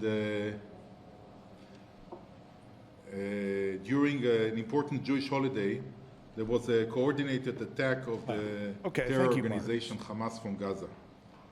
They opened fire, massive fire, of rockets and missiles to different communities, civilian communities around Israel.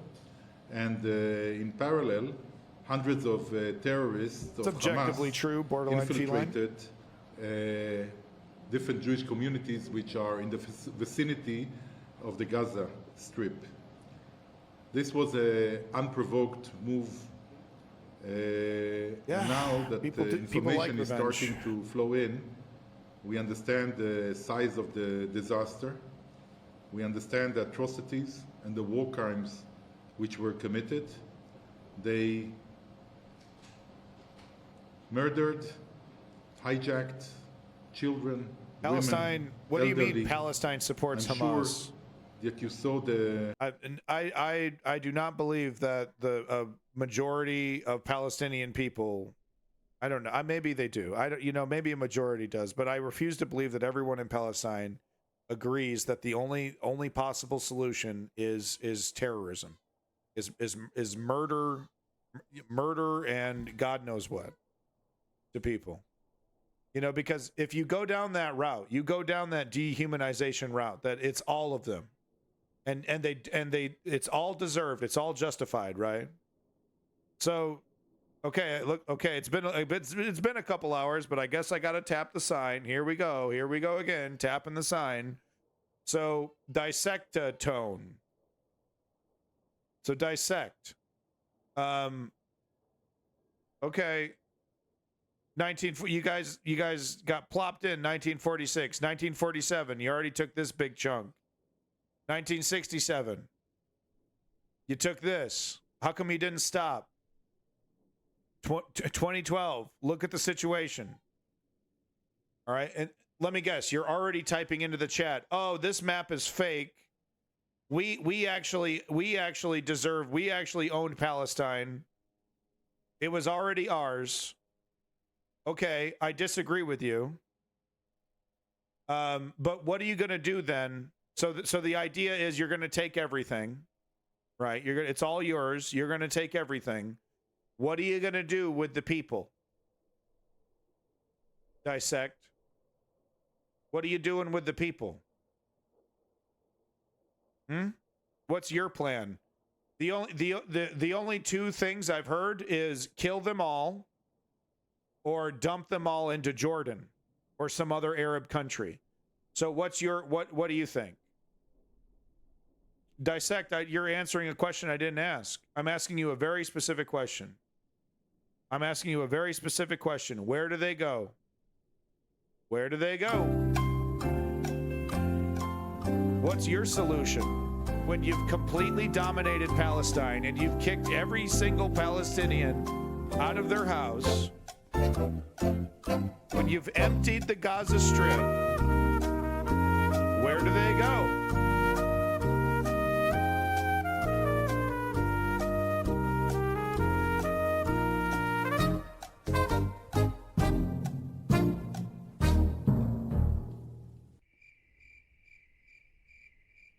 Still waiting on that to heaven. Okay, well, thank you for clarifying that. That once again, the solution is kill them all. Kill them. Kill all of them. Kill them all. Cool. Real normal stuff. Real normal stuff, guys. It's all justified. It's all normal. It's okay. It's okay when we do it. All right?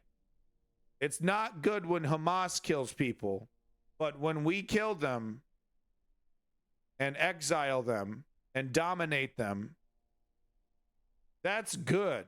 That's a good thing. Don't think about it too much. You're already thinking about it too much. I can hear you thinking. Just turn off your brain. Just turn off your brain. Ooh, is this okay, guys, look, I think we have Vosh. I think I saw Vosh here. 1 second.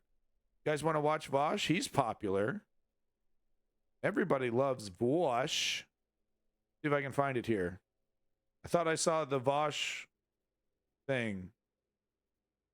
No? I saw Vosh on here some. Oh, there it is. Here we go. Let's see what Vosh is up to.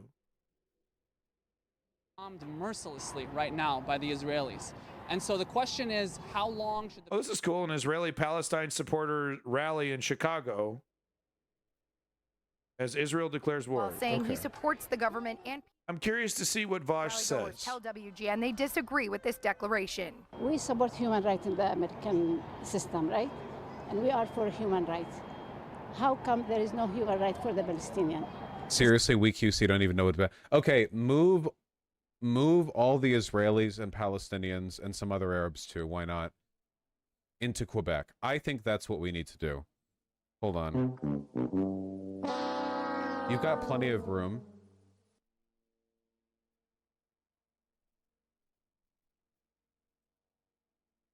I think that was a joke. That's like fucking the size of 3 American states. You could easily fit everyone there. You're not using that land. What are we talking about? Okay, here's a child's map. Perfect. Okay, I say we put all the Jews. What are we talking about? Next to Kangersuk, and we can put the Palestinian Christians here by Inukjuak and the Palestinian Muslims in Salut. Unless they get along, I don't know that much. Then they can both live in Inukjuak. Oh my God! And we can put a small elite team of Hezbollah insurgents up here. but then we're going to take their guns away and teach them the true meaning of Christmas. Is this what Vosh is? All right. Is this what Vosh is? What the fuck is Down this? here, I guess, is where humans live. Well, humans, sorry.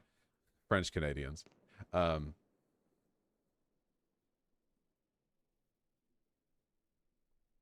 know you're joking, right? Okay, so we're joking. We have something serious to say? All these people are demonstrating and protesting. We're memeing. Okay. Now, police sources tell me there were no issues at today's rally. As you could see in the video, there were dozens of officers, both on foot and bicycle, that were here outside of the Israeli consulate and walking the route as the rally goers marched as well. Now, we have reached out to the Israeli consulate to see if they have any... The day it becomes clippable to make fun of Quebecois is the day that I stop streaming.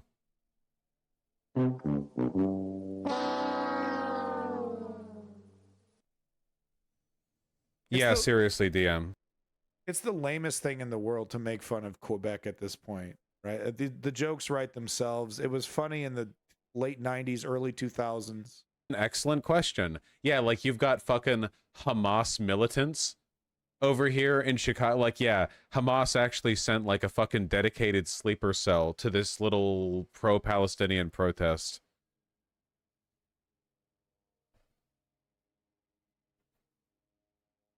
It was clippable because you said put the Jews and Arabs up here, then the humans live down here. No, like the humans currently live down there because it's not fucking freezing down there. Like currently. If that was clippable, then I would have said then the humans will live down here. But again, not Quebecois. So...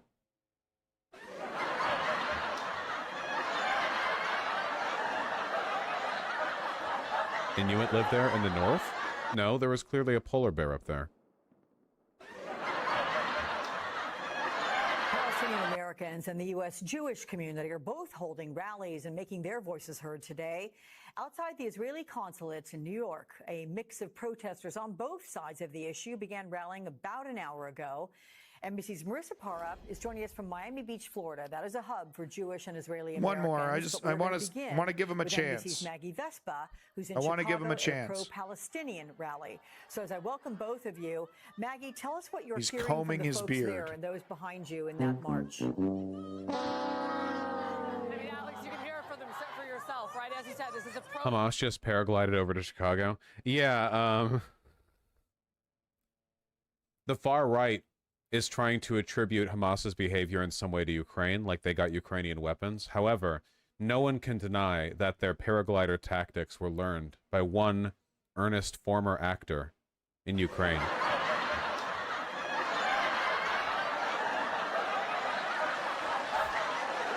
Palestinian rally, which is marching through the heart of downtown Chicago right now. We are at Madison and Clark. And for those who know Chicago, that means they are shutting a huge thoroughfare in this city down.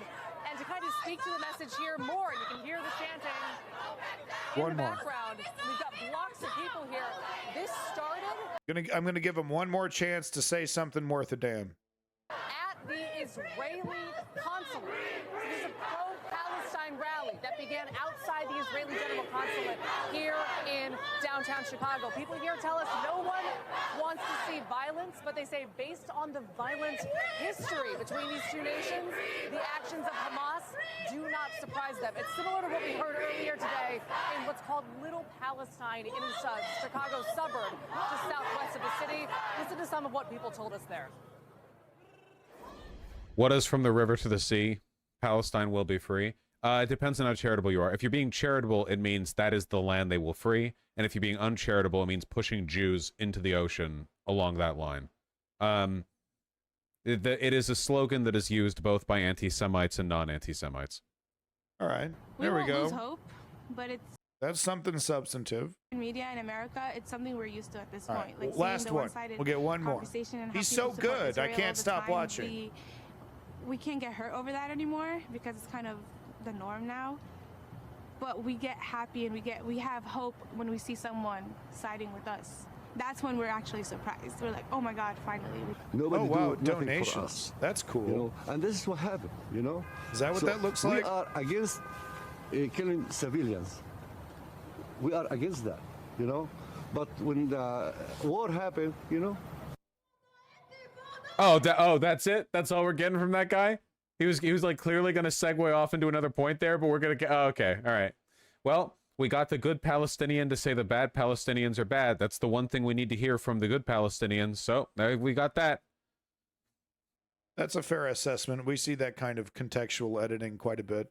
Once again, this is a pro-Palestine rally marching through the middle of downtown Chicago. I know you can't see over the top of these heads, but this goes back for blocks. People here marching through the heart of the city. We'll let you get a look for yourselves. Clearly, the anger here, the passion here is palpable. And as we said, Alex, they clearly want this message home as well. I'll send it back to you. Sorry, I feel like there's a very high concentration of funny bullshit that we're gonna see if we look at this. Reaction to the war in Israel. Okay. Yeah, you know, 1 out of 5 substantive things. He thinks he's really funny. I guess other people agree. I don't see the appeal, but it's probably more jealousy than anything, right? For the first time by Hamas to take out Israel's most well-defended tank. Let's see over here. WION. Al Jazeera. Oh, here we go. The eye. Oh no, this is a replay of headlines. Damn. I mean, no one's got anything new happening right now. See what this fella has to say. This attack, it's not like, oh, they launched a bunch of rockets and 5 people died. That would be bad enough. This is an attack in Israel where over 700 people are dead.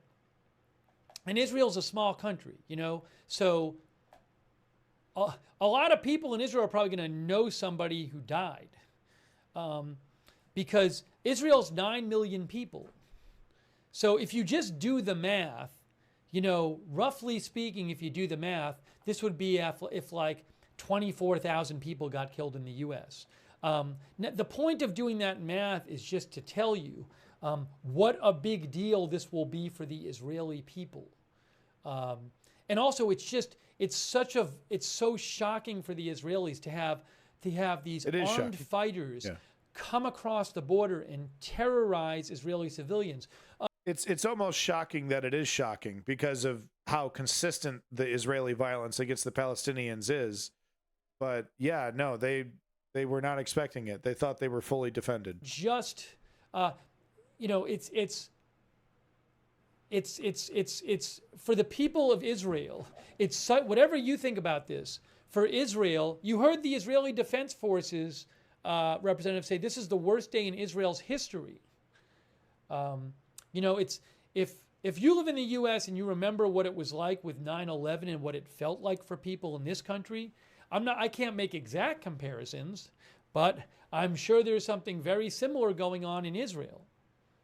So this attack is the most enormous deal in Israel. And, you know, they're going to want to take action to prevent it from happening again. And in case you missed the start of the stream, I showed you the Israeli Defense Forces statement from tonight where they said they were going to carry out, they were going to conduct a war, and that the war was going to eliminate any military capacity Hamas has to threaten Israelis. And they said they're going to ensure that Hamas can no longer keep ruling in Gaza.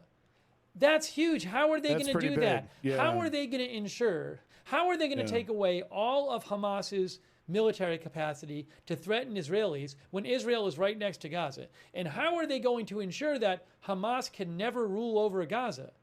So it sounds like an enormous thing is going to happen. Yeah. An enormously ambitious operation. Yeah. And the more ambitious, the better. The more ambitious, the better for Bibi Netanyahu. Defense Forces said it's going to be long, difficult, and gruesome. That's the words he used. We showed that stream, came out like 3 hours ago. We showed that statement, came out like 3 hours ago. You can go to my, you can rewind, you can go to my Twitter, @Lookner, my Twitter X, to see the statement. But this is I mean, it couldn't be a bigger deal for Israel that this happened. Totally. So, Yeah. I just can't imagine there's going to be some. I kind of get understanding how this is affecting Israel as a whole. I kind of get the 9/11 comparisons. There's some comparisons there, you know. Have to take some really huge action. Interesting. Agenda Free TV, folks. Make sure you like and subscribe. Seems like a good guy. I like this dude. Like and subscribe, everybody. Agenda Free TV. Click that link. Click that link. Agenda Free TV. I love how a lot of these live stations, it's just the looping. They do like 2 hours of news and then they just loop it for the whole day. It's just revenue. It's just a revenue stream. It's just free money. في قطاع غزة سنبقى متواصلين خلال الساعات المقبلة لتغطية ما يحصل هناك. يعطيك العافية. شكرا جزيلا لك. Is this live even? I think it's live. Yeah. أيضا عادة الطائرات الإسرائيلية إلى مددا في غزة. على ما يبدو هناك تحضير لغارة جديدة. The only solution you see is Israel going in, totally crushing Hamas as an organization as a whole, mitigate collateral damage. الإسرائيلي كان قد شن. I mean, how successful was George Bush's war on terror, SB? How successful has George Bush's war on terror been? What I miss? You didn't miss anything, Bulletproof. It's a lull in the news right now. I was so desperate. I was watching Vosh. عن طبيعة الإصابات هناك، لكن أضرار مادية جسيمة جدا لحقت في المكان المستهدف. نازل. So what different strategy can Israel use to be more effective than George Bush's war on terror? More brutality? Maybe more waterboarding? Because we didn't waterboard enough? You know what I mean? You see where I'm going with this, SB? أصوات الطائرات الحربية غزة ولا زلنا يعني نشاهد مزيد من الغارات على القطاع بالتوازي مع كل هذه الجوية. لا زالت الغارات عملية القصف البحري من قبل الزوارق البحرية مستمرة ومتواصلة في غزة وحتى هذه I was just curious to see what was being displayed on an Arabic network. I'm not quite even sure what that network is or where it's from, but I was just curious to see if they had anything interesting to say. Can I ask, who do you support? Who do you support? Hamas, Palestinian authorities, Israel?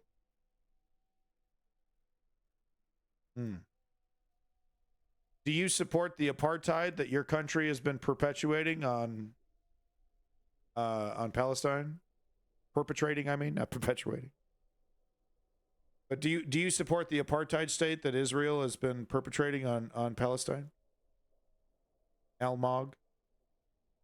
Released footage of strikes on the seafront. Israeli forces battled holdout Hamas fighters and pounded targets in the Gaza Strip on Sunday. Now this as Prime Minister Benjamin Netanyahu warned of a long and difficult war ahead.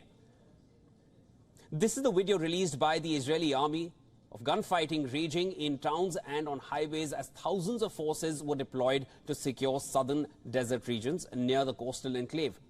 I don't understand your argument, SB. You go, I mean, yeah, but Israel is stuck in a position where they don't really win either way. But yeah, I agree with you. Well, thank you for agreeing with me. But I mean, if you're stuck in a position, if you're stuck in a rock in a hard place, why would you want to use a losing strategy to get out of that? You see what I mean? If you're in a hard position, why would you use a strategy that you know is not going to work? Yeah, we're going to get daylight here pretty soon. Gunmen were still fighting Israeli security forces in several places. So, Almog, you actually have a hard time saying yes or no over the question of should Israel continue to perpetuate and perpetrate a full-blown apartheid on the Palestinian people? You're unsure of where you stand on that controversial subject, that apartheid is bad, you know? Maybe your country shouldn't pay for an open air prison in the West Bank. Okay. All right. Well, I'm sorry your country. I'm sorry Israel is going through with this. And I wish people like you would support politicians that are not like Bibi Netanyahu. I wish you as an Israeli citizen would stand up to Bibi Netanyahu and to stop him and Ben Gvir, to stop them both from doing what they're doing. So the Bush's strategy was a failure, but Israel is going to do war on terror better. Do you have any, do you have a shred of evidence that the Israeli military is going to do a war on terror better than the, and, any past experiences, any kind of skills that the Israeli military and the Israeli government has that the United States government doesn't have in combating and succeeding in the war on terror? We need to attack Hamas. Okay. All right. Thank you. שטח, לוודא שאין מחבלים, להוציא אוטובוסים, לפנות את התושבים. אנחנו נסיים את המשימה הזאת ביממה הקרובה. They're killing Hamas as well, borderline. They're doing both. Now, the announcement came in after the Israeli Air Force struck 10 Hamas targets. The Israeli forces shared multiple videos of the strikes where troops on foot, in moving vehicles and in buildings were hit one by one. A multi-story building was also hit along the Gaza Strip, which Israeli forces say hosted Hamas fighters. This is part of Israel's Operation Iron Swords, launched in retaliation of attacks. Nothing new. Nothing new. Even Al Jazeera is talking about other stuff. Nothing new. Nothing new. Let's see if we can find some more curated content here. Agenda Free TV. Oh, okay, let's go back to him. Have told House leaders in tonight's briefing, a person familiar with the call tells me. Killed. So 4 American civilians. Yeah. CNN. I don't know. Is CNN doing anything live? I don't even think they're doing anything on YouTube right now. Check it out. One sec.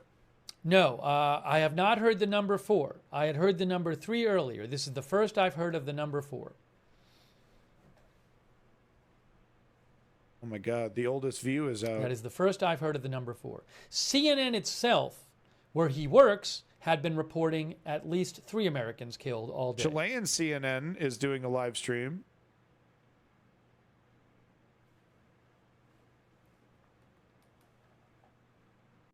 Chilean CNN is doing a live stream, guys. Nick, I first want to start with that brand new information, the horrible news. 260 bodies found at this music festival site in Israel that was struck yesterday by these attacks. What do we know? I mean, no one is saying that, SB. I'm certainly not making an argument that Israel doesn't deserve to defend itself. But if we're trying to make an argument that what we're seeing is happening in a vacuum, that Israel was just minding its own business and big bad Hamas just came out of nowhere, well, that's a fucking lie. Blowback is real. Blowback is a legitimate military, fucking thing. You're gonna put a whole country in chains and cut off little slices of it like cheese in the fridge. And oh, woe is me. Oh. Thank you, Jeffrey. Jeffrey, you might want to hear my criticisms against Hamas, though, because I can tell you one thing that isn't going to create peace: murdering and kidnapping a bunch of teenagers from a fucking music festival.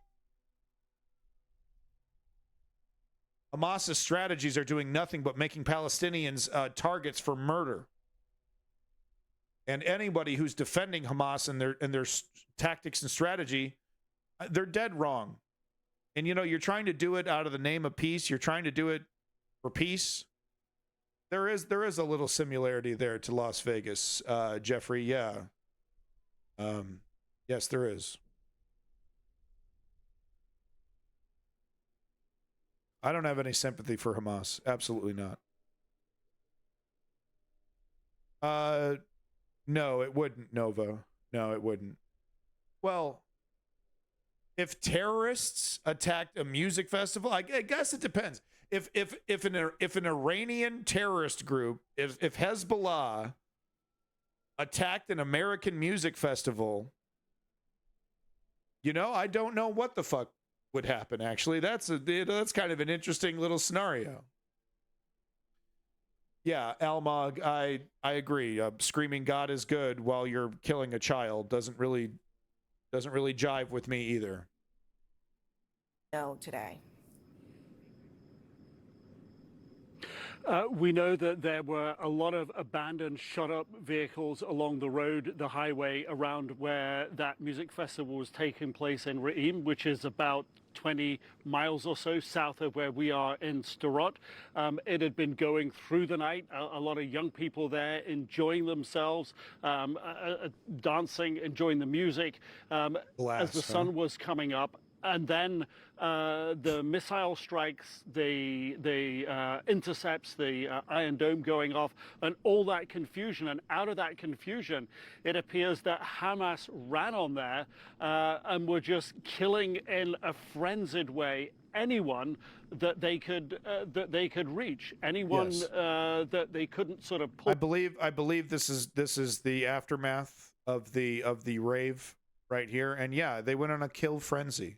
Back and take away and get back to Gaza. And don't tell me that they, you know, that Hamas was encouraging their soldiers to not do this. It was absolutely premeditated. It was absolutely get in there and kill.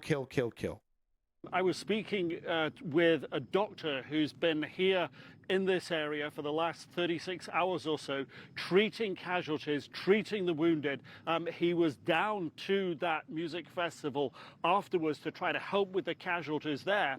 And what he describes as scenes of, and putting this in context, this is a doctor who deals with the aftermath of terrorist attacks on a routine basis in Israel. He told me that this was like nothing he'd ever seen before. We're finding everything. I had like a 90-year-old woman with a bullet wound to her breast. A 90-year-old woman? Yeah, they're shooting everyone. Like there's no mercy at all. A 90-year-old woman with a bullet wound to her breast. I've had people with, like, you know, their RPG hit close by.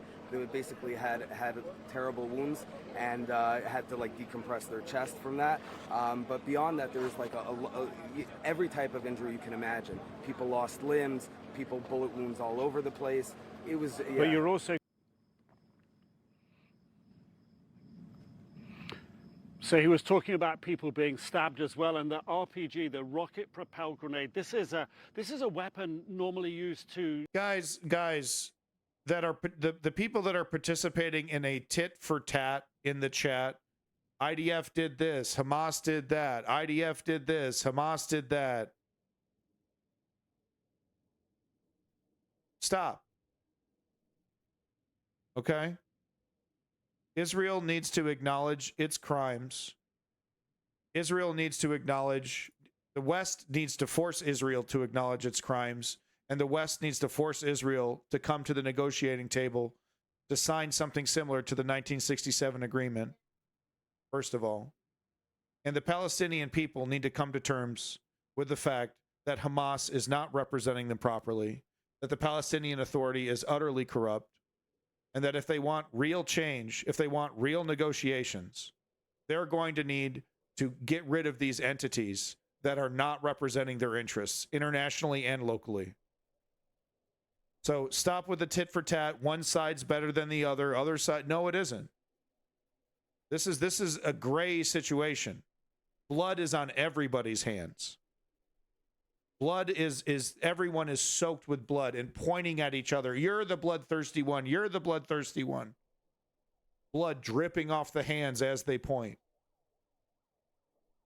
So stop the madness and come to terms with your own side's failures. Instead of trying to cover your own side and say, "Nuh-uh, that side bad," come to terms with your side's failures to find peace, to find negotiation. Because there are failures on every side of this. Israel, Palestinian people, Palestinian Authority, Hamas, the West, and the Western Alliance, the UN, soaked with blood. So stop pointing a finger, start doing some soul searching, and start pointing at the people that are actually listening, the people that are representing you. We must look inward. We must look inward. Thank you, F. Diaz.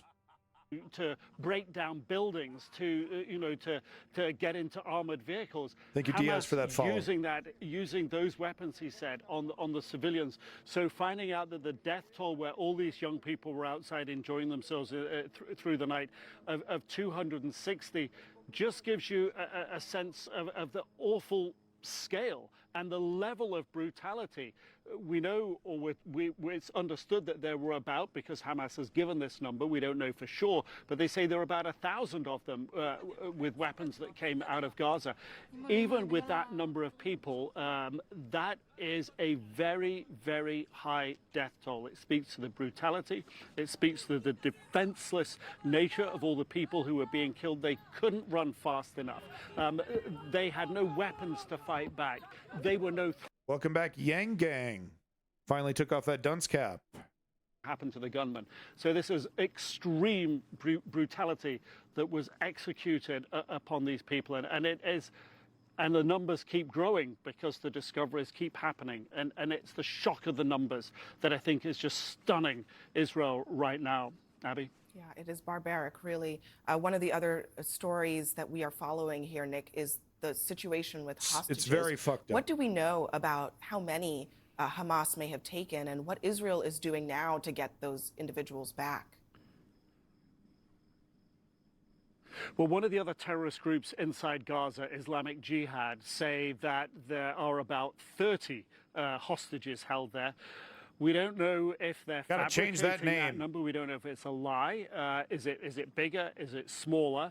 The number is understood to be large-ish. Hamas wants everyone to believe that, because the bigger the number of hostages they have, the bigger the amount of leverage they have over the Israeli government. Israeli officials in the IDF, Israeli Defense Forces, are being very careful about the language they use. I actually don't know when sunrise is, so if it isn't in an hour, I'm going to have to close down the stream anyway. So about the number of hostages, they're saying it is in the order of dozens. But I was speaking here early this afternoon to a major in the Israeli Defense Force, a spokesman, and I asked him, how are you going to get these hostages back?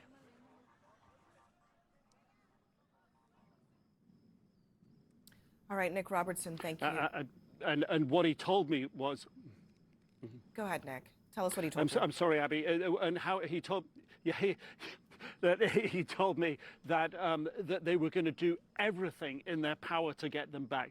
No one would be left behind, he said. But I think I picked up from him the extreme difficulty that is presented here, because Hamas won't give them up. And where they're scattered, where they're being held, underground tunnels, bunkers scattered across Gaza, it is an almost impossible task.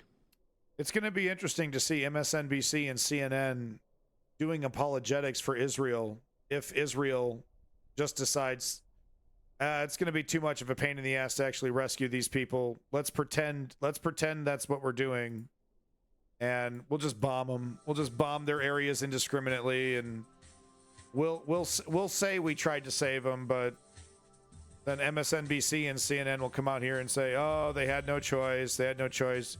Couldn't negotiate. We had to kill our own people. Oh, hey, we got some live from MSNBC. A staggering toll that's rising by the hour. The White House National Security Council confirming several Americans are among the dead. New video showing how, under the cover of rockets, Hamas fighters infiltrated Israel by paraglider. This music festival, one of their first targets. Israeli emergency services saying 260 people were killed here. And they were just all around me, and they were going tree by tree and shooting everywhere from two sides. And I saw many people, people were dying, all around. Here, a festival goer screams for help as she's dragged into Gaza. her boyfriend hands behind his back, helpless to save her. Her name is Noah Argamani, a 25-year-old student, and the only child of her father, Yaakov. Noah seen inside Gaza here, apparently unharmed. If you could speak to the people who are holding Noah, what would you tell them? Please don't hurt her. Please, this is a cry from a father. Don't harm her. Send her back in one piece. I beg you, please. It's up to the Israeli government. I mean, unless their demands are completely ridiculous. If their demands are like, oh, you literally have to give up everything, and we're not, literally, every single thing, everything on our wish list is fulfilled, or else we won't do it. Like, that's not negotiating, right? Please. Welcome back, Platinum. We reached the southern city of Sderot, where bullet casings crunch underfoot, evidence of the thousands of rounds fired here.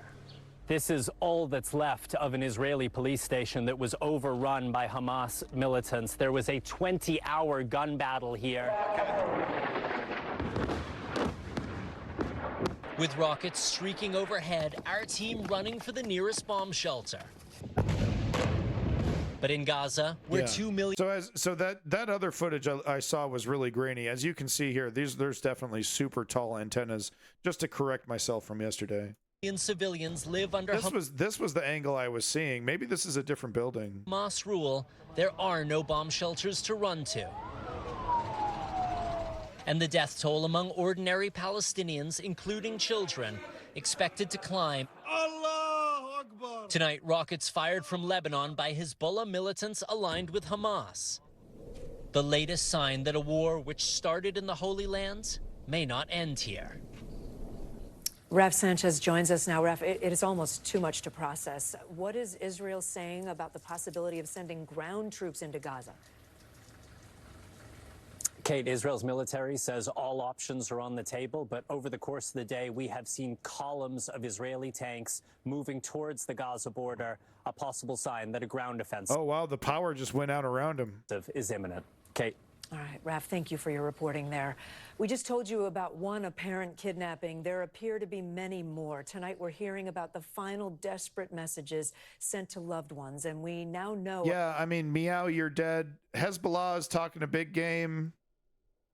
Who else is talking a big game over there? It's slipping my mind right now. We're seeing Arab countries and people saying, oh, we want to help. We want to help. Yeah, well, let's see. Show up, put up or shut up. We'll see what they actually mean, right? Because you're not just fighting a war with Israel. You're fighting a war with the United States. Americans are among those feared missing. Kelly Kobiea is in Tel Aviv, and a warning now, the images here are disturbing. Tonight, agony and desperation from mothers, brothers, and friends. Their loved ones missing at that music festival. She was talking to me and saying, Mommy, help us. We don't know what to do. Ukraine has been hollowed out? What? And I'm on the phone with her, and I'm saying, Mommy, we love you. It's okay. We're trying to find a way to take you out of there.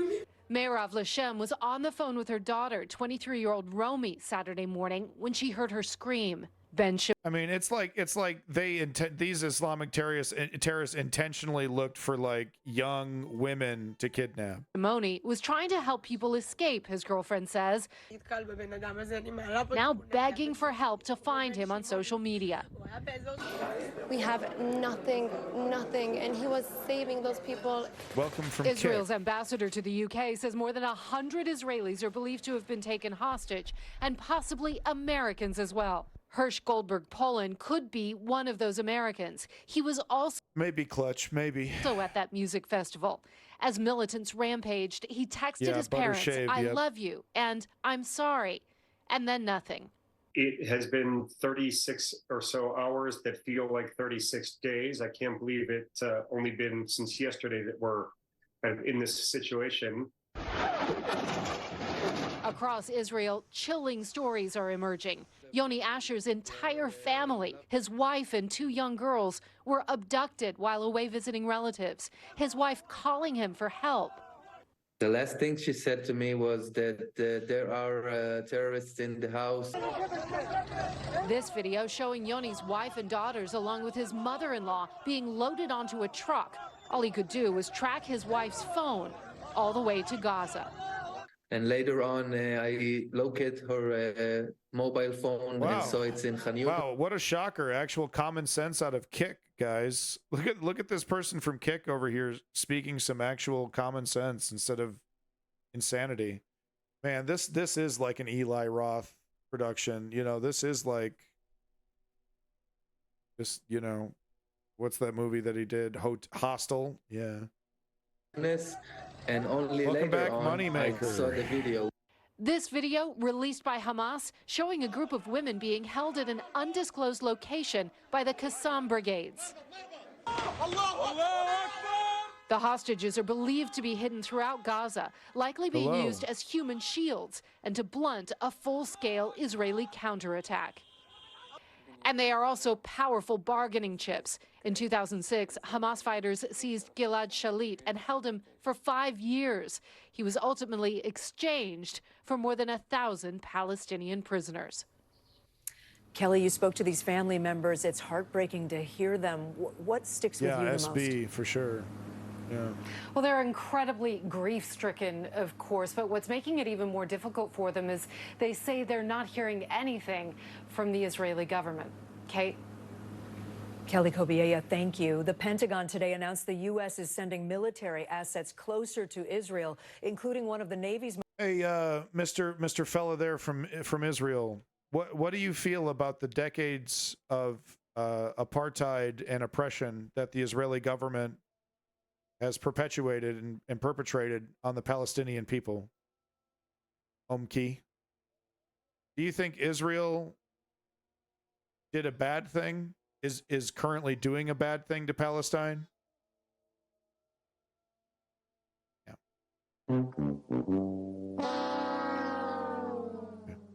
Well, thank you so much for being straightforward. I appreciate that. Bye-bye. We're not going to get resolution. We're not going to get a negotiation. We're not going to get peace unless both sides can agree that they're wrong. Hamas is wrong for using terrorism. Israel is wrong for oppressing Palestine. Most advanced aircraft carriers. Courtney Kuby covers the Department of Defense for us. She was first to report this move. Courtney, what do we know? If you are honestly and unironically asking what do I think that Israel is doing wrong, you're not an honest actor. You're not being an honest person. Okay. Yeah, that's right, Kate. The Pentagon announcing the USS Gerald R. Ford Carrier Strike Group is heading to the Eastern Mediterranean. Now, that includes the Navy's newest aircraft carrier, the Ford, and cruisers and 4 guided missile destroyers. Now, these ships can launch missiles that can hit both targets on the land and be used for air defense.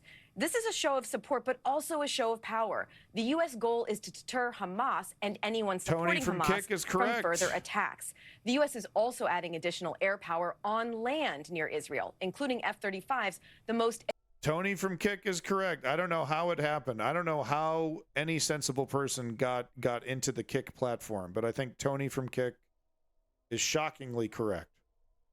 Advanced fighter aircraft in the U.S. arsenal. Kate? So, Courtney, does this mean the U.S. military could get pulled into the war?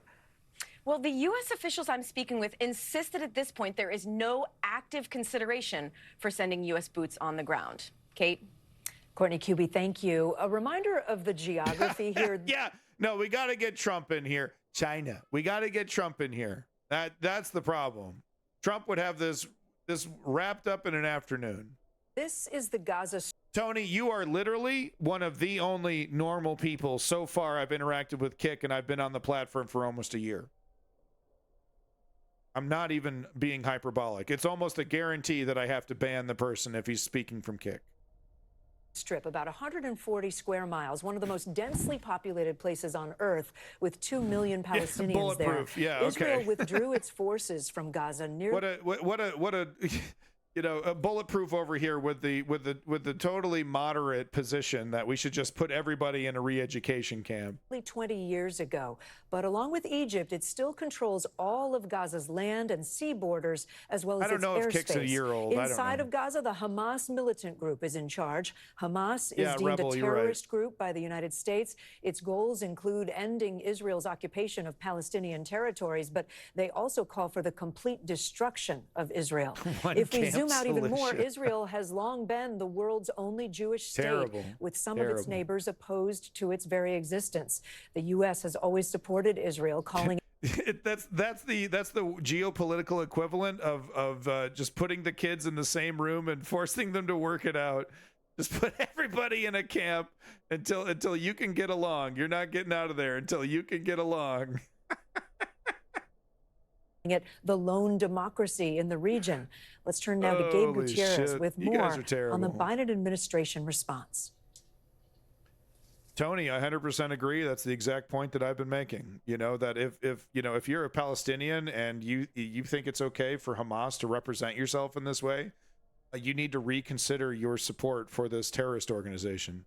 Because I know it feels good, right? Like I've said before, it feels like a jailbreak, right? It's like an emancipation. It feels good to thrash out at your jailers, at your oppressors. It feels good to do that. That even though just because it feels good, that doesn't make it a smart and viable and sustainable political strategy to create a negotiation, to create peace, to create change. Just because it feels good, right?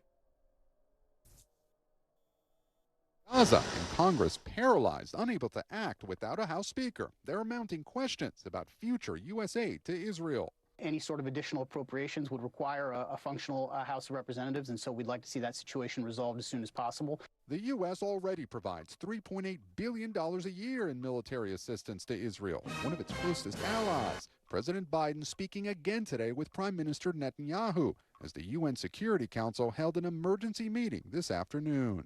This atrocity is Israel's 9/11. From now, nothing will be as it was. So you know what's frightening to me about these comparisons to 9/11? 9/11 was the start of the quote-unquote war on terror. It was the start of a whole new dimension in the military-industrial complex's power, flexing its power across the world. You know, the famous saying, you know, everything changed after 9/11. Well, that was certainly true for United States foreign policy. After 9/11, we accepted this idea that we were allowed to meddle in whatever country we saw fit. We don't need a declaration of war. We don't even need approval of Congress. It's all an emergency expenditure. It's all, you know, it's all under the under the carpet and not on the books, off the books. So yeah, after 9/11, you know, everything got a lot worse. And the military-industrial complex, you know, used 9/11 as a justification to invade two countries. So I find this frightening. It almost sounds like it's Israel saying, "Oh yeah, this is it. This is our justification to go full-blown, kill crazy in there." And I hope it's just, yeah, openly meddle. Yeah, no, openly meddle, right? Without, you know, I remember Barack Obama justifying meddling, you know, in other countries in the Democratic debates, saying, you know, we don't need a declaration. I don't even need to call the president of the country I'm going to invade. I just do whatever I want. It was a whole new paradigm. So I'm worried that, you know, this narrative, because it seems very intentional. It seems very intentional that Israel is using this 9/11 narrative, and I'm very worried about this. What the messaging and what it's trying to justify, right? What the plan is, what they think they're going to do, and what they're trying to justify. It's worrying. It's the latest foreign policy challenge for the president. Amid fatigue over the war in Ukraine and escalating tensions between China and Taiwan, he's now facing growing backlash from his political rivals. The Israeli attack was made because we are perceived as being weak and ineffective. Iran funds Hamas. The Biden administration has made that a lot easier by being weak on sanctions. Republicans are also suggesting, without evidence, that $6 billion in Iranian oil revenues that the U.S. unfroze last month. You're 100% correct, Tony. Yeah, they do a disservice to the Palestinian people, this Hamas organization. In exchange for 5 American prisoners, helped Hamas fund the attack, a claim the administration is strongly denying. Yeah, Not Rebel a single Phoenix, cent has been spent from that account. When any money is spent from that account, it can only be used for medical supplies, for food, for medicine. And those who are saying Hamas doesn't have the capabilities to do anything else than, you know, this style of Hamas isn't otherwise are either misinformed or misinforming. Secretary of State Antony Blinken says he's not yet seen evidence that Iran directed this particular attack, but that Iran and Hamas have had a long relationship. U.S. officials are also looking into whether recent efforts to broker an agreement to normalize relations between Israel and Saudi Arabia may have driven the Palestinian militants to attack. Certainly that could have been part of the motivation. Gabe, it was such a surprise attack. Has the Biden administration acknowledged that it was a huge intelligence failure? They're not using that word, Kate. The White House says its immediate focus is getting Israel the help it needs. And the Deputy National Security Advisor says now is not the time to look backwards. Kate? Gabe Gutierrez for us. There were... Yeah, now's not the time to worry about how we got here. We shouldn't reflect on how the Palestinian people could be so desperate and pissed off that they would throw their weight behind a terrorist organization like Hamas. There's no time to think about that, guys. We got a war to fight. And in support of the larger Palestinian cause. It comes as security was ramped up at synagogues and mosques nationwide. Kathy Park reports from New York. Bulletproof, yeah. Tonight, the crossroads of the world becoming a deep dividing point, with Palestinian supporters on one side of the street. What brought you out here today? To stand against the oppression that's been occurring in Palestine for over the past 5 decades. Palestinian people have had enough. While yards away, a tense face-off with dozens standing up for Israel. We have a right to exist. We're not doing anything wrong. Wow. Wow, guys. We're not doing anything wrong. For Israel. They hate us because they hate us, guys. They hate us because we're not doing it. We're just minding our own beeswax. We're just minding our own bees. Just sitting there, having a kibbutz, doing something Jewish. Just sitting there, doing nothing to nobody. I did nothing. What? Just a little apartheid? What? Oh, now we can't do an apartheid. Yep. It's that conspiracy against the Jews. Oh, well, everyone else gets to do an apartheid. I guess, oh, yeah. But when the Jews do it, hell yeah. Yep. I see it. Yep. Cool it with the anti-Semitic remarks. You better chill. We have a right to exist. We're not doing anything wrong. I have friends who live in Israel. I have family who live in Israel. I've seen violence there before. We've all seen that, but this is really on another level completely. As you can see, emotions are running high. This rally is now on the move. We're told they're headed straight to the Israeli consulate.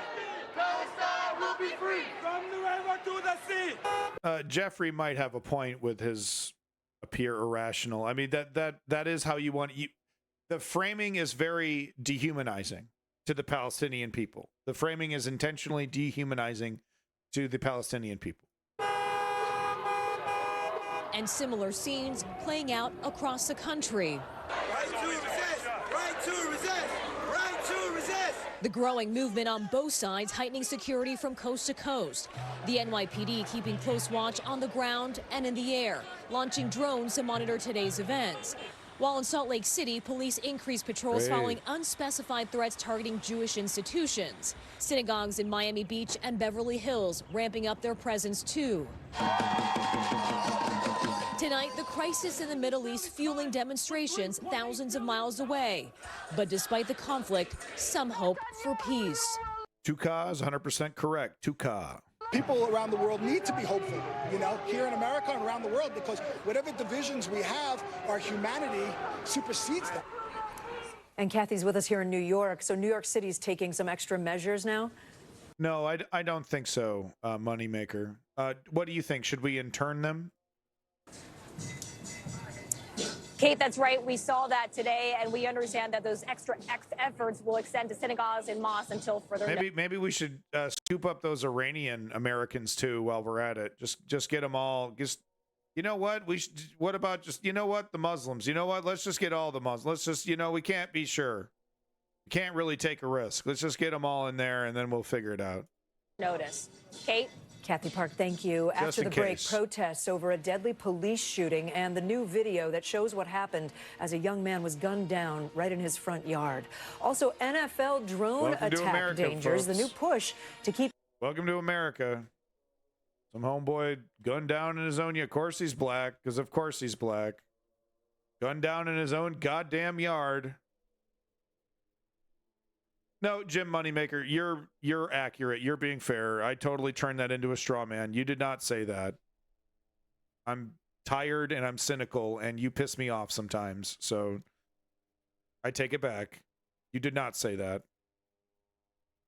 It's just your question implied a framing, right? Of like, well, should we be worried about Palestinians in the United States?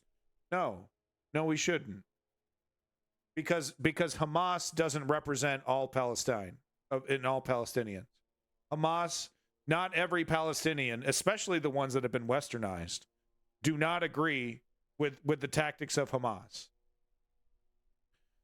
The black person always dies. No, I mean, okay, I don't know if that person's trying to be racist. Better be careful. Well, I'm more concerned with where their loyalties are, not their religion. You could be Muslim in America, but I don't want Iranian sympathies here. There's a difference between celebrating Iran, celebrating Iranian culture, and the difference between celebrating violence perpetrated by the Iranian government and celebrating the corrupt Iranian government. There's a big difference there.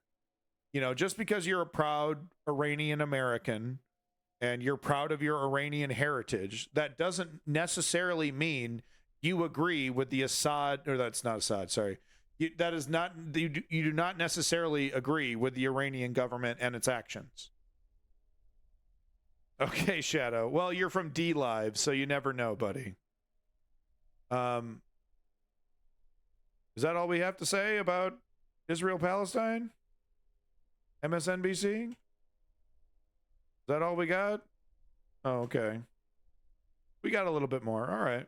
Details the massacre at a music festival. More than 260 Israelis killed there during the initial attack. Hamas fighters paragliding out of the sky, then... Yeah, I mean, if you have spies representing the Iranian government, actively trying to destroy America, yeah, okay, we got something there. But, like I said, if you got someone that's just proud of their Iranian heritage, that's different. What about Jewish people with Israeli sympathies? Is that not allowed? Yeah, we better get them in the camp too. Everyone, I'm starting to like this one camp solution that we talked about in the chat. Just everyone in the camp, everyone.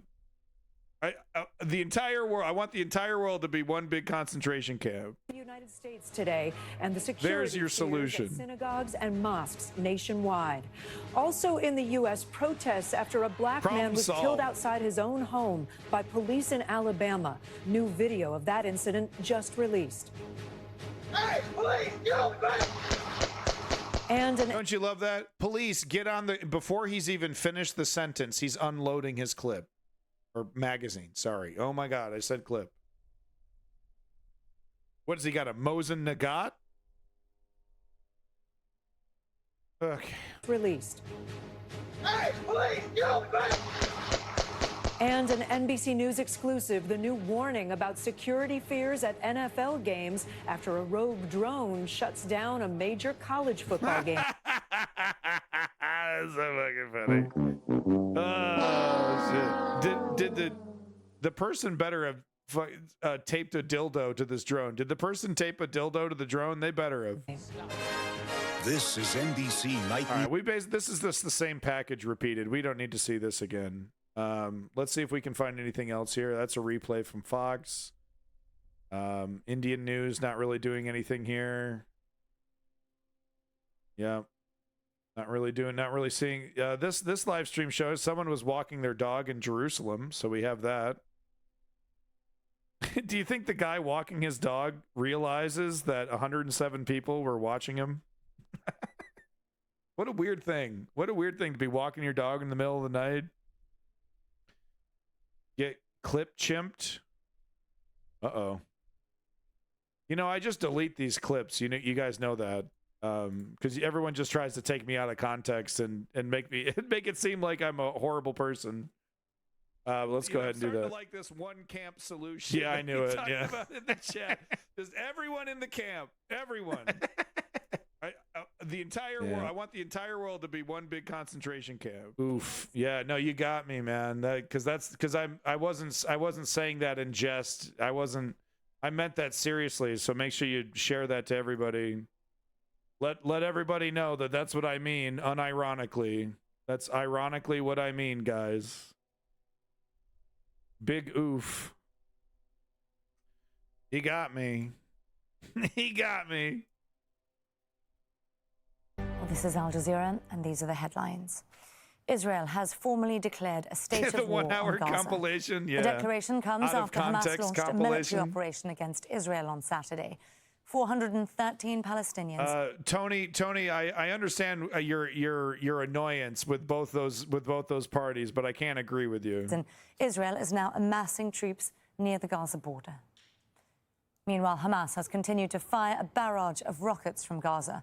At least 700 people have been killed in Israel, more than 2,200 injured. And some 260 people died at a music festival that was attacked by the group on Saturday. Well, a senior official from Hamas has confirmed that the armed group has taken more than 100 Israelis as captives. The prisoners include both soldiers and civilians. The Israeli military says the number of captives is significant. Meanwhile, in the occupied West Bank, at least 5 Palestinians have been shot and killed. Thank you for that follow, Mayhem. Forces, and that brings the death. You'll agree one day. Killed since Saturday. Crowds had come out in cities across the West Bank on Saturday. Tony, I'm not sure. It doesn't tell me if you've followed over there on Kick. So if you did follow me on Kick, thank you for that follow. I'm not sure if you have. Hello, I'm your professional Canadian redneck. Oh, God.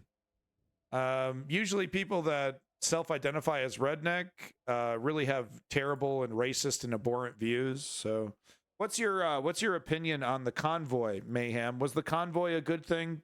Was the convoy a smart move? Was that a good thing, the convoy? I'm a loyal follower now. Thank you, Tony, for that follow on Kick. You followed me on Quick. No, it's fucking stupid. Hey, look at this guy.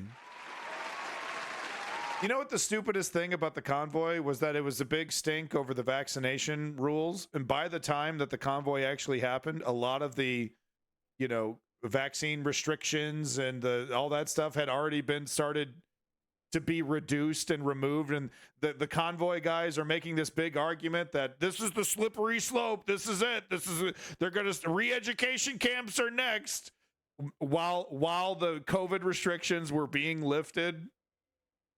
Convoy is a good song. Sense to kick politics. Granted, there's only like 3 other streamers in the category. Yeah, exactly. I mean, Kick is a joke. I put myself on Kick because I think it's fucking funny. But I don't really think I'm going to change anybody's mind there. But thank you, Tony.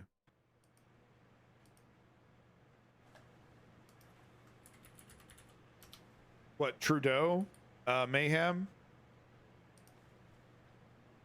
Yeah, I mean, Trudeau has enough time to turn this around. He's making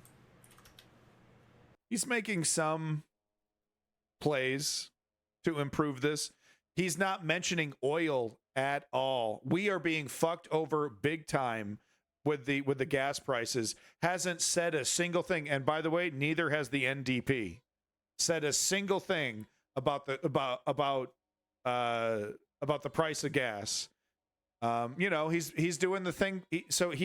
He's wagging his finger at the grocery store instead of passing real legislation to really go after their profits. He's basically saying, you better stop that. I am the oil industry? Yeah, okay, whatever, dude. The oil industry needs to come to terms with its own oblivion. Instead of trying to frack and opening up to fracking and stuff, the oil industry needs to come to terms with its own oblivion. I don't know about terrible leader, but he doesn't seem to have his I think it is fair actually at this point to call Trudeau a terrible leader. Yeah, no, because he doesn't have his ear to the ground. He's not paying attention to the Canadian people. He's allowing Pierre Poilievre to make really, really bad arguments and get away with it.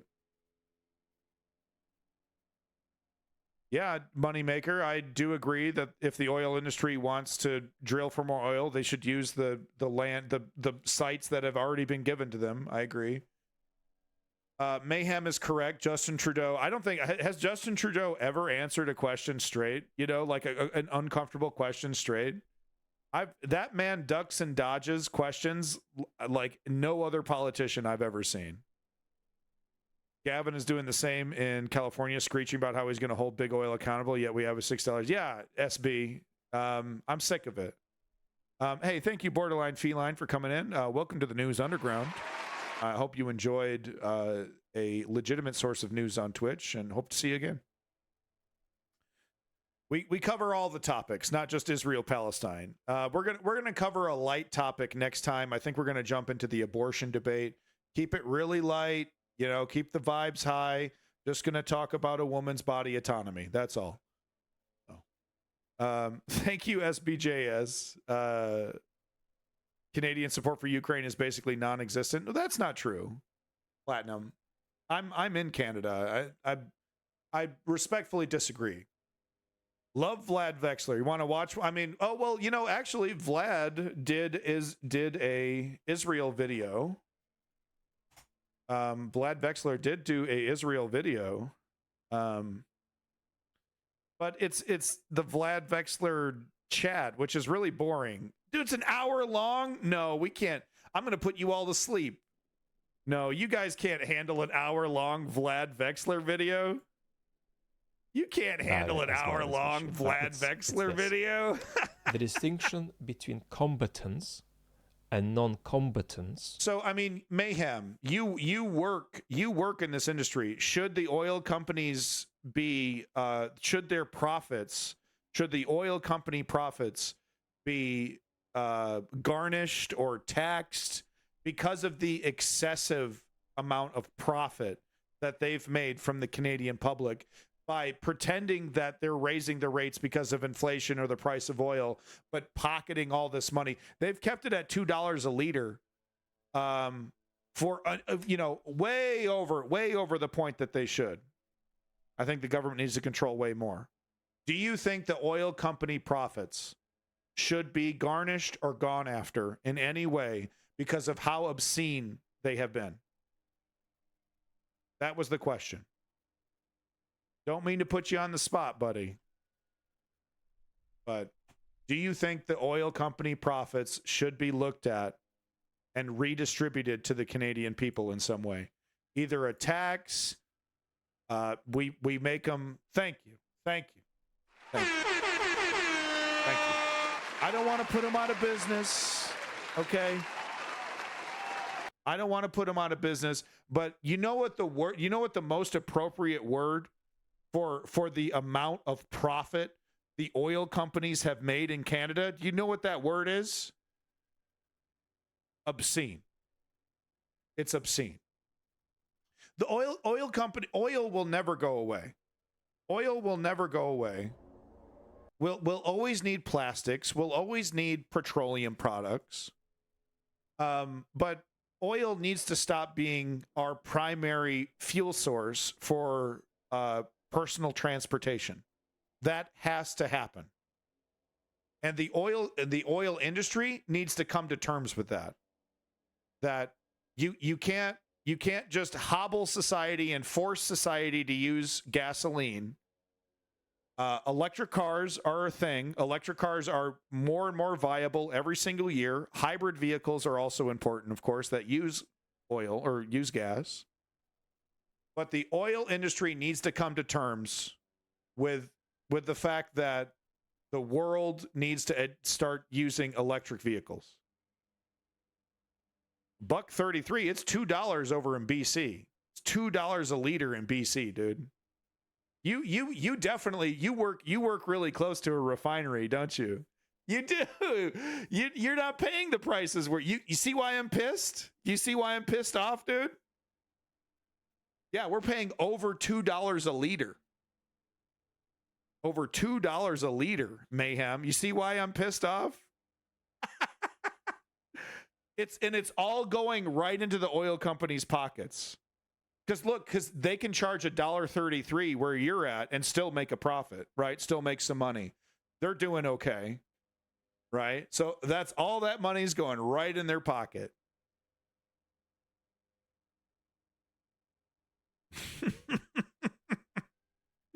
Suncor will fall. I don't want anyone to fall. I just want the oil industry to come to terms with society, to come to terms with the reality of the situation, that we can't continue to have a society where personal transportation is handled by combustion vehicles. We need to start talking about mass adherence of electric vehicles. Electric vehicle subway, semis, electric vehicles for any number of uses, for construction, that kind of stuff. Yeah, I'm not really getting much here, guys. And we got about 20 minutes before I have to go. I don't know if we're going to get sunlight. Dude, I guarantee you, Israel is going to invade Gaza the moment I click stop streaming. I fucking guarantee it. All right, let me get the live off here. Let's see if we can get anything. 8 hours ago, upload date. Relevance. Just trying to, let's see, 2 hours ago, something from CBS. Let's go ahead. Let's give it a shot.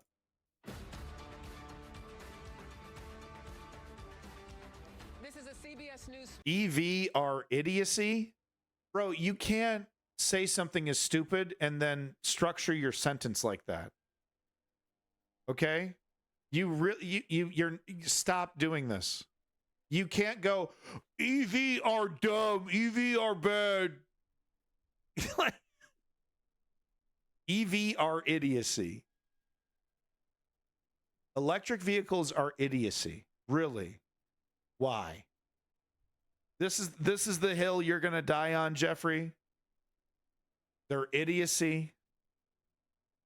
Okay. All right, buddy. Okay. Cobalt pollution. Oh. Getting that dunce cap warmed up for you, Jeffrey. Special report. I'm Jerika Duncan in New York. The rapidly intensifying war between Israel and Palestinian militants roared into a second day today, with the Israeli Security Cabinet formally declaring war.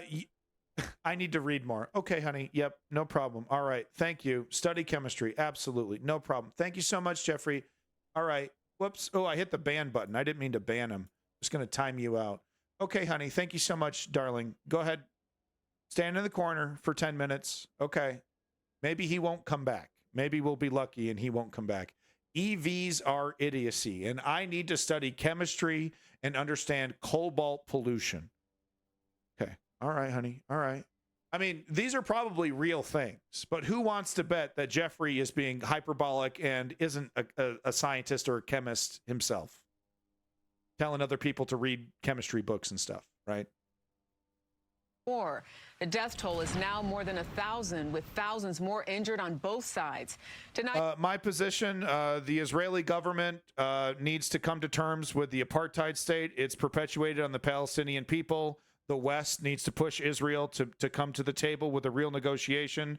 The Palestinian people need to stop putting their faith and energy and support into terrorist organizations like Hamas, who use brutality and sexual assault as a weapon, And also, the Palestinian people need to push back against the Palestinian Authority that is incredibly corrupt and anti-democratic and does not represent the views of the Palestinian people. Did I do a good job? Did I do it? Did I do it? Yeah, SB, sure. Yeah. Yeah. No. Yeah. Hey, IGN, 10 out of 10. Didn't IGN say Rust was a 5 out of 10? Oof. You take one of the most interesting and dynamic multiplayer games made in the last decade, and you give it a 5 out of 10? Oof. Israeli soldiers are still battling Hamas fighters near Israel's southern border after Saturday's surprise attack from Gaza. Israeli officials say dozens of Israelis and several Americans have been kidnapped and held hostage. IGN A senior Hamas official claims the total is more than 100. CBS's Holly Williams is in Israel. Israel's Prime Minister Benjamin Netanyahu says his country is now engaged in a, quote, long and difficult war. Hamas gunmen broke through the barrier that Israel uses to contain Palestinians in Gaza. The militants, designated as... It's nice. I'm seeing more of the truth leak out in mainstream media coverage of the Palestinian situation, because there's really you can't skirt around it. Israel has been holding these people captive in an open-air prison. Okay? These people have been held captive. Thank you, Dukes. Terrorists by the U.S. fired waves of rockets into Israel and arrived by sea and even in paragliders. It was a coordinated assault. I mean, just Brandon, that's an interesting take, and I don't know if I necessarily disagree with it, because, yes, we do need to expand our public transportation. But let's be realistic. Personal transportation isn't going anywhere, right? The car, the truck, they're not going anywhere. And to fantasize a world without them is nice, but not realistic. So we need electric vehicles, if anything, as a stopgap until we have this perfect society, I guess, right? This utopian Star Trek society where the robots are driving the cars and we're taking us to and fro from the public transportation systems that are clean and efficient and high speed and solar powered and they smell like roses, right? I mean, I'm being hyperbolic, I'm being cynical here, but no, I mean, yes, public transportation, absolutely. But we're not getting rid of the car as a concept in society anytime soon.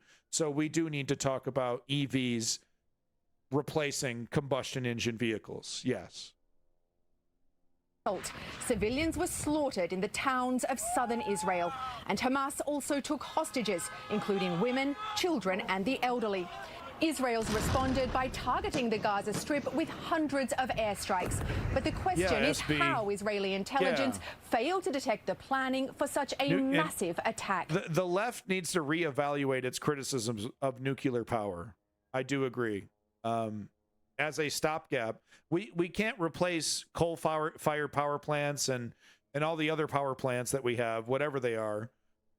We can't replace them with solar, wind, and all that stuff right away. We need a transition. It's better to have a nuclear power plant than have a coal-fired power plant or a diesel or whatever, right? It's much better to have it nuclear, and the left needs to accept that. Jerika. Thank you, Holly. The Pentagon has ordered U.S. warships and forces closer to Israel with the threat of a wider war looming. A major question ahead, will Israel launch a ground offensive into Gaza? Continuing coverage on CBS News streaming and your late local news. For many of you, you'll return to 60 Minutes. It's coming up. This has been a CBS News special report. I'm Jerika. Oh, that was quick. Well, that was to the point. Let's see here. We just have about 10 more minutes before 8 o'clock, and I'll wait until 8:10 just to see if anything happens, to see if we can get any news, and then we'll call it a day for the night. We'll call it a night for the day. Let's see here. ABC Eyewitness News. Bloodshed, horror, and utter grief left. Why are you playing Five Nights at Gaza? Holy shit. Holy shit. You guys are clever. You guys are kind of clever in the chat. Everything to bring that's our funny. sons and daughters back home. Israeli Defense Forces say it is evacuating more than 24 towns along the Israel-Gaza border, fighting still ongoing in 6 of those locations. What was a surprise attack has tonight turned into an all-out war. The time now in Israel just after 1 o'clock in the morning, and it has been some 40 hours since Hamas unleashed a deadly and devastating. This video is 3 hours old. Okay, this isn't live. This is a 3-hour-old video. Surprise attack on Israel.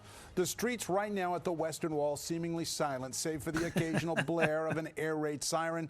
But elsewhere, the fighting continues. And good evening. I'm David Navarro. Joe and Sandra are off tonight in the coordinated. David Navarro from the Foo Fighters? I mean, it would be a third of the U.S. plants were falling into despair with the companies that own them claim to be too.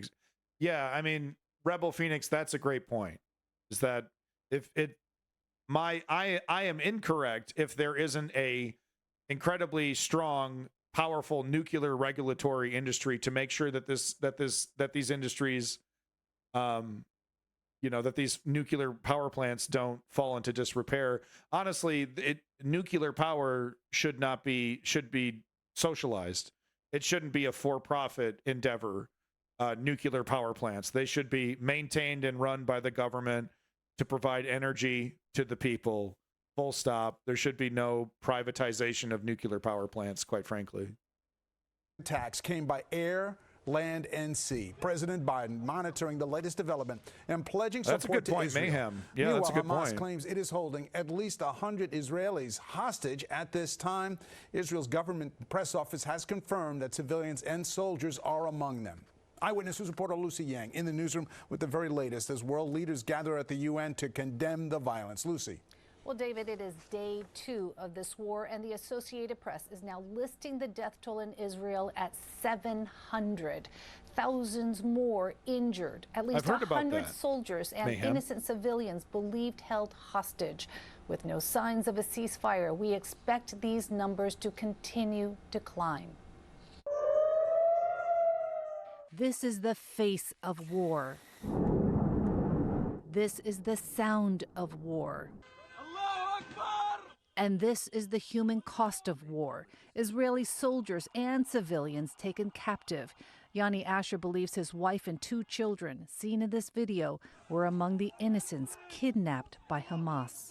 It was a nightmare came true. We didn't expect that it will be in such power. You know, we never thought that so many terrorists can pass the border, so many terrorists can do such damage. Indeed, how did this Palestinian... You're probably not wrong, Mayhem. If there's a gaggle of assholes being dickheads, then yeah, Andrew Tate and Sneeko are not that far behind.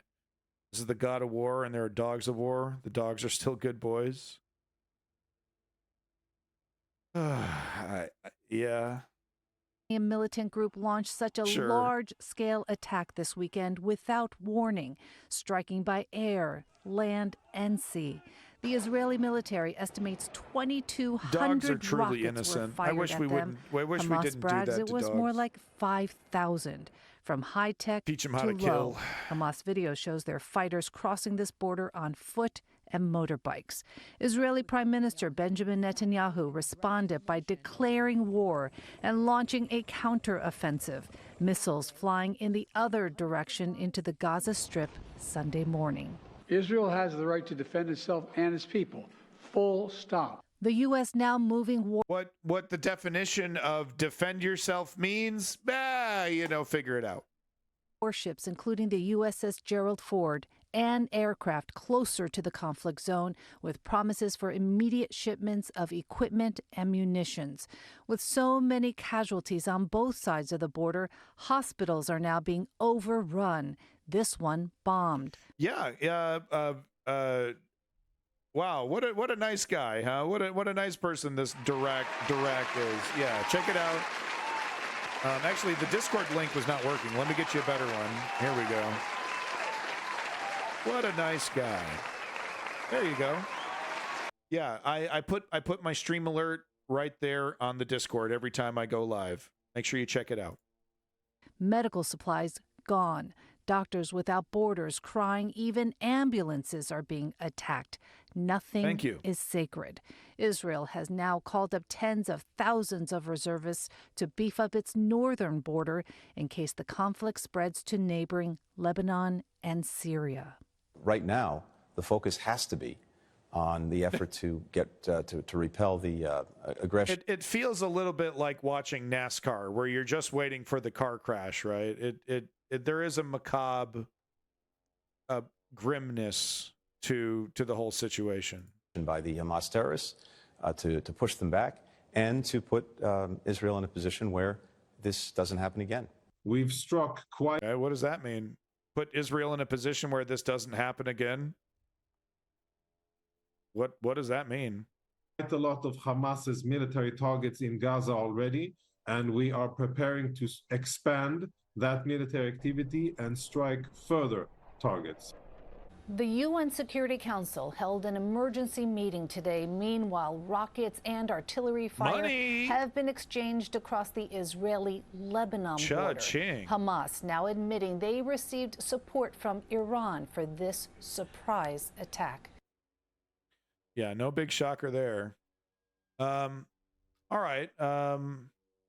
I guess let's do one more video, and then we'll watch the live camera for a couple minutes, and then we'll call it a day. Luckily, though, tomorrow is Thanksgiving in Canada, and I have the day off. So I will be doing a third day of Israeli-Palestine war coverage. So we'll see where the conflict is there. So make sure you stay tuned tomorrow. Oh, congratulations, Mayhem. Yeah, you know, Canadians have Thanksgiving in such a weird time for me. It doesn't feel like Thanksgiving at all right now for me. So it kind of blows my mind that it's Thanksgiving over here. But all right, this looks like it would give us cancer. Let's go ahead. Breaking news from Israel at this hour. Go ahead and watch this. This is sure to give us at least a brain tumor. As fighting there escalates in some areas, but also new word today from several GOP 2024 presidential candidates. Yeah, because that's what I was thinking to myself. What the fuck does Vivek Ramaswamy have to say about this? I think I would actually rather want to listen. What does Andrew Tate have to say about? I think I'd rather listen to Andrew Tate on this one than Vivek Ramaswamy. Did he say it through a smile, through a forced smile? I hope he said it through a forced smile. Bleached white chiclet teeth. On the campaign trail about this surprise Hamas attack. Joining me now, we have NBC's Jonathan Allen and Alec Hernandez. They're joining us from Des Moines, Iowa. Hey, guys, thanks for joining us. So, Alec, I'm going to start with you because you're there on the campaign trail. Let me play some of what Republicans are saying about the attacks. Here it is. It's all toilet noises. In addition to the billions of dollars given to Hamas, top funder Iran, Joe Biden restored hundreds of millions of dollars to the very corrupt Palestinian. Who wants to bet if this was Trump making a deal with Iran that he would be fully defending this position? Who wants to bet that? Entities. He gave them hundreds of millions of dollars. Many people didn't even know it. Bobby. Wonder what deal he made. Told you not to put Trump Joe on Biden the TV. betrayed Israel. He betrayed our country. I actually think it was irresponsible for Secretary Blinken to say that the $6 billion doesn't weigh in here. I mean, let's be honest with the American people and understand that Hamas... Is this working? Is this blame Hamas on the Democrats? Is this sticking at all? Does this isn't even sticking to the side of the fucking toilet bowl. You know what I mean? This is dead out of the water, this attempt. Yeah, no. Yeah. It's Joe Biden's fault. Yeah, okay, sure. Knows, and Iran knows, they're moving money around as we speak because they know $6 billion is going to be released. That's I got a live reality. camera right here. Hearing people say, well, that $6 billion wasn't you. Money's fungible. So yes, I'm sure that those exact dollars weren't. They knew that was coming. That frees up other money. Of course they're funding Hamas and Hezbollah in big ways. If this can happen in Israel, an incursion of what we assumed was a well-protected border with strong intelligence resources, preventing an attack, really a terrorist attack like this. If it can happen there, it can happen here. Wow. Wow. Wow. His foreign policy is so ignorant. This is the same guy that says we need to let Russia win in Ukraine because that is going to somehow damage relations with Russia and China, and allowing Russia to win will then begin the process of creating a friend in Russia who will then act as a wedge for China, right? They're going to start helping Uncle Sam and start, kicking back on China. All we got to do is just give them Ukraine. Those are literally the things that Vivek Ramaswamy thinks and says. So it boggles my mind that he could come up with an even stupider foreign policy assessment. I don't think this man reads the news. I think he's surrounded by a bunch of people that are telling him what to think and what to say. And he's like hiring all these people. He's like, okay, how do I be Trump 2.0? What opinions do I need? I don't think he actually knows what he's saying. So what are you hearing today? And what's your sense of how the conflict's going to play? Okay, I don't need to hear what he's hearing. I just wanted to hear what the Republicans are saying because I wanted brain cancer. Okay. All right, folks. For the next 5 minutes, let's just go ahead and tune into a live stream here of Gaza. This one's kind of black. Let's get a good one here for the next 5 minutes, and then we'll have to cut it. Let's get a Gaza live stream here. I have one on screen. I have the split screen there, but I just want to get another one. Get 3 of them. Do I watch CBC? Yeah, I do. I watch CBC quite a bit because I hate myself. But yes, I do. So here we have the live Gaza skyline.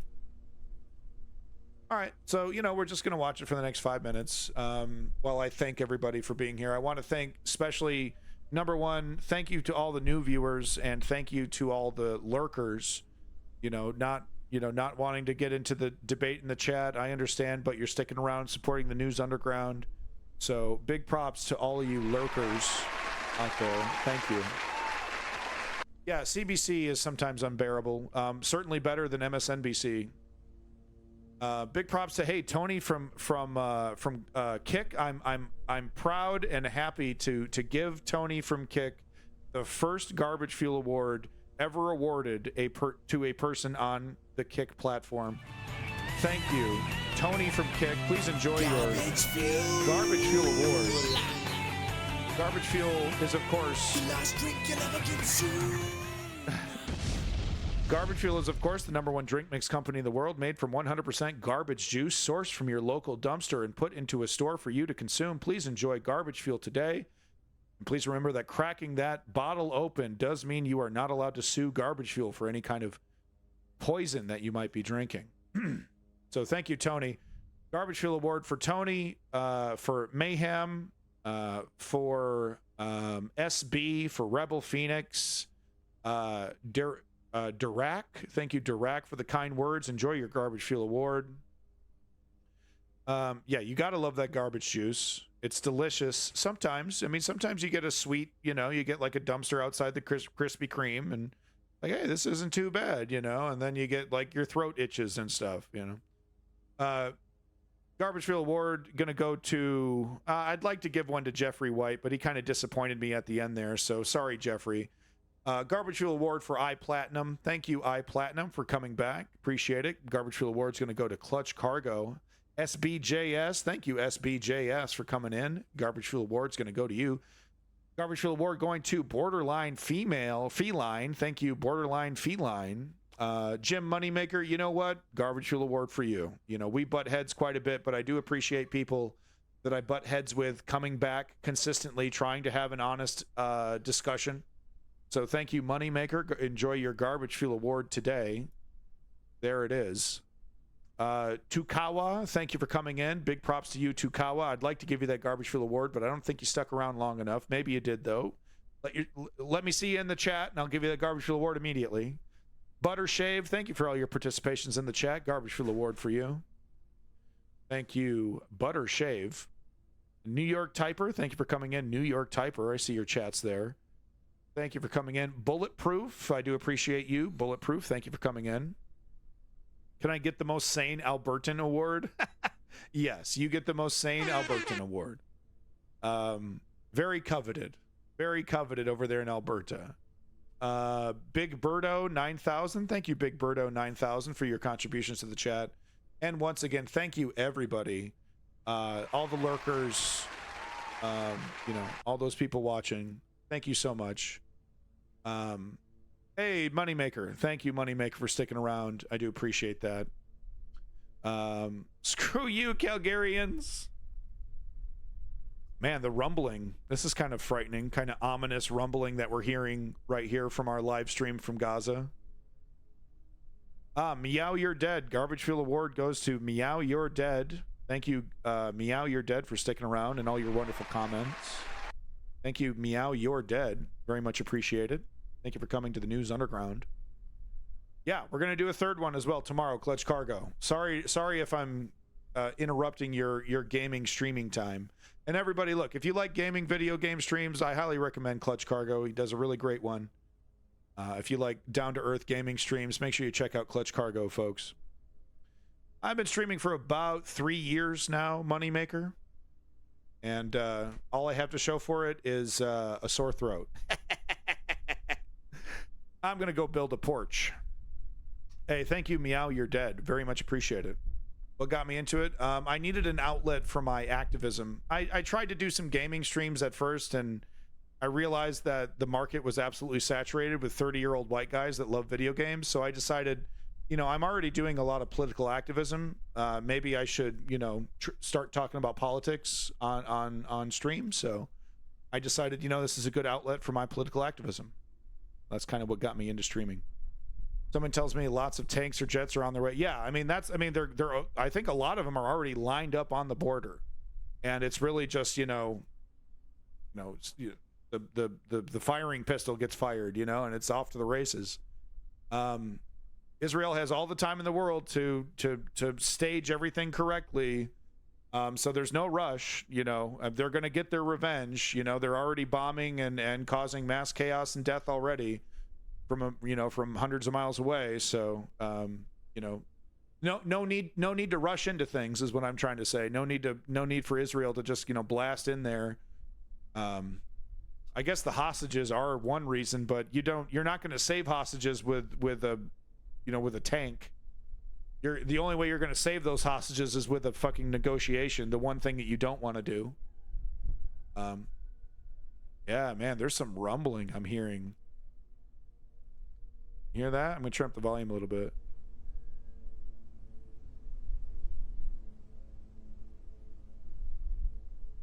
Oh, man. There's some ominous rumbling coming out of Gaza. All right. It's 8:07. I'm going to wait until 8:10, and then we'll have to say goodbye finally here.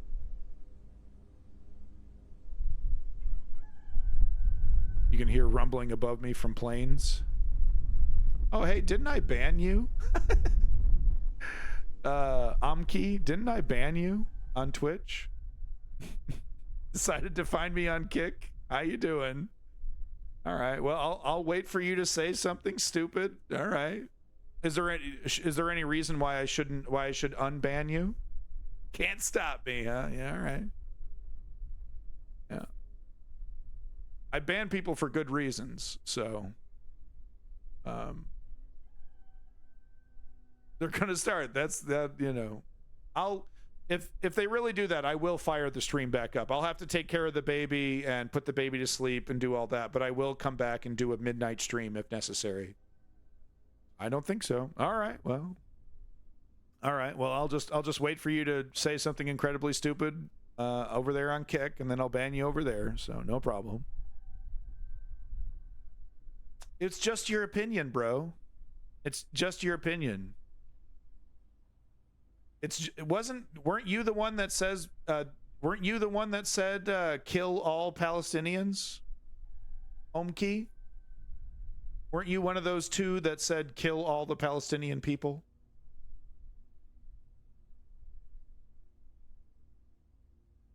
No. Okay. What did you say? ISTG. I don't know what that means. I'm against that. Okay. Why did I ban you?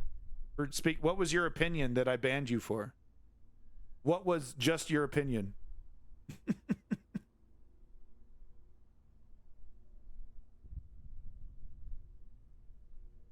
That there is no apartheid. Oh, that's right. You asked for proof. Okay. I mean, be honest with me here. Is there any source that you would accept from me? Because I can do that easily. I could easily type in Israel apartheid and come up with source after source after source after source of experts who have defined the word, just saying, yep, unequivocally, Israel is perpetrating an apartheid on Palestine. Is there a source? Is there a single source that you would accept? Go on what? Do you have access to the internet? Because you're either intentionally being obtuse or you're just wildly ignorant. You literally crawled out from under a rock.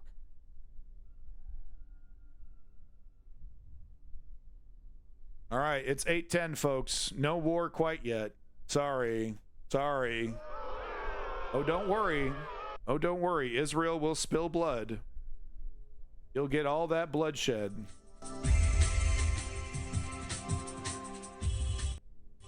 Okay. Well, thank you for entertaining me, Omki. I'm just going to go ahead and ban you there on Kick.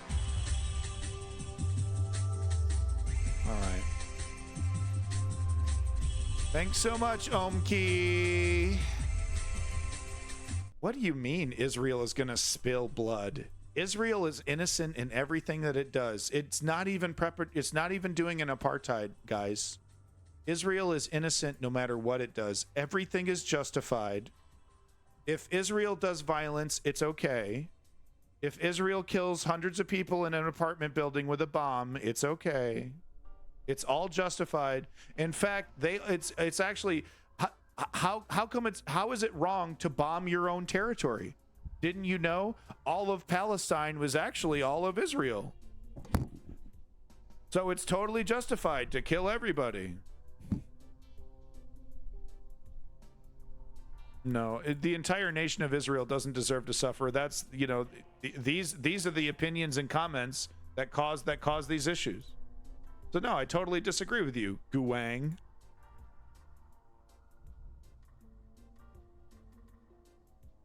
All right.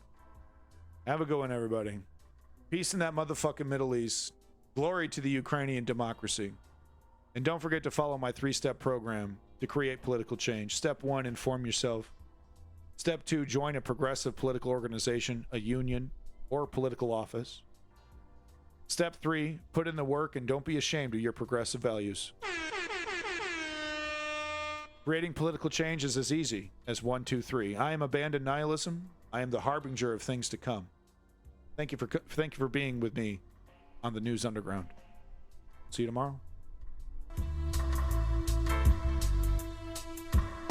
Peace in that motherfucking Middle East.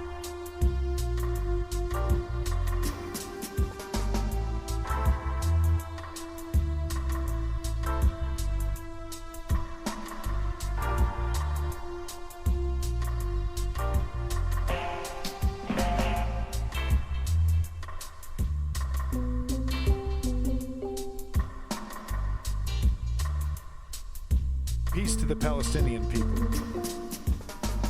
Peace to the innocent women and children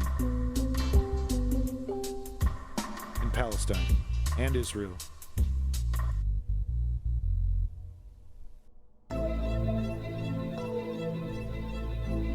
Thank you, Rebel. Have a good one.